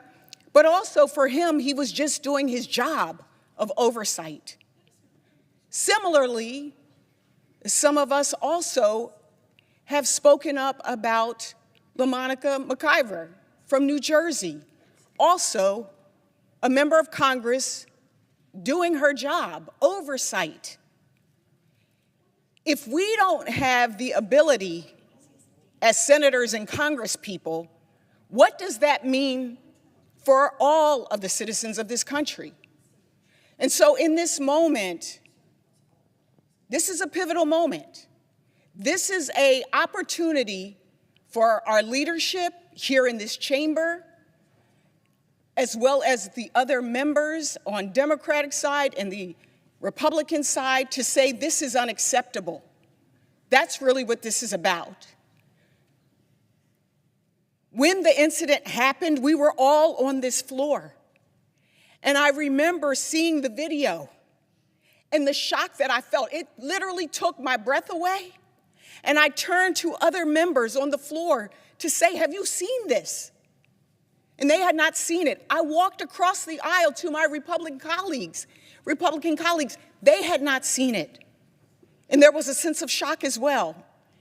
And so what remains to be seen is what we do with that shock, what we do with that indignation, what we do with the fact that Alex Padilla was doing his job on behalf of his constituents and on behalf of this country. That's what remains to be seen. Where do we go from here? And so you have heard folks talk about free speech, peaceful assembly, the ability to do our jobs of oversight. But ultimately, what this is about the foundation of this country. And so I'm just shaking my head. I'm shaking my head, but I'm also resolute in the fact that we were called here for this moment. As bad as things may be, as bad as they may seem, we were called here for such a time as this. And the question is, what do we do with this time? And so, Mr. President, I ask my colleagues, again, on both sides of the aisle, to speak up against not only this incident, but the incidents that we are seeing across this country. I ask my colleagues to come together on behalf of not only the American people, but the democracy on which this country stands. And I will continue to stand with Alex Padilla. I will continue to stand with those folks around this country who are facing this same kind of unacceptable behavior. Lastly, I would also mention that we do have a role and responsibility. There are 3 branches of government. Thank God for the courts right now holding it down. But this moment is the moment. There won't be a light switch that says, oh, democracy is gone. That's not how it happens. I've heard my good friend Chris Murphy talk about that it's piece by piece, moment by moment. We see it chipped away. Well, we have an opportunity and a responsibility to make sure that we do not let this slip away. Thank you, Mr. President, and I yield back.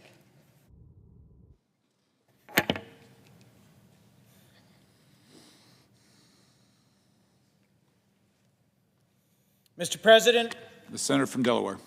Mr. President,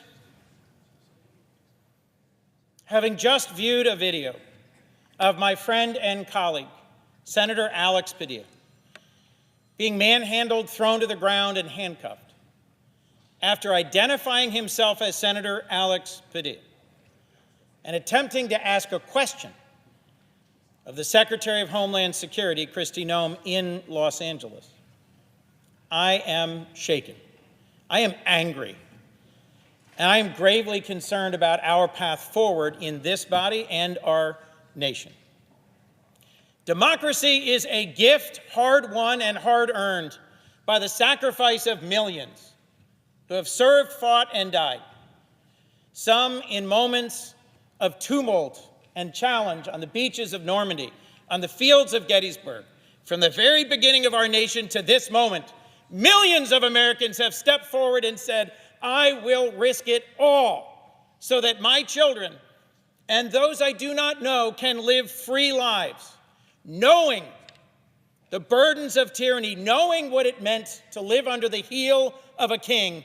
Our forefathers risked everything.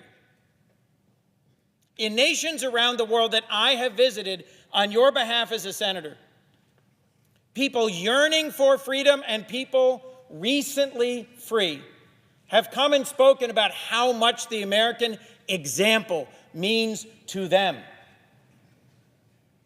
Earlier this year, I was at a global security conference concerned about what was happening in our nation, about our division and the dialogue, and I heard 3 young parliamentarians from other countries talk about how hard they were working.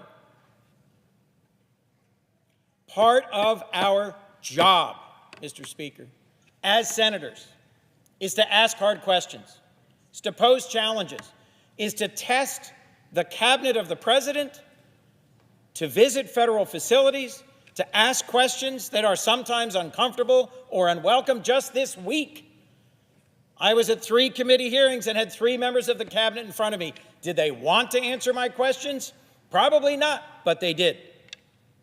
If a senator of the United States who identifies himself as a senator, in at least the video I just saw, gets handled this way, gets thrown to the ground and handcuffed, what is happening to those who have no such title or voice?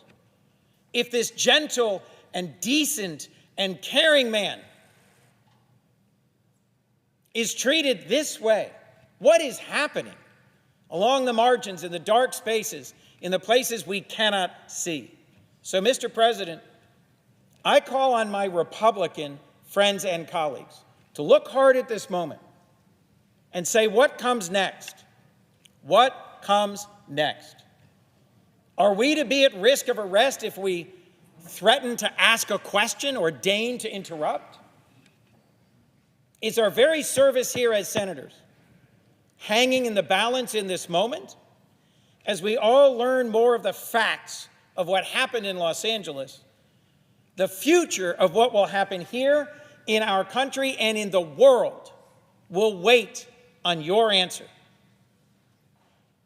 Was this an over-response? Was this a misuse of force? Was this a disrespect of the very Senate itself?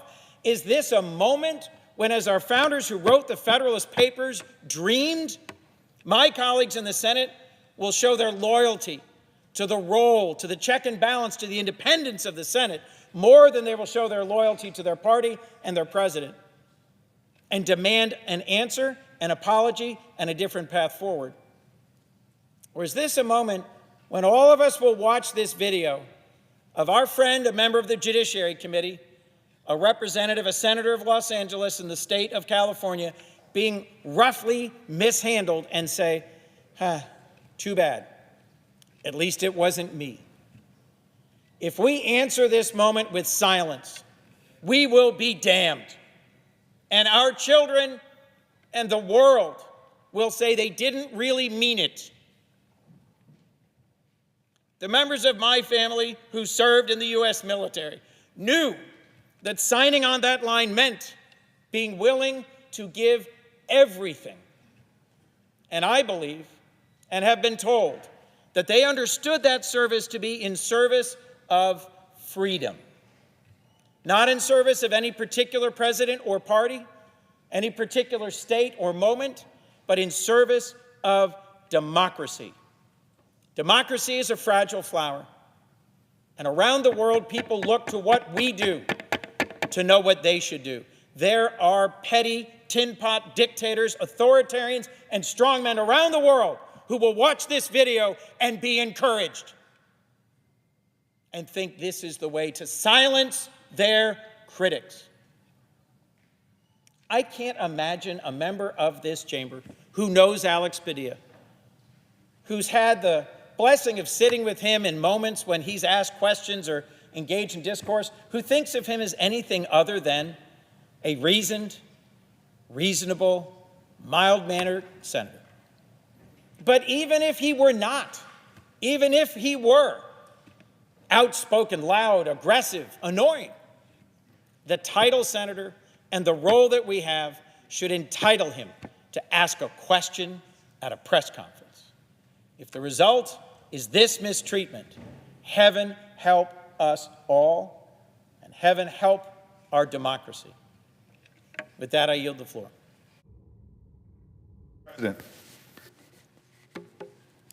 Mr. President. Chair recognizes the senator from New Jersey. I want to thank the chair. Clearly, the voices of my colleagues and I are calling this what it is, which is a crossroads for this body. One of our members, it matters not what their party, who was in their state, was forcibly removed when he was asking for accountability from the executive branch. He was taken out of that room forcibly by multiple men who then, even when he identified himself, even when he was pulled out of that room, he was then forced to the ground, pushed upon his face, his hands wrenched behind his back, and he was put in restraints. This is a crossroads for this body. This is not a partisan issue. It is one about who we are as a body. Will we let the abuses of the executive branch physically take a member of this body and drive them to the ground and put them in restraints? And why? Why? Well, we are starting to get answers already. Here is Tricia McLaughlin, who is the Assistant Secretary of the Department of Homeland Security. This is her statement. Senator Padilla chose disrespectful political theater and interrupted a live press conference without identifying himself or having his Senate security pin on as he, quote, lunged towards Secretary Noem. Mr. Padilla was told repeatedly to back away and did not comply with officers' repeated commands. Secret Service thought he was an attacker, and officers acted appropriately. The statement concludes that Secretary Noem met with Senator Padilla after and held a 15-minute meeting. We know this is not true because we hear with our own ears on the tape Senator Padilla identifying himself.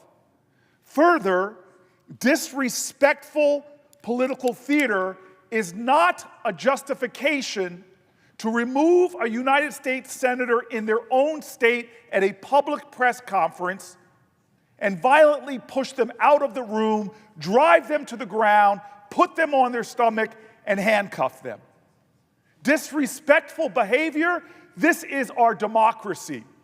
You have a right to speak up. You have a right to free speech. You have a right to stand and do the job that you swore an oath in this chamber to do, to uphold the Constitution of the United States of America. And one of your jobs is to provide a check and a balance to the administration. One of your jobs is to give accountability to the administration. Now, I know the 100 members, the other 99 members of this body, and if disrespectful behavior is a justification for violent reprisal from the administration, how many members of this body? How many of this members of this body would be subjected to that? This is a farce of a justification. And therefore, we are at a crossroads. Will my colleagues on the other side of the aisle, will my Republican colleagues justify the treatment of one of the members of this body, justify the violence against one of the members of this body, justify a member of this body being thrown upon the ground and putting handcuffs for what? For disrespectful behavior. If you think it stops with one, you are inviting it for the all, because it does not. You are inviting it for every member of this body.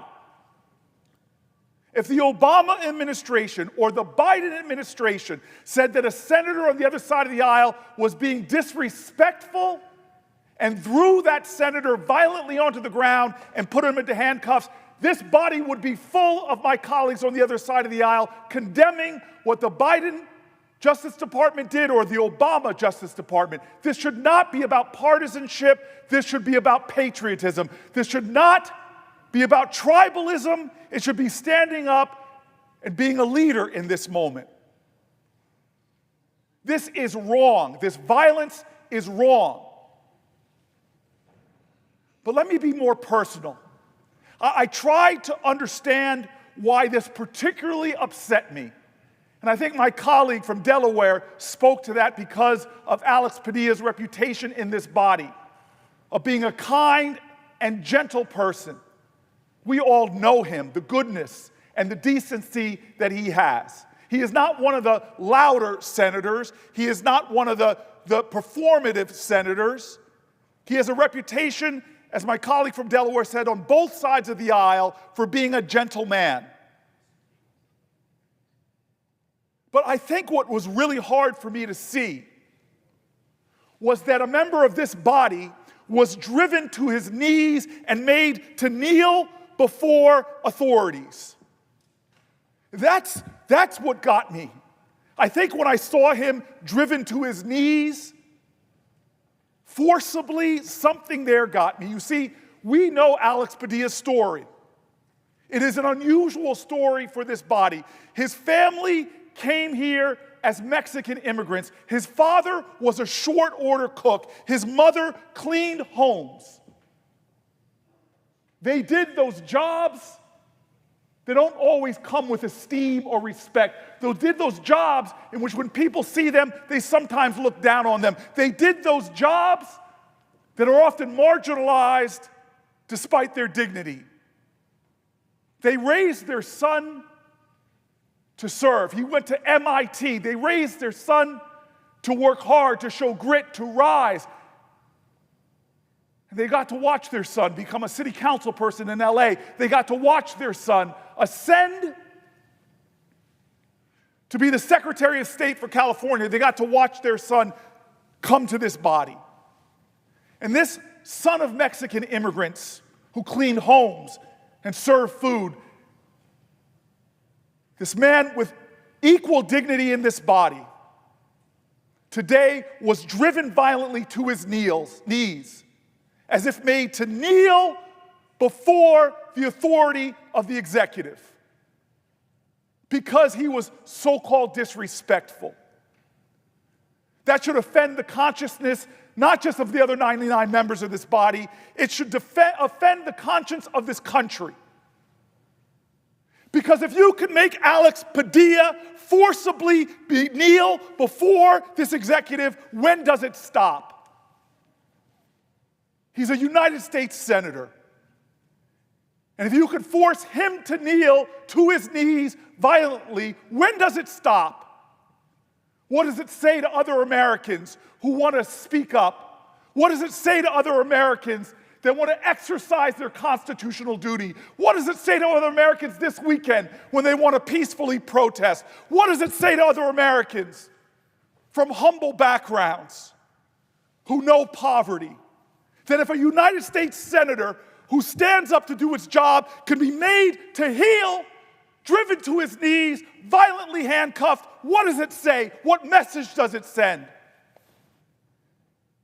Everybody in this body should see that this is a crossroads.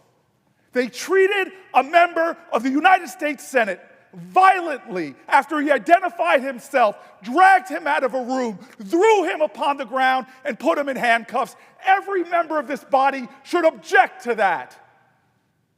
Why? Because the statement was that he was disrespectful. That is unacceptable. That is offensive. That is un-American. And so why is there silence right now? Why aren't my colleagues saying, I don't care if it's a Republican, a Democrat, or an independent? When you drive a man to his knees in the United States of America, that is wrong, that is wrong, that is wrong. This is a test. This is a crossroads. This is a day in which the character of this body will be defined.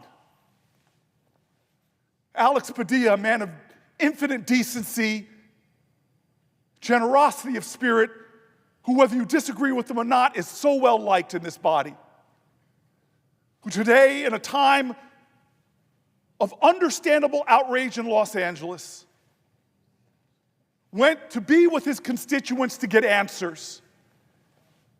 And when he walked into a room and saw a cabinet secretary and raised his voice to ask questions, he was met with violence. They heaped upon him indignities. They drove him to his knees and then to his face, and they put him in cuffs. Well, they didn't just assault the physicality of Alex Padilla. They did not succeed in assaulting his dignity. I know he rose off that ground with the same dignity he had before they threw him upon it. What they assaulted today is the dignity of this body. What is in question now is the truth of who we are and what we stand for. This is an abuse of power. This is a violent act unjustifiably taken on a member of this body. The question is, who will we be as a Senate? The question is, how will we respond? Will we defend this institution, or will we yield to the tactics of authoritarian, violent leaders? I see my colleague here from Maryland. Mr. President, I yield the floor. Mr. President. Chair recognizes the senator from Maryland. Mr. President, I thank my friend and colleague from New Jersey. And it's hard to contain our emotion appropriately on the Senate floor. This is a moment that every American should be outraged about, and every American should be angry. And not only angry about what happened to Senator Padilla, but fearful for our democracy, because we are at a crossroads when it comes to the rule of law and respect for our democracy and our Constitution in the United States of America. I felt compelled to cancel the rest of my meetings this evening to come right here to the floor to join my colleagues in speaking out, not just for a fellow senator, but for the future of the rule of law and due process in the United States of America. I had to rewind that video like 3 or 4 times to see if this was really happening. And I saw the earlier video come out of him being essentially dragged out of the room, roughed up, and then the other video of him lying on his stomach, handcuffed, with people standing around him. Mr. President, then the lies went out. Senator from New Jersey just mentioned it. I'm reading this statement from the Department of Homeland Security. Senator Padilla chose disrespectful political theater, interrupted a live press conference without identifying himself. That's a lie. Just look at the video. You can see him coming in and saying, I'm Senator Padilla, the senior senator from California. He wanted to ask a question. We all have a lot of questions. He's the United States Senator. He should be able to ask a question about what's happening in his state of California. You know, we had the President of the United States just a few weeks ago, in response to a question, say he wasn't sure if he had to comply with the Constitution of the United States. The President of the United States, who's sworn to take an oath to uphold the Constitution, said he wasn't sure if he had to comply with the Constitution. You have senior administration officials like Steve Miller talking about suspending habeas corpus in the United States of America. Habeas corpus is the core to due process that makes sure that people cannot be deprived of their liberty without a fair trial and a fair hearing. And here we have Alex Padilla going in to ask a question, and he's tackled, he's roughed up, he's dragged out of the room, he's put on the floor and handcuffed. This is a president who also the other day when asked if he would arrest the governor of California or whether his people should arrest the governor of California, he said, yeah, I think maybe they should. Think about that. This is an administration that arrested the mayor of a major city. This is lawless behavior from this administration. This is what a dictatorship looks like. This is what happens when one person tries to grab all the power. When they say, I don't know if I have to comply with the Constitution of the United States. The Constitution of the United States is designed to have checks and balances. It's designed to make sure that our liberties are protected. The Bill of Rights protect all of us. And yet you see the President of the United States and his henchmen and his henchwomen trampling over due process, trampling over the First Amendment in the country, and trampling on a United States senator from California who said, Madam Secretary, I have a question. I'm looking forward to hearing about what question Senator Padilla wanted to ask. Because I know Senator Padilla, and I know he had a good question to ask of the Secretary of Homeland Security, but he didn't get a chance. This was a press conference. Secretary of Homeland Security is taking questions. The United States Senator representing the people of that state, elected to represent the people of that state, he had a question. He didn't get to ask it because he was dragged out of the room and thrown on the floor and arrested. I want to know what that question was going to be. And I know that Senator Padilla will tell us. We'll probably find out then why the Secretary of Homeland Security didn't want to hear the question. Because this administration wants to shut down questions except for from the journalists that they like. They belittle journalists who ask them any question that they see as critical. That's also what authoritarian leaders do.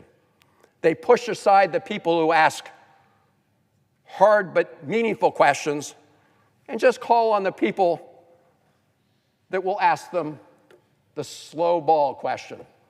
You've already seen this at play in the Oval Office during press conferences that the president has. He goes, oh, I like that reporter. Oh, that's a terrible question. What he means is it's a question that he doesn't like. And usually the questions he doesn't like are questions that are right on target and go to the heart of what's happening in our country. And so Senator Padilla had a question. He just didn't get a chance to answer it. Now, I want to build on another point my colleagues have made, and that is a real appeal to our Senate Republican colleagues. Because in these first months, 4 or 5 months of the Trump administration, we've seen the actions of a lawless president. You know, it's unprecedented in the United States to have over 260 lawsuits filed in federal courts, right? This doesn't happen normally. It's because of the massive law breaking that we've seen going on. Attacks on civil liberties, attacks on due process as part of that, attacks on the First Amendment, the illegal withholding of funds that have been appropriated by the Congress. The courts can't do it alone, colleagues. Every member of this body is sworn to uphold the Constitution. The Constitution the President of the United States now says he's not sure if he has to comply with. I believe senators here want to take those constitutional responsibilities seriously. But if we're going to do that, we have to stand up at moments like this. Not Democratic senators alone, but Republican senators too. Because if you let the executive do this to Senator Alex Padilla today, some other executive, some other president can do it to somebody else tomorrow. If you can do this to Senator Alex Padilla, imagine how vulnerable other citizens and others in this country are to this kind of tyranny and abuse. So I hope this will be a moment, Mr. President, where people come together and stand up and say, regardless of policy differences on different issues, we're all here to debate those issues and disagree, but there's some things that we should consider fundamental and sacrosanct. And that is the idea of rule of law and due process. And what we witnessed here was the outrage that we are come to see in countries with authoritarian leaders. That's what we witnessed. And it's a pattern. But today was the most graphic example to date where a United States senator was essentially taken down as he introduced himself and said, "I have a question." So I have a question for all of our colleagues. What are we going to do about it? Who are we? What do we stand for? Are we going to uphold the Constitution? So I'm looking forward to hearing the question Senator Padilla wanted to ask, but I also ask all of us a question. And that is, are we going to use this moment to stand up for decency and to stand up for the fair treatment of every American? And I yield the floor. To recognize the senator from Connecticut. Thank you, Mr. President. I agree with my friend from Maryland. This has to be a moment where we just drop our political affiliations, where we decide that we are Americans, that the Constitution matters, that dissent defines America, and we say and do the right thing. And I think there is still time for our Republican colleagues here to speak out. I understand they may still want to collect more facts, but as each minute and each hour passes, it's becoming clear that the main justification seems to be simply that Senator Padilla was showing some level of disrespect. And the first comments from our Republican colleagues, I think if you're an American who cares about free speech, are really concerning. One of our colleagues in the Senate said this: Senator Padilla has a responsibility to his constituents to show up at work, not to try to make a spectacle of himself. Well, that is certainly a legitimate opinion, right? You can criticize any of us for engaging in spectacle, but spectacle is not illegal. Raising your voice is not a crime in this country. Protesting your government does not, cannot, and should not result in you being delivered to the ground by law enforcement and handcuffed. Another of our colleagues says, was he disruptive? Well, he got what he wanted. Once again, the standard here seems to be disruption. That if you are speaking truth to power, then you are going to be met by violence. The definition of this country, the fundamental nature of America, is that protest is not met with violence. Protest is celebrated in this nation. That what defines America against the rest of the world, against the totality of previous human history, is that we protect the right of human beings living in the United States of America to raise protest, loud protest, sometimes disruptive protest against their government.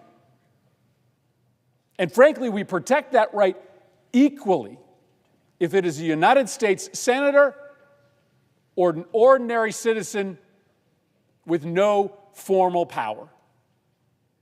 And so we can say today, well, this is really dangerous that a United States senator got thrown to the ground and handcuffed simply because they spoke up at a press conference, but it is no more concerning that it is happening to a United States citizen than what is happening to many other citizens and residents of this country right now who are being met with equal physical force. We don't expect any different treatment of United States senators than of ordinary citizens. But many ordinary citizens in Los Angeles right now are being treated with the same kind of force that Alex Padilla was met with today. And so there is still time for us to come together and say, in this country, speaking truth to power, even in a disruptive way, is never rationalization for violence. But I will tell you, the first couple statements from my Republican colleagues are deeply worrying. They misread the fundamental nature of this country. And if we now live in a world where simple disagreement, vocal disagreement, where protest with this administration becomes justification for violence,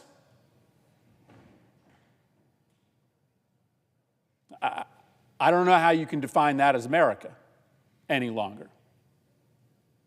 And as someone who was sitting in this chamber, I think this very same desk on January 6th, it shouldn't be lost on us that there are forms of political protest that are protected by this administration, celebrated even. And then there are forms of political protest, as you saw today, that are met with violence.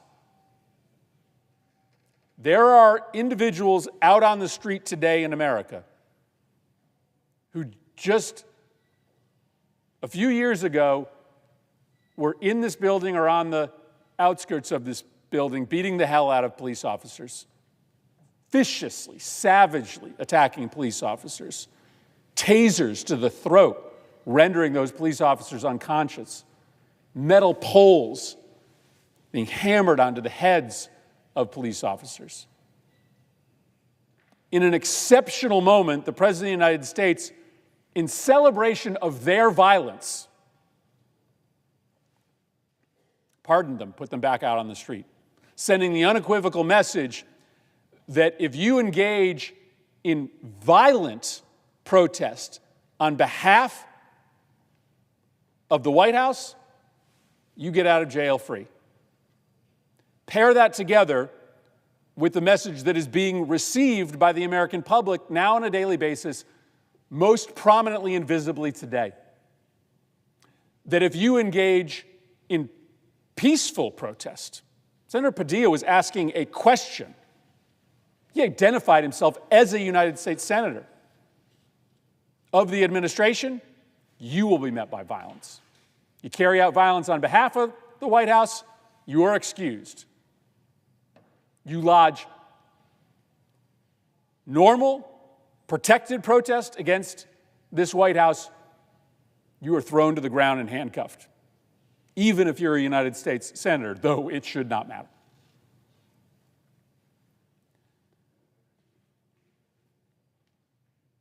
And so the early reaction here, it should be chilling. Because once this becomes normalized, I don't know how you put it back in the bottle. We shouldn't assume that this democracy survives forever. This is a revolutionary experiment 250 years in.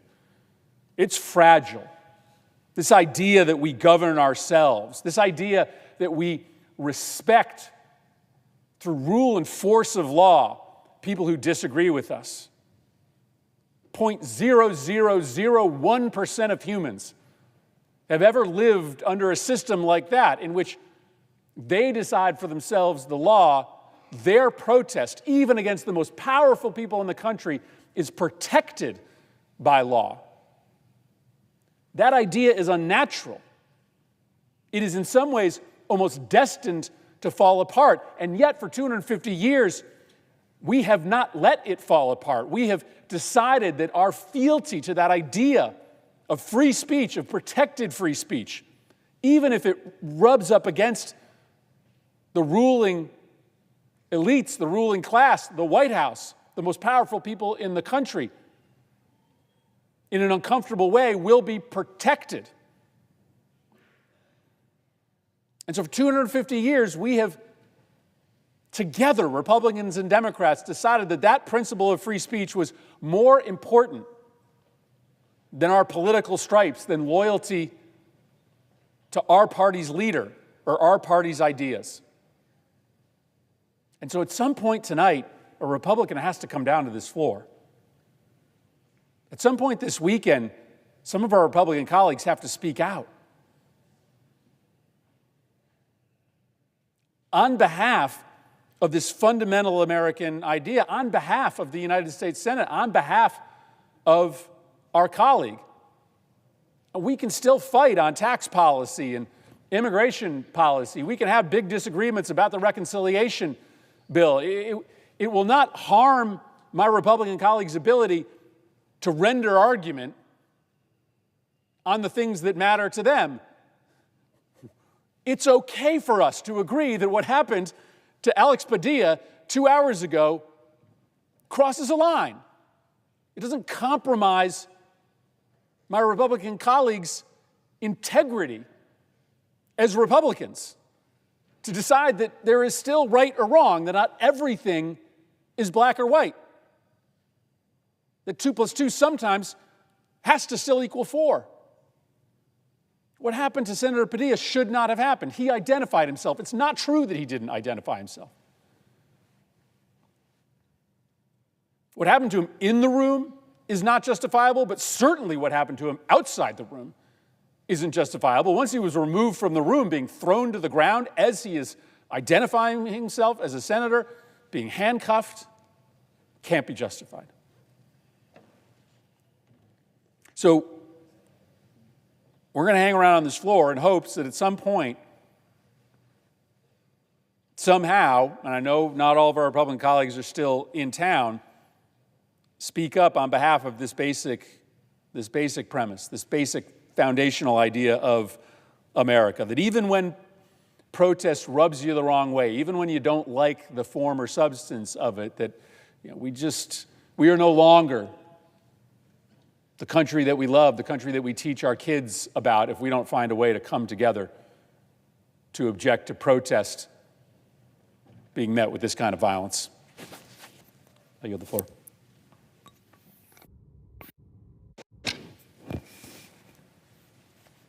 Mr. President. Chair recognizes the senator from California. Mr. President, a little more than a couple hours ago, my friend and colleague, Senator Alex Padilla, attended a press conference in the federal building in Los Angeles, being held by the Secretary of Homeland Security, Kristi Noem. Instead of treating him with respect, instead of answering his questions, he was grabbed by her security detail. He was physically forced from the room, forced to the ground, his arms pinned behind his back. This assault on a member of the U.S. Senate is unlike anything I have ever seen, perhaps unlike anything anyone in this chamber has ever seen. And it crystallizes the threat posed to our country and its democracy. If the administration can so mistreat a member of this body, what can it do to every other American? What can it do to every other resident of the United States of America? What can it do to you? What can it do to your neighbor and to your community? The abusive treatment of Senator Alex Padilla, however, did not take place in isolation. It took place at a time of heightened tension in Los Angeles and around the nation. Earlier this week, I returned from my home in Los Angeles, a city in which thousands have peacefully protested the administration's harsh immigration policies, and in which the president has ordered the mobilization of thousands of National Guardsmen and hundreds of Marines in order to deal with a few hundred vandals and miscreants that local law enforcement was more than capable of subduing. And the question is, why? Why order in the military if they are not necessary? Why order in the military over the objection of local and state officials? Why go to the expense? Why go to the trouble? Why undertake such an obvious provocation? Why, in a city of over 500 square miles, did Donald Trump believe it was necessary to escalate so dramatically over the vile acts of a small number of people in the space of a few blocks?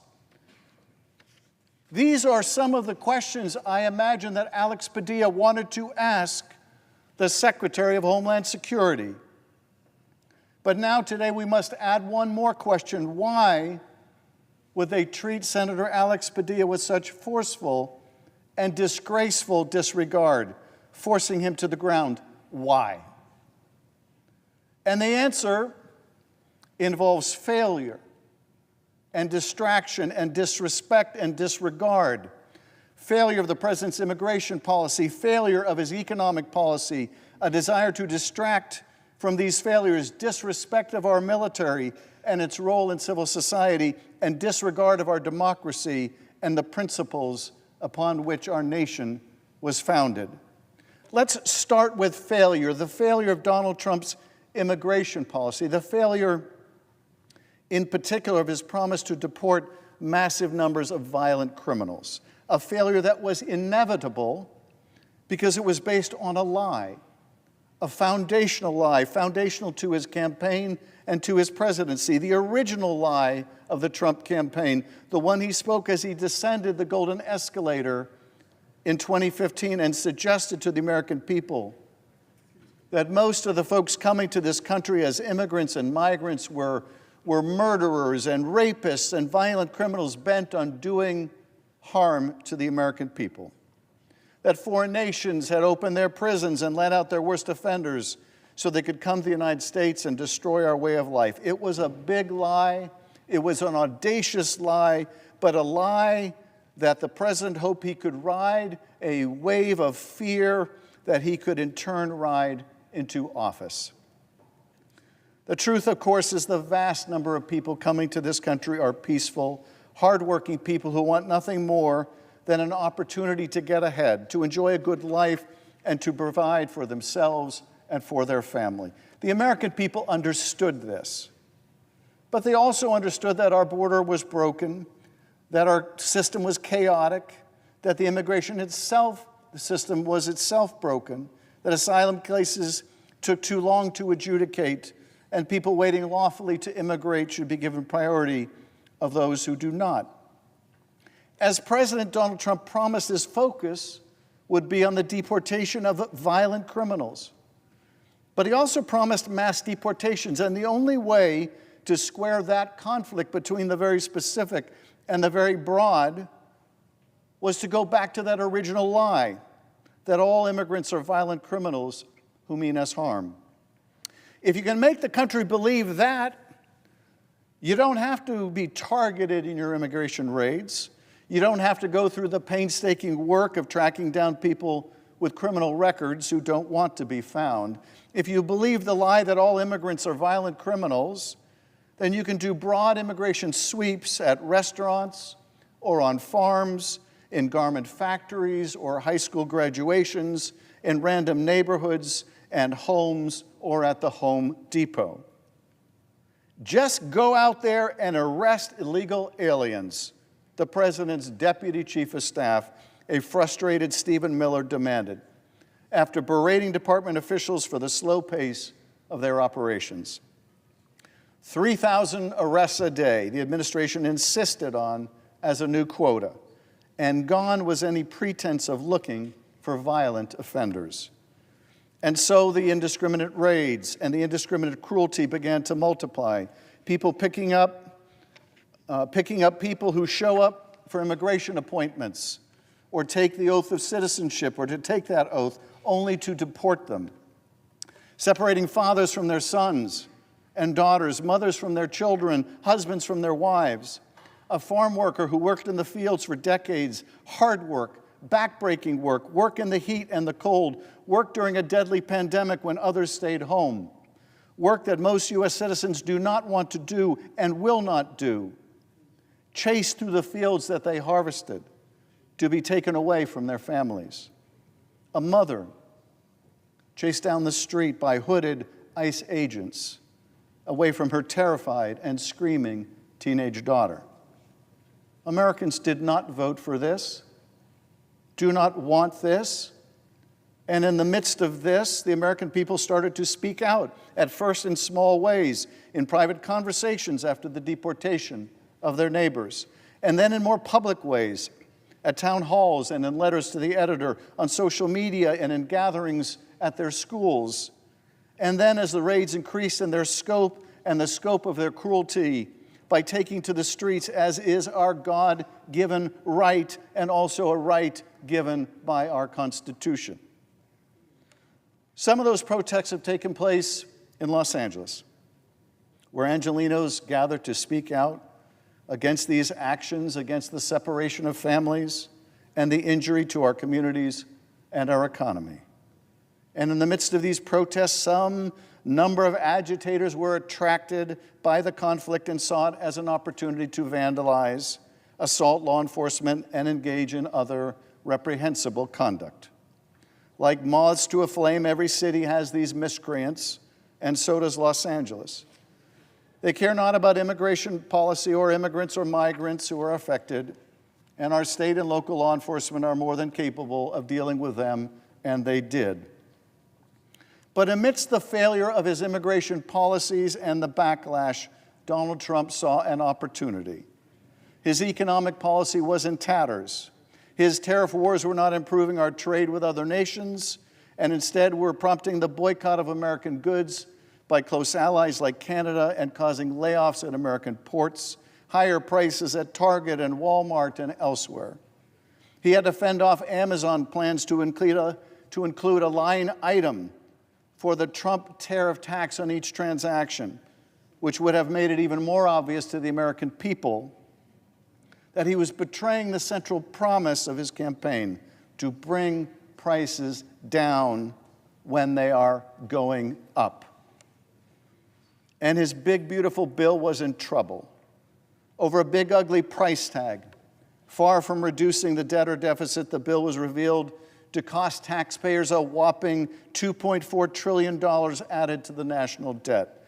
He was borrowing the money from our kids and our grandkids to fund a tax cut for himself and his rich friends. Even the world's richest man, and heretofore the president's biggest benefactor, Elon Musk, called the bill a disgusting abomination and made it clear that Republicans should be ashamed of voting for it. And the opportunity Donald Trump saw in all this failure was this: call in a distraction, call in the troops, call in the Marines, not to save a city, but to save himself from drowning in failure. And so he did.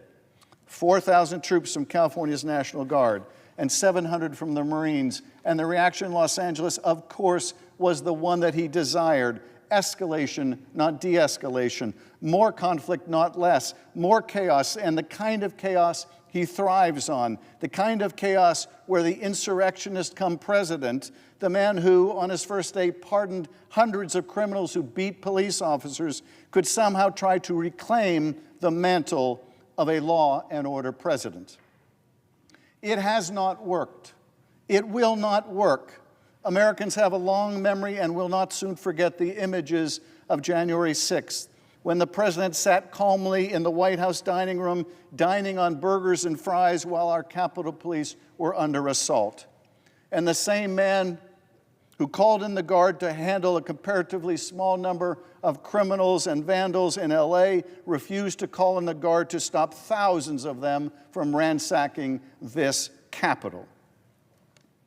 The last time a president called in a National Guard over the objection of the governor of a state was in 1965, when the segregationist governor of Arkansas ignored a ruling of the Supreme Court and refused to integrate the schools in that state. Lyndon Johnson did so to avoid violence and to protect the students trying to attend. Those circumstances could not be more different than today, when our president has called in the Guard knowing it is more likely to provoke violence than to stop it. We must reject any thinking of our cities as a battle space, that our uniformed military is called upon to dominate, a Secretary of Defense once said. At home, he said, we should use our military only when requested to do so, on very rare occasions by state governors. Those are the words of Donald Trump's Secretary of Defense, not Pete Hegseth, of course, not the Fox News version of a defense secretary, and not the Trump defense secretary before him or the one before that. No, those were the words of the first Trump defense secretary, James Mattis, perhaps the only Trump cabinet member in his first term or the present term to leave his office with a stronger reputation than before he arrived. Militarizing our response, Mattis said, sets up a conflict, a false conflict, between the military and civilian society. It erodes the moral ground that ensures a trusted bond between men and women in uniform and the society they are sworn to protect, and of which they themselves are a part. Keeping public order, he said, rests with civilian, state, and local leaders who best understand their communities and are answerable to them. Now in California, we love our National Guard. We revere them as we do the Marines. The Guard is always there when we need them. During fires and floods, after devastating earthquakes, they serve us at home and abroad, always protecting our interests, our lives, our homes, and our freedom. There is a bond between us, a bond of respect, affection, and trust that must not be broken. Donald Trump does not understand this. He cannot understand it any more than he can understand why people choose a life of military service. The man who once called soldiers, sailors, Marines, and airmen who fight and die on our nation's behalf suckers and losers could not possibly understand. Nor does he care about misusing them if it suits his personal or political interests, as his partisan, disrespectful, and inflammatory speech at Fort Bragg makes clear, as does his commandeering of the military for a costly parade to celebrate his birthday this weekend. Now, there is a birthday worth celebrating this weekend, but it is not the president's, and that is the 250th anniversary of the U.S. Army, an army that my father was very proud to serve in. We can and should honor the Army, but a celebration of the vanity of a president who does not himself celebrate the military but only his control over it, that is not a cause for celebration. Our founders understood the need to insulate the military from internal domestic affairs, from the raucous and often divisive nature of the political process, dominated by party or faction. For centuries, too, so has this Congress, prohibiting the use of the military for domestic law enforcement purposes, except for narrow, very narrow circumstances of rebellion and insurrection. This is vital not only for the protection of the country from a man who would abuse the military to become a king, but also to protect the military from the lack of trust that would accompany its subversion to a partisan end. Our country is approaching its 250th birthday. It is worth remembering why we chose to separate ourselves from our British masters. The preamble of the Declaration of Independence is familiar to us all in its poetic recitation of truths that are self-evident. But what has been lost to us over time were the long list of grievances set out in that document, grievances that drove the impetus for revolution. The history of the present King of Great Britain, it reads, is a history of repeated injuries and usurpations. This is what our founders wrote, all having in direct object the establishment of an absolute tyranny over these states. The Declaration provides, in its list of grievances, quote, he has obstructed the administration of justice. He has erected a multitude of new offices and sent hither swarms of officers to harass our people, they enumerated. He has made judges dependent on his will alone, our founders charged. For cutting off trade with all parts of the world, they objected. For depriving us in many cases of the benefits of trial by jury, they declared. For transporting us beyond seas to be tried for pretended offenses, they cited in words all too prescient for today. He has kept among us in times of peace standing armies without the consent of our legislatures, quartering large bodies of armed troops among us. He has affected to render the military independent of and superior to the civil power. All of these grievances, so vivid at the time of revolution, our revolution, are so vivid today. And today they can be distilled into a single image, that of Senator Alex Padilla on the ground, face to the ground, and in handcuffs. If you are looking for an image of our democracy in handcuffs, look no further. America, we have a choice. We can rededicate ourselves to the vision of our founders, one born of struggle against autocracy, one pledged to a form of self-governance that elevated the people over the powerful, that believed we possessed sufficient virtue to be self-governing, that we did not need to be governed by a despot. We can rededicate ourselves to that vision, or we can continue to travel down our present path of incivility, of division, of might, not making right, but making wrong, a celebration not of self-governance, but of self-destruction. I believe in this country. I believe we are a great country because we have always strived to be a good country. I believe in this country because of good people like Alex Padilla. Wonderful people, beautiful people, courageous people, patriotic people.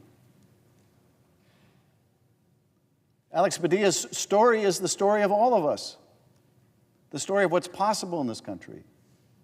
He is a good and decent man. He is a great and capable senator. He deserved better than what he got in that federal building in Los Angeles. The American people deserve better than what he got in the federal building in Los Angeles. Let us remember ourselves. Let us remember who we are. We're the country of Jefferson and of Lincoln and of Washington. We are the country of John Lewis, and we are the country of giants. We stand on their shoulders. We owe our life, our liberty, the opportunity to pursue happiness to their brilliant legacy. We have come to the rescue and liberation of other worlds, of other parts of this globe. We have fought for democracy. We have championed democracy and human rights. We believed in treating others as we would treat ourselves. This is who we are. Alex Padilla face down in a federal building, forced to the ground by agents of the Secretary of Homeland Security. This is not who we are. I can't help but think of the words of my late and wonderful colleague Elijah Cummings, because they have always been such a potent reminder, we are better than this. We are better than this. We are not a country that sends the Marines into a city, not to restore order, but to create disorder. We are a better country than that. We are not a country that needs to have a parade honoring our president, to showcase our military might on his birthday. We are a better country than this. There have been giants who have served in our military. There have been giants that have served in this body. Great people. Come from all different backgrounds. And the strength of this country is that is still so possible. You can come from any beginning and end up here. And we've been a country that has welcomed people from around the world because we've understood they bring their genius and their work ethic and their striving with them, and it has lifted our country forward. We have that beautiful Statue of Liberty, not because we disdain immigrants, not because we view them as a threat, but because we celebrate what they have brought to this country.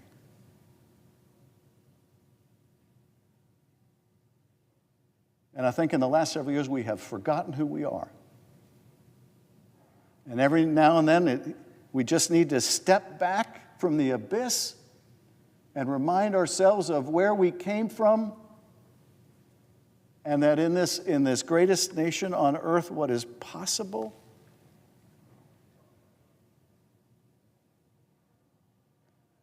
I didn't serve with Alex Padilla in the state legislature and didn't get to serve with him or really get to know him well until I came to this body. And I told my colleagues when I got here, you're all wonderful people, but nobody did better than I did in who I got as my seatmate. And I mean that with all my heart. He is a good and genuine and decent and capable and brilliant man. I'll never forget that image I saw today. Because to me, it's the image of what's best in this country being brought to the ground. And so, Mr. President, I ask every member of this body to think about the legacy we've been charged with protecting and what we're going to do from this day forward to make sure that this incredible experiment in self-governance continues and that we never see an act like we saw 2 hours ago take place again in the United States of America. And, Mr. President, I yield back. Mr. President. Recognize Senator from New Jersey. I just want to first thank my colleague from California for stating it so plain about the character of the individual we're talking about. We have justifiable disagreements in this body. We have strong held beliefs in this body. We have real debates and arguments in this body, but it has been generations and generations and generations since there's been violence in this body. I stand with my back towards the chamber where there was the caning of Sumter during the slavery debates, and a House member came over and beat a United States senator within an inch of his life. You see, there's a decorum here where we have this mutual respect, and we understand that violence is absolutely unacceptable. And if there's anybody that is a man that shows that kind of decency and that kind of peace, my colleague from California put it so plainly. Alex Padilla, like many of my colleagues on the across the aisle, he's one of the people of true character here. And I think that's why today has hurt so many of us personally, is because of what this breach of this body actually means to all of us. We know the dangers of violence in a democracy and the insidiousness that violence presents, or that fear of violent reprisal presents. Jefferson said it so eloquently: when people fear their government, there is tyranny. When the government fears its people, there is liberty. What is so disturbing when you see a member of this body thrown to the floor, a knee on his shoulder, arms being wrenched behind him after he has identified himself as a United States Senator, is literally what Alex Padilla said. I'm going to pull from what I know he's already said publicly, but this is what he also has written privately. Alex Padilla says, if this is what they do to a senator with a question, imagine what they're doing to farm workers, day laborers, cooks, and so many other of the nonviolent immigrants they're targeting. You see, Alex Padilla knows something about this country, which is that we are all, as Martin Luther King so eloquently wrote in those letters from the Birmingham jail, when he was jailed for his nonviolent civil disobedience, what Alex Padilla knows is what King said so eloquently, that we are all caught in an inescapable network of mutuality, tied in a common garment of destiny, that injustice anywhere is a threat to justice everywhere. That when you have a president that so exceeds his constitutional authority that he begins to do things to infringe upon the fundamental rights and securities of other Americans, it's a threat to all Americans. This is why right across the way, I can almost see it looking through these windows, why the Supreme Court, with nominees from both parties, with 3 Donald Trump appointees on it, ruled 9-0 in support of the due process rights of someone in our country that was not even a citizen of this nation. Because of the Constitution using the word any persons, knowing that if you erode the due process rights of anybody in this nation, it's a threat to the due process rights of everyone in this nation. Injustice anywhere is a threat to justice everywhere. Understand what we saw today. A United States Senator forcibly removed from a room in a federal building. A federal official forcibly removed from a federal building after he identified himself as a United States Senator. But after he was out of that building, they did not stop there. They drove our colleague to his knees and then forcibly shoved him upon his face, wrenched his arms behind him. And Alex Padilla writes that if they do that to me, what are they doing to farm workers and cooks and domestics? What are they doing to other people? What does that mean if they're using the violent force of government unjustly against him? This is a breach. This body has not seen such a breach in my lifetime or longer, where the executive has treated an honorable member of this body in this way. That should be enough. But our colleague correctly points out that if we are in an environment where that is happening to a United States senator, what does it say? If the government of the United States is unjustly taking violent action against a United States senator, dear God, what does it mean for other Americans? That's what Alex Padilla asked today. Now, I will tell you this. This is not an isolated incident. That is the challenge. We have already seen the actions taken against a mayor, a local government official, who himself was forcibly handcuffed, dragged into a police vehicle, held for hours as a prisoner And then when he finally got before a judge, that judge reprimanded this administration for an abuse of their power. Alex Padilla sees this with the violation of the due process rights of individuals going on in this country. Alex Padilla has seen this with a mayor in America unjustly incarcerated, handcuffed, held. This is the challenge we have in this moment. I love this quote by my favorite author, James Baldwin, who wrote this letter the night that authorities came and arrested Angela Davis. He said, "If they come for you in the morning, then they will come for me at night. If they come for you at the morning, then they will come for me at night." This administration, in its abuse of power, in the audacity of handcuffing, of violently assaulting, of forcibly pushing to his knees and onto his stomach a United States senator, what does that say? We all gather right there as senators to raise our hand and swear our oath to uphold the Constitution. But we're not the only ones. Members of the Supreme Court do that. They're not the only ones with members of this body. Administrative officials do that as well. We are bound by the laws of this land.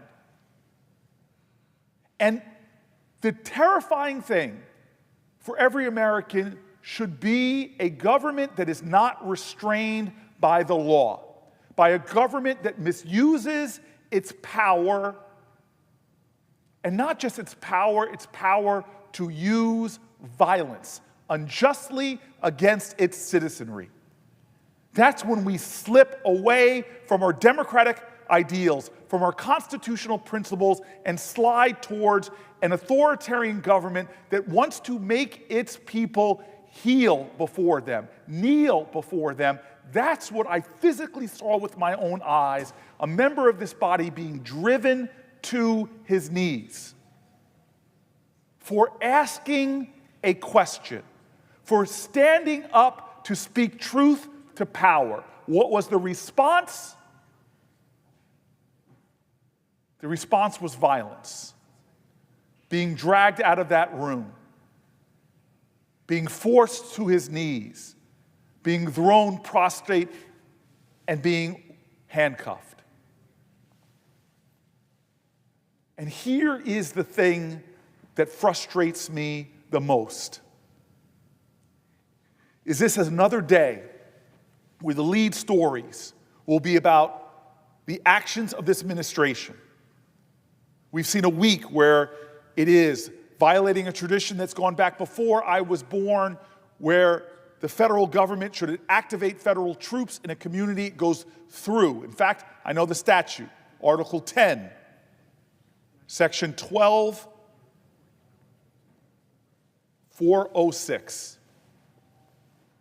that they should go through the governors, work in coordination with them. But no, this was a provocative incident of moving military troops at the expense of taxpayers into a community where even the leader of the police department says this is wrong.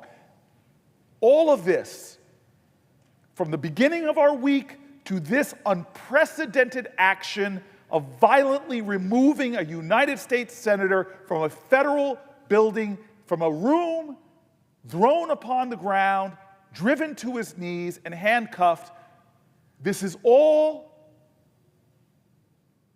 purposefully being done in our country by a president that has a different view of his authorities as president. That if a judge criticizes him, he believes it is wrong. He drew reprimand from the Supreme Court for his calling out justices whose opinions he disagrees with. This is a president that doesn't believe in the checks and balances of our Constitution. But the frustrating thing about all of this is it is distracting us.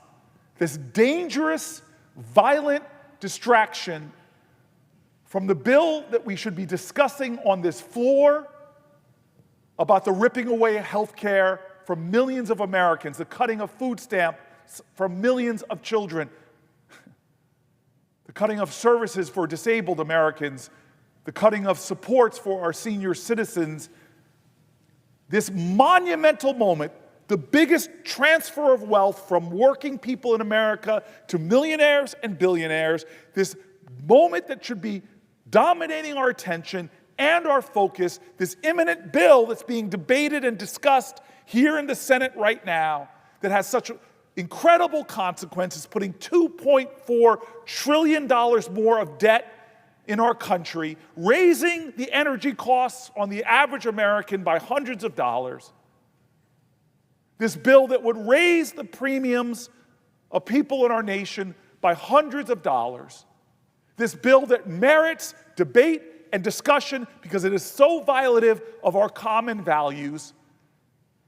This bill that takes food away from the hungry, health care away from the sick, that takes working people and makes their challenges harder, all to give more tax cuts to billionaires and drives up our deficit by the trillions. That should be the central conversation in our country. But this president, almost as if he knows the unpopularity of his bill, the betrayal of his bill, is misusing, abusing his powers, and trying to change the conversation in the most despicable of ways. Abusing his authority, treading on our traditions, violating our Constitution, and now perhaps one of the greatest violent assaults on a member of this body by the executive. This is not metaphorical, this is literal. A member of this body, after identifying himself, physically and forcibly dragged out of a room in a federal building. Then, when the doors were closed, you can see it on the camera, the federal government, the executive branch, taking a member of this body, a member of the United States Senate, a co-equal branch of our government, and driving that man to his knees, slamming him upon his face, wrenching his arms behind his back. That's what we're talking about in this body right now. This is a dangerous time in America. When the president from the Oval Office says, almost daringly, "Do not protest my parade," warns people about protests. And this is the thing that the president of the United States doesn't understand about this country. When a president is violating norms and traditions, violating our Constitution, dissent is not unpatriotic. Protest is not un-American. Silence is unpatriotic. This is a time where protest is justified. Peaceful protest is necessary and vital. This is a time where speaking up and exercising your constitutional principles, like freedom of speech, like freedom of assembly, like the right to petition your government, is demanded by our democracy. When you have a president that so flagrantly violates the checks and balances, so much so that their authorities today kept a senator from stepping forward and asking questions to an executive official, and is met by violence. This is exactly the time that our founders saw that we must stand up and speak up and protest peacefully and let our voices be heard, because silence in a time like this is complicity. And my colleagues on the other side of the aisle have to see this. It doesn't take that much mental acuity to understand that if this was the Biden administration or the Obama administration and an official used their security detail to put another person in this body, to put a senator from the other side of the aisle on their knees and in handcuffs, we would see outrage. This is not about left or right. This is about right or wrong. And today we saw a deep, grave wrong heaped upon not just this body, but as Alex Padilla wrote so eloquently, upon the ideals. Because if you could do this to a United States senator, then you can do it to another American.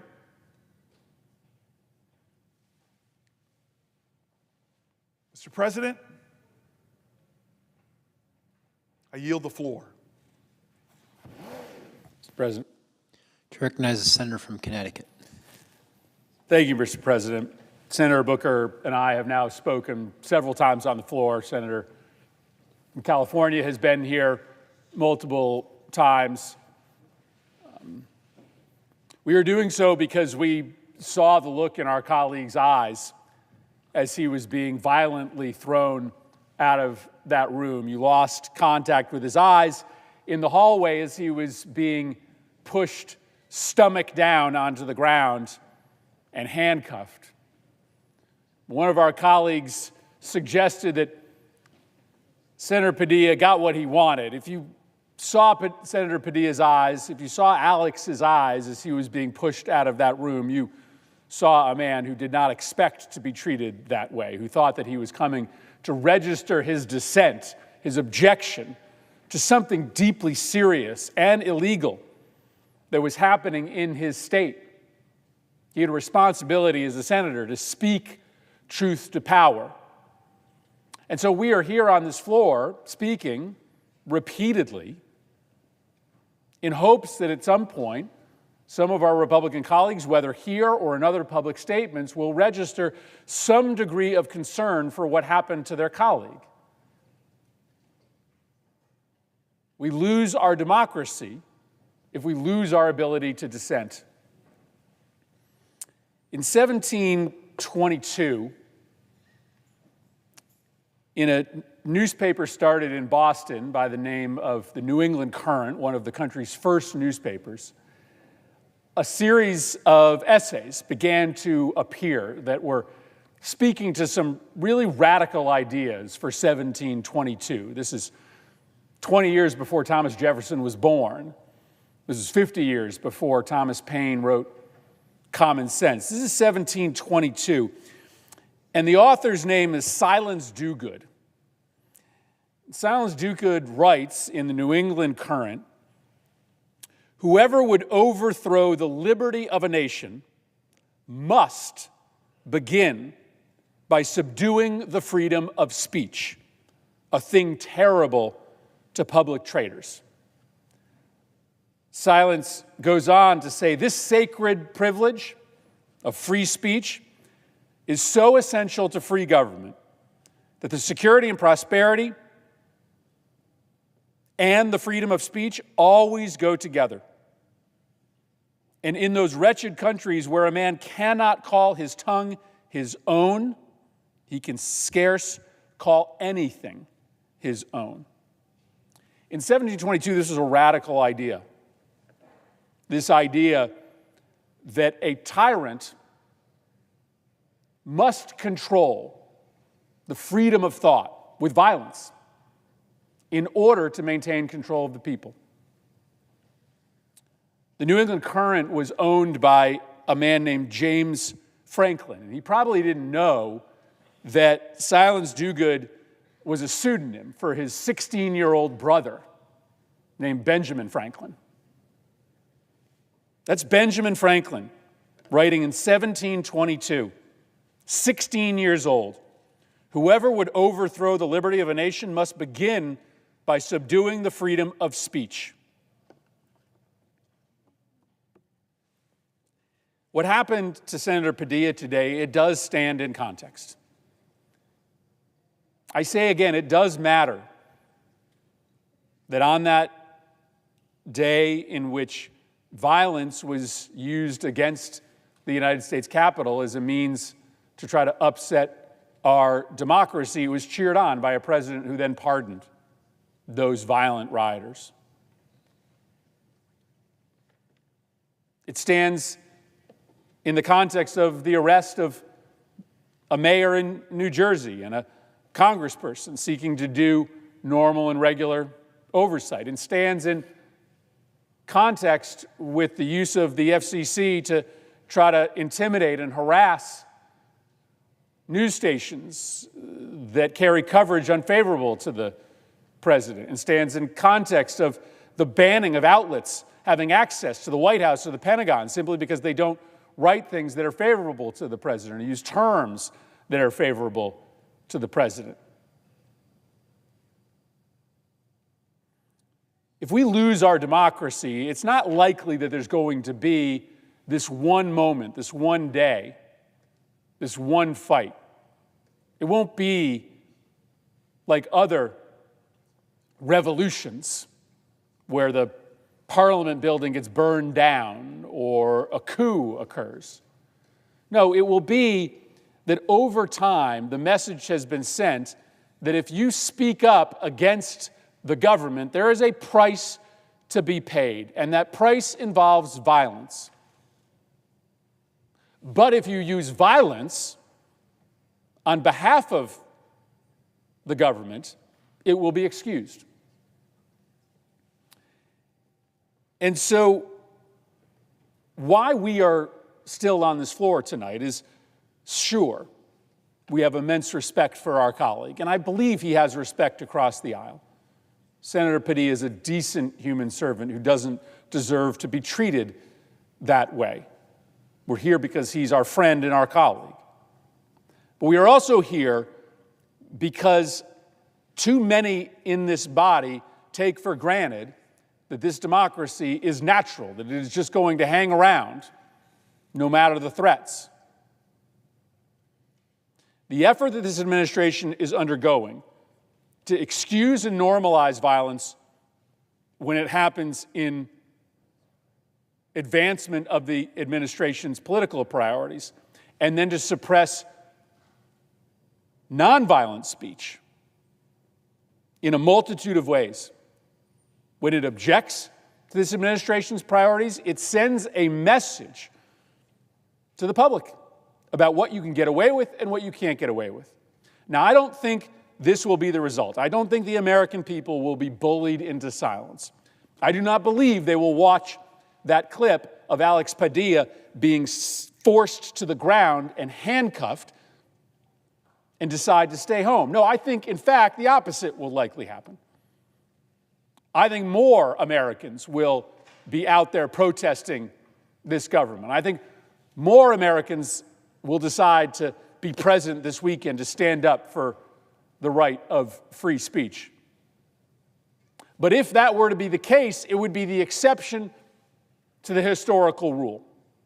Because in most countries, when a ruler uses violence in order to suppress dissent, it works.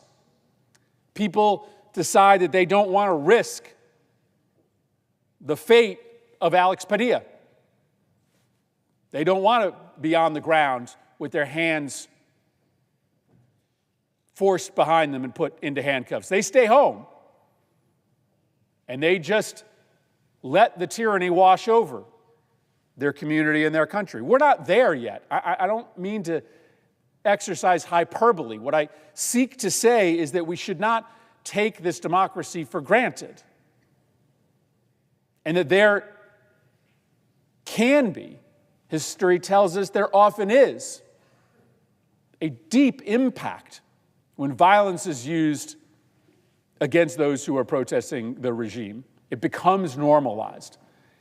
And it ends up scaring many people into a descent away from civic participation. And that is where our democracy dies. This sacred privilege, the privilege of free speech, the privilege to protest your government, says 16-year-old Benjamin Franklin, is so essential to free government that the security of prosperity and the freedom of speech always go together. Men cannot be prosperous, he says, without having access to the freedom of expression. Senator Padilla was doing his job. Sure, you can decide that he was being disrespectful but that's not illegal. You could decide that he, in the alternative, should have waited until the press conference is over, but nothing he did warranted the treatment he got. And when you stand it side by side with the pardoning of the January 6th protesters, the attempt to bully the free press into towing the administration's line, the deployment of the National Guard and the Marines to a protest in California that was largely peaceful and basically just encompassed 1 or 2 square blocks, nobody mistakes what that agenda is about. That agenda is about trying to bully the American people into silence. And once again, the first several comments from our colleagues justifying the handcuffing and violence to Senator Padilla simply because they believe he was disrespectful paints a really dangerous picture of where we're heading. Senator Booker is right. The focus should be on the violence that's being done to the American people's health care right now. We're debating a bill right now as we speak to rip health care away from upwards of 15 million Americans. That's extraordinary. That's a healthcare catastrophe. That's not just 15 million people losing their health care. That's hospitals, drug treatment centers, health clinics shutting down when you pull almost $1 trillion out of the Medicaid system.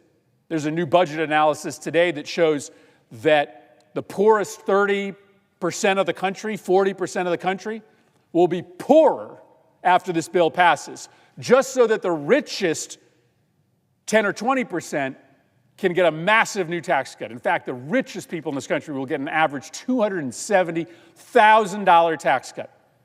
Literally a transfer of wealth from the poorest people in this country. People who are working minimum wage jobs are going to be poorer after having passed this bill in order to enrich the folks who are doing super well. And we're going to add $3 trillion to the deficit. Just going to put it on our kids' credit card.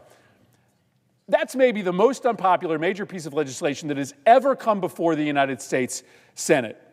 That's an agenda that you probably can only impose on the nation by force. By force. Because if people have the right to protest, if they have the ability to stand up to the most massive transfer of wealth from the poor and the middle class to the rich in the history of the country, it might not pass. That protest movement might be big enough in order to change the minds of enough members of this body so that that agenda might pass. It may be that that bill is so unpopular that the only way that you can get it to pass is by using violence and the threat of violence to suppress protest and free speech. So we are still here hours after this incident because we care about our colleague, because we believe this is ultimately going to do immense damage to this institution that we love. I've done hard work with many of my Republican colleagues. I deeply care about many of my Republican colleagues. I don't know all of them well, but I know enough of them to know that there are patriots, there are people who believe that America matters more than our party.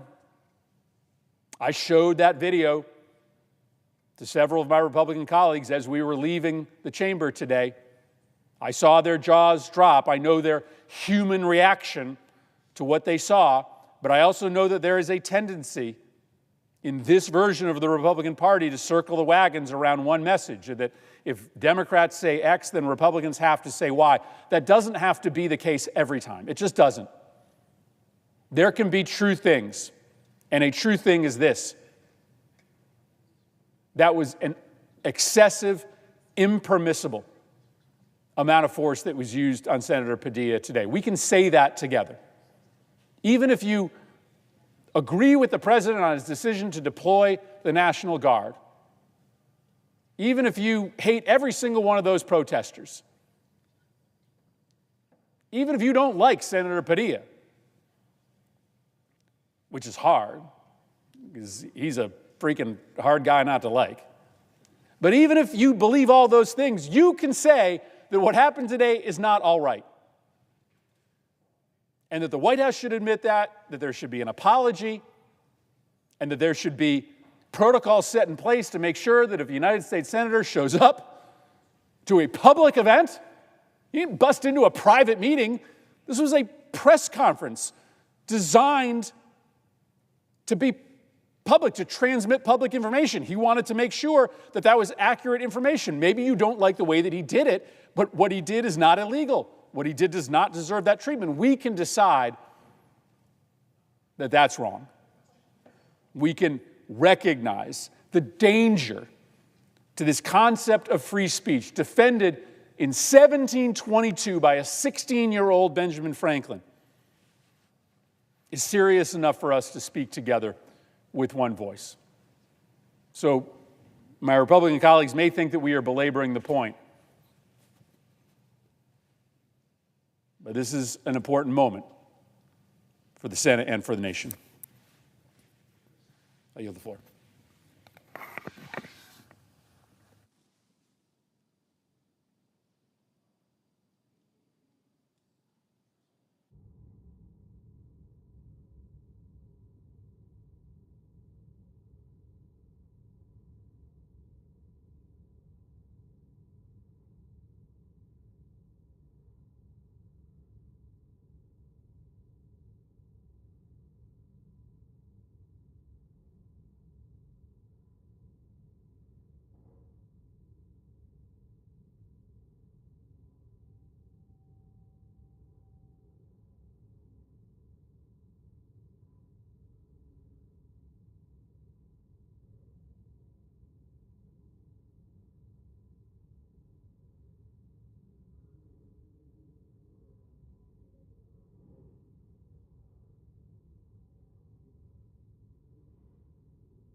Mr. President. To recognize the senator from New Jersey. I'm grateful for the recognition. I know we have been talking here now for quite some time about an incident that's unprecedented.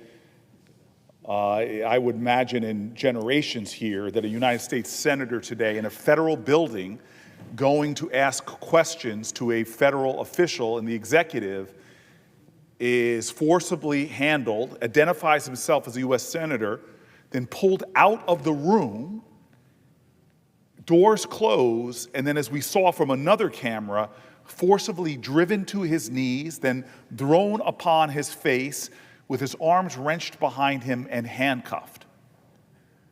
It is such a breach to have one of our members of this body treated in such a way for, as one of the officials from the Department of Homeland Security says, for being disrespectful and performative. Well, if that is a reason for people to be thrown on the ground, forcibly handcuffed, most of this body would have had that experience. This is something far more serious when we see that oversteps of power. Now, I have seen this with LaMonica MacGyver doing her oversight authority, being caught up in a storm of officials going to arrest a mayor who then, the judge said, clearly was wrongfully arrested. We've seen this in the overstepping of the bounds of propriety, but this act of violence against a member of this body demands a response. Now, we have seen what happens when government abuses their power when they engage in violent actions against their citizenry. Indeed, we have seen this in its extreme cases time and time again throughout our history, unfortunately. In the labor movement, in the suffrage movement, in the civil rights movement. We know that when state officials in Alabama met John Lewis and marchers across the Edmund Pettus Bridge, and they were met with such violence, the intention there was to suppress our freedoms. We are in a time now where we're seeing protests planned all across the United States of America, hundreds of protests coming this weekend. And as Alex Padilla himself has asked, if they can do this to a United States senator, what does that say to the average American who wants to exercise their constitutionally protected rights to protest, to petition their government, to speak up? More than this, Alex Padilla in this body has come in a very unusual way. He is the son of Mexican immigrants, a short order cook, and a woman who cleaned homes. In this environment where we have seen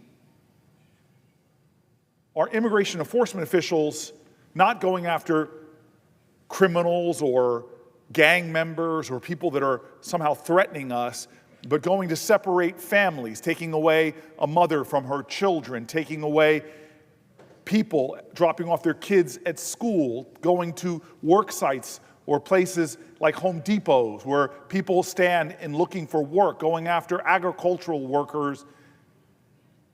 This is a moment where we see good faith people peacefully protesting and having the courage to stand up to the most powerful person in the world, the President of the United States. But yet again, we see an example where that president is willing to abuse their authority in an act that is sure to be an attempt at intimidation. If Alex Padilla, a United States senator, can be dragged from a room in a federal building for asking questions, thrown upon the ground and handcuffed, what does it say to the traditions in our nation that are one of the reasons why we are all here? Because our government does have its limits. It's not unchecked power. The president is not the king. Insulting him is not a within the chamber. I remember when a South Carolina congressman heckled the president of the United States. I heard it in one of Trump's addresses, people yelling things at the president. Is that, in a democracy, sufficient provocation to arrest senators or congresspeople who are quote-unquote disrespectful, as Alex Padilla was accused of being, as if that's a justification to be thrown upon the ground, violently handcuffed? We have certain exalted ideals and principles in a democracy. In fact, fundamental to our democracy, written in our founding documents, over 200 years old, were this ideal of certain inalienable rights to the people. Our Bill of Rights enshrines, before even the ratification of our Constitution by states, it was demanded that we have a Bill of Rights that guarantees certain principles before a government. Our design of our government was to provide checks and balances because of how much our founders feared excesses and abuses of power. These are constitutional principles now that today, in the most dramatic of fashion, are under attack. We as a nation have elevated the ideals of the ability of American citizens to speak truth to power, to protest, to stand peacefully and forcibly in defiance of abuses of power. And today, in this body of 100, we have seen one of our members, the son of Mexican immigrants, the son of a short-order cook, and a woman who cleaned houses in the most noble of fashions, who invested themselves in our common dream, who invested themselves in our ideals, who raised an extraordinary young man who has lived his life in service of others, starting in Los Angeles, starting as a city council person in that very city, a graduate of MIT, face an indignity and an assault and violence that should not be tolerated on anybody in this body, that is an executive overreach by the President of the United States. And it is happening within a pattern of conduct. A mayor in Newark arrested, rebuked by a judge that the authorities of the executive were overstepped. LaMonica MacGyver, a congresswoman, brought up on charges as she was caught in a storm of officials rushing to wrongfully arrest that mayor who is now suing for that wrongful arrest. We see time and time again a pattern being created of an executive overstepping its authority, and in this case, using violence against an American citizen who also happens to be a member of this body, a United States Senator. I have strong concerns about the fear and intimidation that this president seeks to create in our society. The fear and intimidation of a president that seems to equate defiance, dissent, and protest with somehow being unpatriotic or being un-American. Well, leader after leader in our history says that when there is injustice, when there are abuses of power, when there is a federal government overstepping its bounds, it is incumbent upon the citizenry of the United States of America not to be complicit, not to be silent, not to do anything. In this nation, we breed strong voices that know that the true checks of the power of the executive are not just the judicial branch and the Congress. The true checks on abuses of power will always be the power of the people.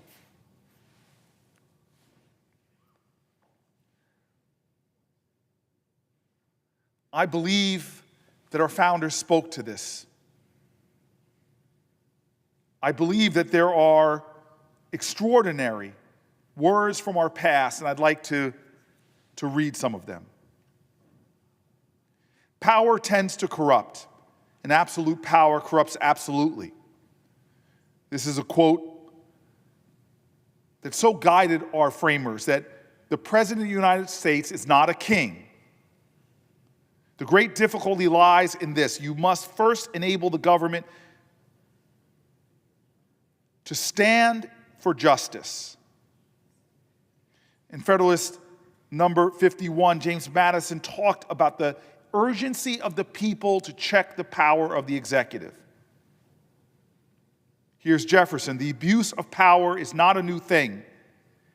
It is the consequence of power itself. Jefferson suggesting the urgency for us as a citizenry to be vigilant against the abuses of power. As I've said already, the words of Jefferson: when the government fears the people, there is liberty. When the people fear the government, there is tyranny. Donald Trump seems to want to make protesters afraid of him, dissenters afraid of him, those who disagree with him afraid of him. He seems to want to have law firms come to heel because of his threats to their financial well-being, wants to make universities come to heel because of their fears of losing federal grants. These are signs not of a healthy democracy, but one under assault. Another quote, emergencies have always been the pretext upon which the safeguards of individual liberty have been eroded. A president that tries to precipitate a crisis or make people believe that there is a crisis in Los Angeles, one that cannot be handled by the local police, the city police, the county police, and in the farce of some serious emergency sends in federal troops. This is a president that is abusing our traditions. And as we saw today, a president whose administration, in my lifetime, took the first violent action against a member of this body who was standing up to ask questions. I quote George Washington, "If men are to be precluded from offering their sentiments on a matter which may involve the most serious and alarming consequences that can invite the consideration of mankind, reason is of no use to us. The freedom of speech may be taken away, and dumb and silent we may be led like sheep to slaughter." That's how important our first president thought of as the ability for the people of this country to stand up and speak truth to power, the right to free speech, the right to petition your government, the right to assemble. These are vaunted, sacred principles in this country. And today, if those principles are stripped from a United States senator in their own state, in a federal building, if a United States senator cannot exercise their right of speech, their right to question their government, the right to provide checks and balances, even after they've identified themselves, they are forcibly removed from a room in that federal building, forced to kneel, and then thrown upon their face, then having their arms wrenched behind their back and handcuffed. As Alex Padilla said, if they are doing that to me, just imagine what they are doing to laborers and farm workers and others that do not have the stature of this office. What will this body do? This is the test before us right now. What will this body do? Where are the voices of our colleagues on the other side of the aisle? True tests of leadership are not easy. To stand in a storm, to stand for principle against politics, to stand for patriotism against partisanship, to stand up for what is right. That is what this moment calls. For us to normalize what we saw today, normalize a U.S. senator being violently grabbed and handcuffed with no charges filed. If we say nothing now, our silence is complicity in that behavior by the executive. It is an erosion of our democracy, of our principles. I heard the authors of this book, How Democracies Die, speak with fear and worry about our current state of affairs in America. And one of the principles that they pointed to, one of the signs that they pointed to about a democracy in peril was violence. But it wasn't violence of political sectarian nature. Yes, that is part of it. But the worst type of violence that shows the erosion of a democracy is when the state itself uses violence unjustly against its citizenship, against its citizenry. That was the horrors of Donald Trump pardoning people that beat police officers in this building. The horrors to me was not the presidential pardon power. The horrors to me was that the very people who beat into submission police officers in order to unjustly install a president, in order to prevent the peaceful transfer of power, that very same president was saying, hey, it's all right, I'm going to call you patriots and absolve you of your convictions by a jury of your peers. Some of you who even pled guilty to your crimes, I'm going to say that that is all forgiven.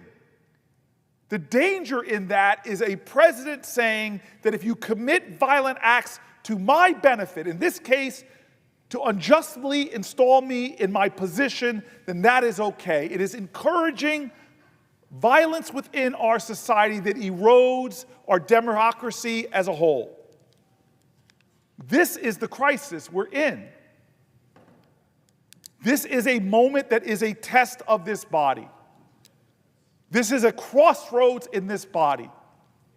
A member of this body in a federal building trying to ask questions to a federal official after identifying themselves faced violence from his government that tried to silence him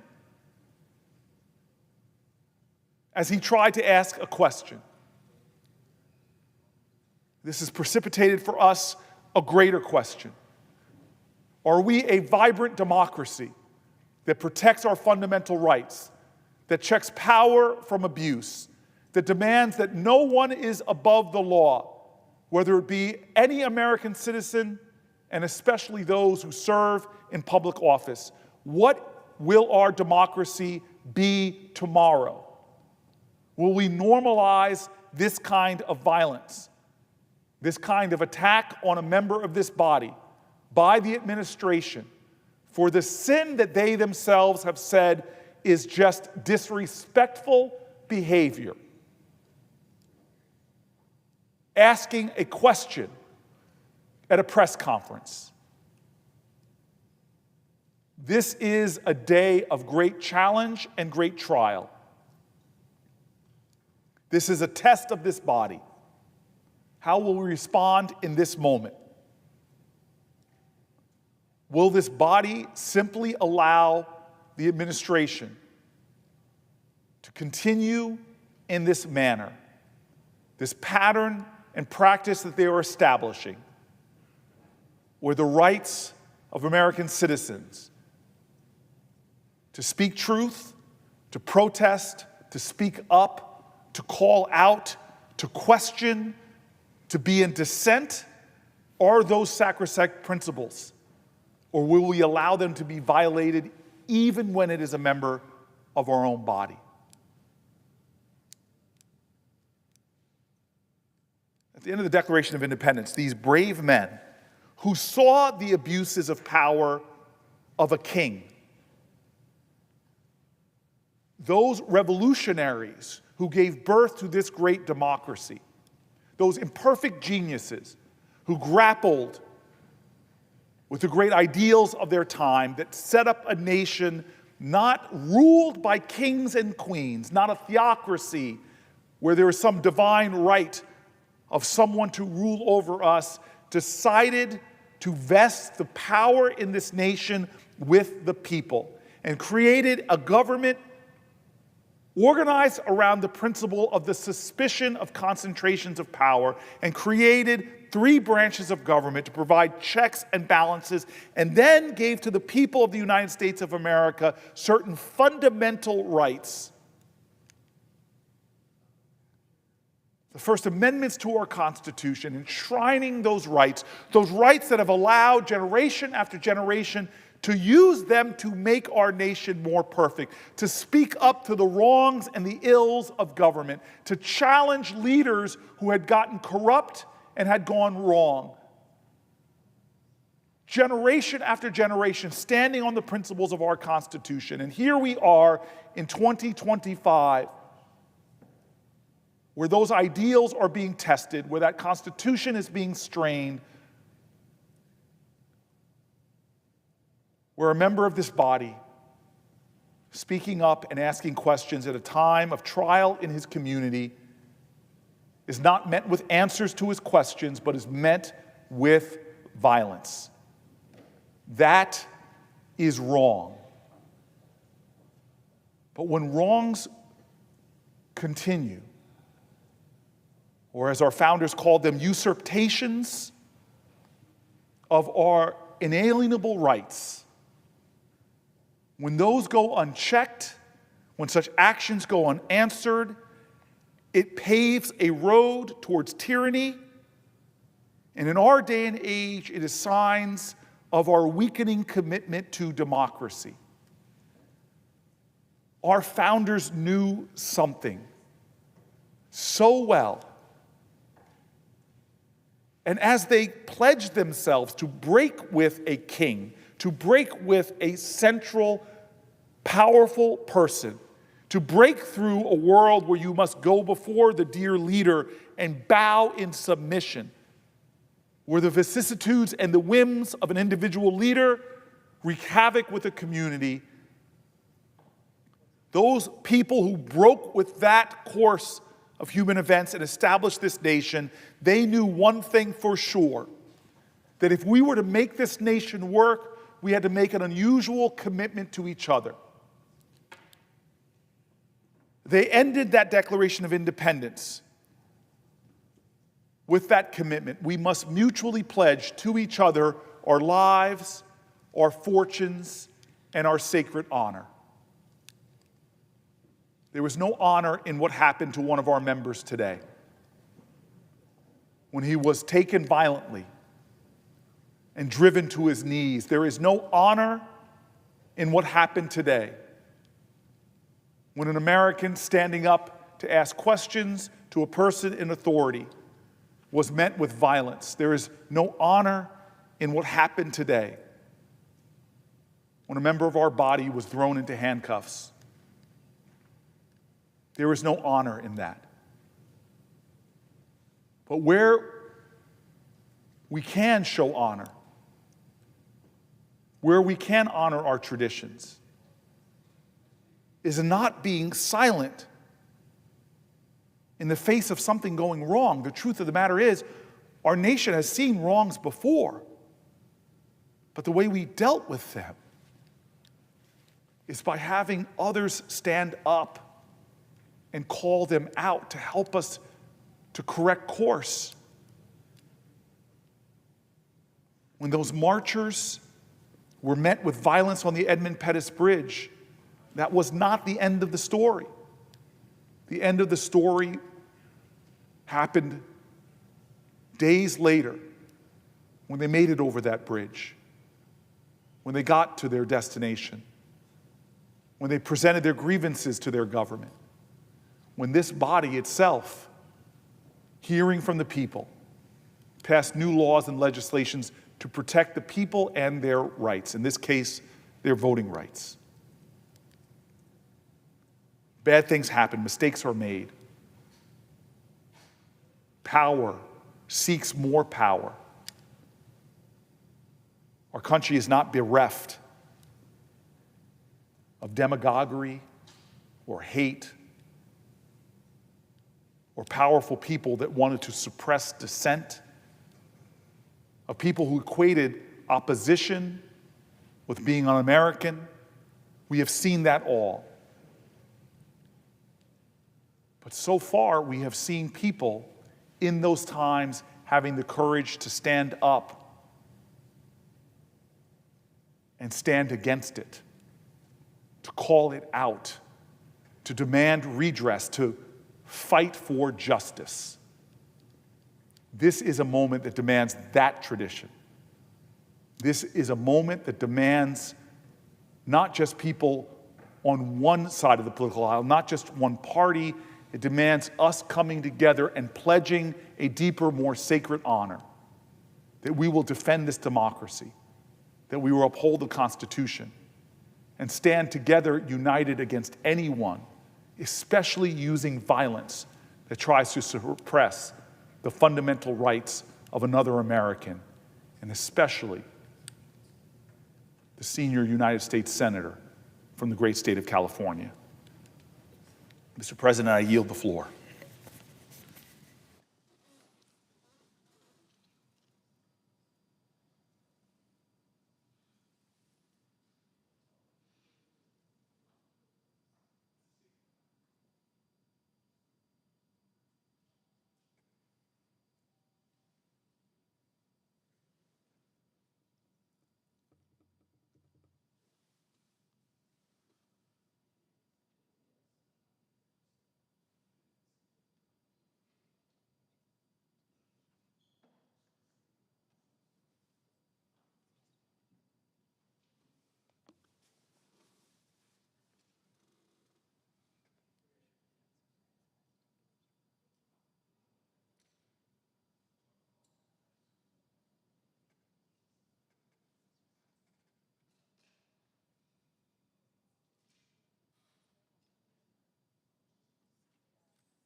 Mr. President.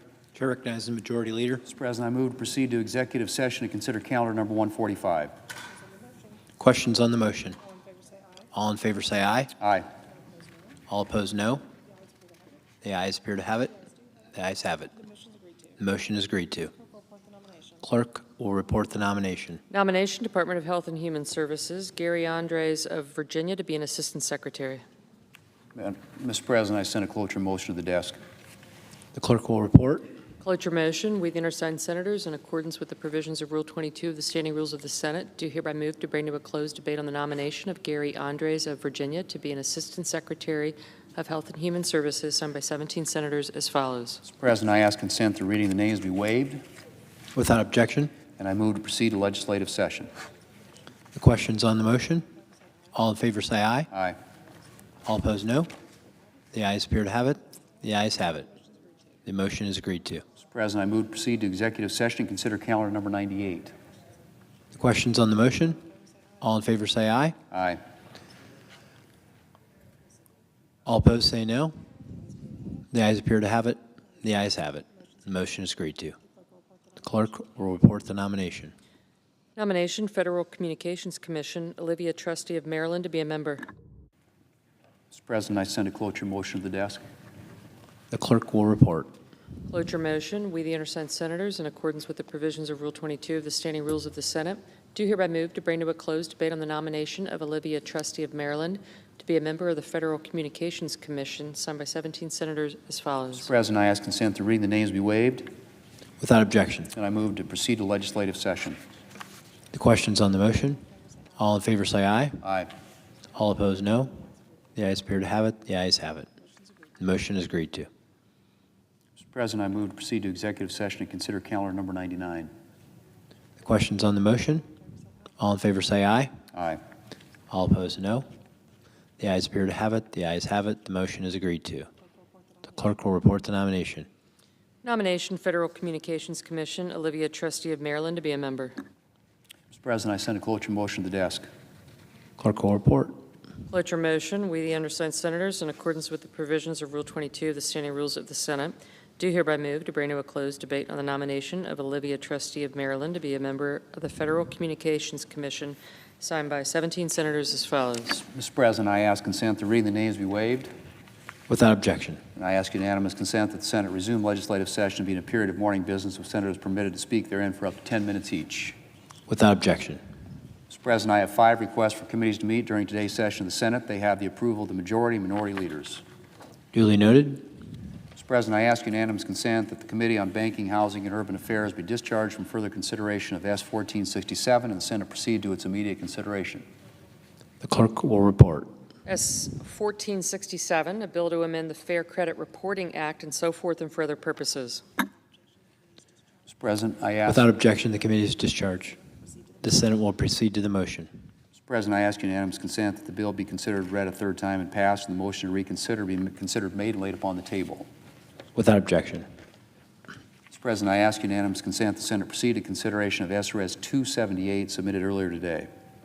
The clerk will report. Senate Resolution 278, condemning the violent anti-Semitic attack in Boulder, Colorado, and expressing support for the survivors and their families. Without objection, the Senate will proceed to the motion. Mr. President, I ask unanimous consent the resolution be agreed to, the preamble be agreed to, and that the motion to reconsider be considered made and laid upon the table with no intervening action or debate. Without objection. Mr. President, I ask unanimous consent that when the Senate completes its business today, it stand adjourned until 4 p.m. on Monday, June 16th, that following the prayer and pledge, the journal proceedings be approved today, the morning hour be deemed expired, the time for the 2 leaders be reserved for their use later in the day, and the Senate be in a period of morning business with senators permitted to speak therein for up to 10 minutes each.